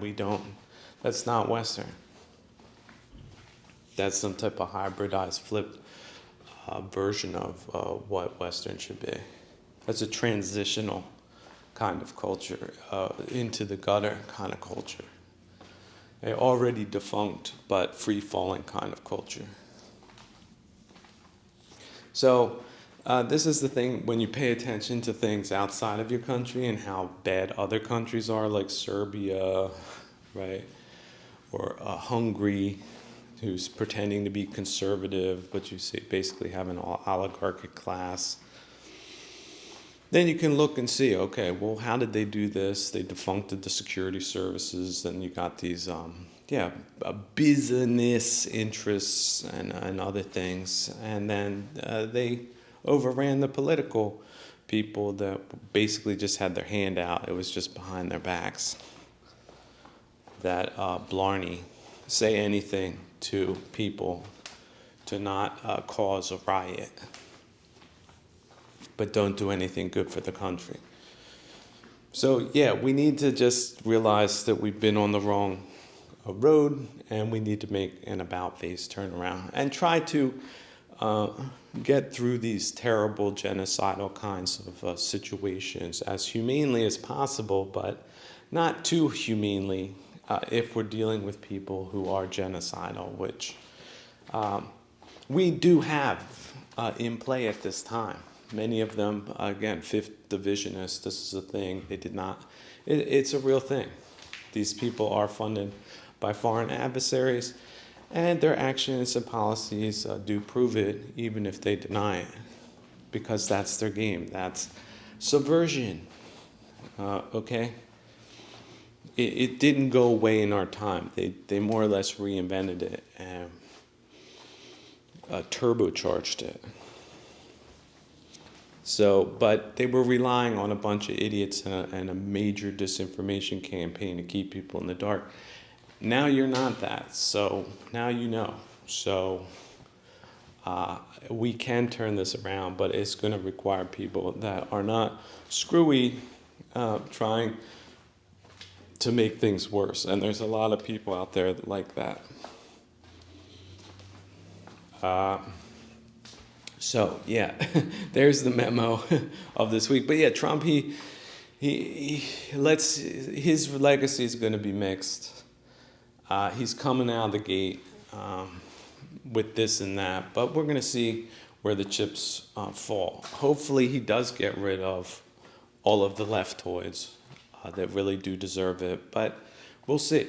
But on the other hand, his selling out to globos and financial interests does not make him an ideal president by any means. And the less he does that, the more people that are looking at this shtick and seeing it for what it is and also calling him out on it, the better, because that might keep him in check from selling us all out more than perhaps he plans on doing. And his cabinet picks, what was it, the FBI director, disgrace. The director of national intelligence, also disgrace. These people have not been vetted. Whatever senators signed off on them, they're a disgrace too. We're looking at neo-plantationists, essentially. and the interests behind them that are paper thin. Like their stories are all paper thin. They're conservative, is that right? That's what they want people to believe. That's really funny. So do you feel more secure having essentially foreigners being able to head security services in a country that doesn't need those kinds of foreigners in the first place? Do you feel more secure by someone who's claiming to be a civic nationalist while appointing people like that? Vance, another one, a Globo sellout. Then where's Musk? He's from South Africa. He lives in the United States. He's flying. He has a factory in China. How many stories can this guy tell? It's just an ongoing public relations campaign. Who's buying this stuff? Now, anyway, I'm gonna hope his heart's in the right place. I'm just saying people like that shouldn't even pass a sniff test. In the future, they won't pass a sniff test. You don't have the right background. You don't have the right lineage. You don't have legitimacy. That's how it works. And your public relations campaign, they should be seen as foreign influencing operations. That's it. If it's domestic propagandists doing it, or foreigners, or a mix of the two, that's the way it should be seen. And they should step down. They should get out of politics. I'm not involved in Indian politics. I did not travel to India or pay for people in India to involve themselves in Indian politics. So to think that we should just tolerate the reverse of that is ridiculous, especially because they're anti-American to the core. Look at some of the pictures with Sellout Johnson and Indira Gandhi. India has been on the Russian side since 1947. In fact, where did they get their nukes? Good question, because that's probably where it's going to go nuclear first. Them and Pakistan are the ones, and China. They're going to be ones that are going to push the button first. So how did that proliferation happen? Westerners have been kept completely in the dark about that. They're peaceful people, really? I don't think so.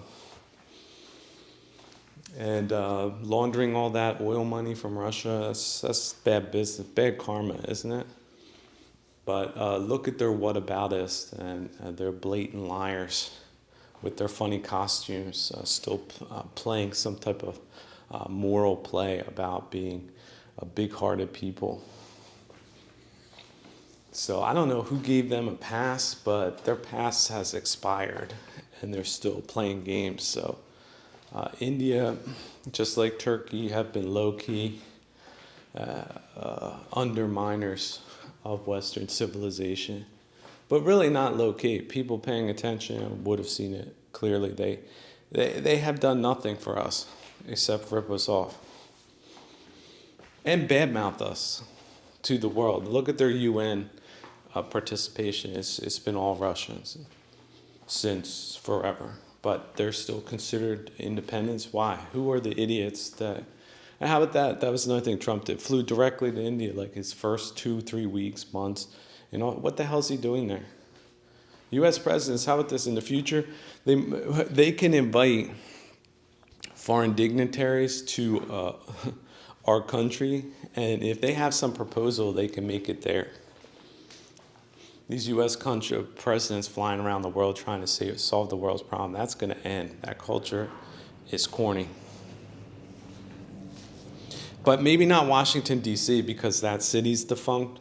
The new capital, they can fly into there. Or somebody from their embassy can make a proposal.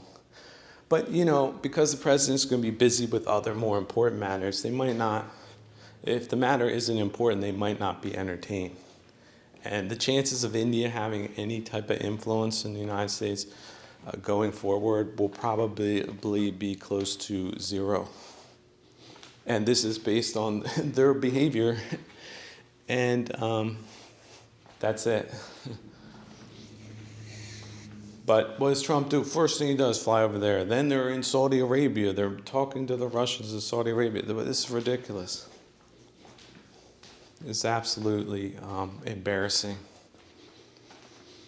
So, but what is it? It's people trying, it's some type of backhand handout. Like this is where they make their real money. It's like they graduate to the major leagues. So, oh, what do you want? Okay, how can you set this up? And how can I get this and that? And what are you going to pay me? And who should I influence? Or you want this? Okay, quid pro quo is what they do. So that version of globalism, it is coming to an end. The boomers, they killed it. They made it disreputable.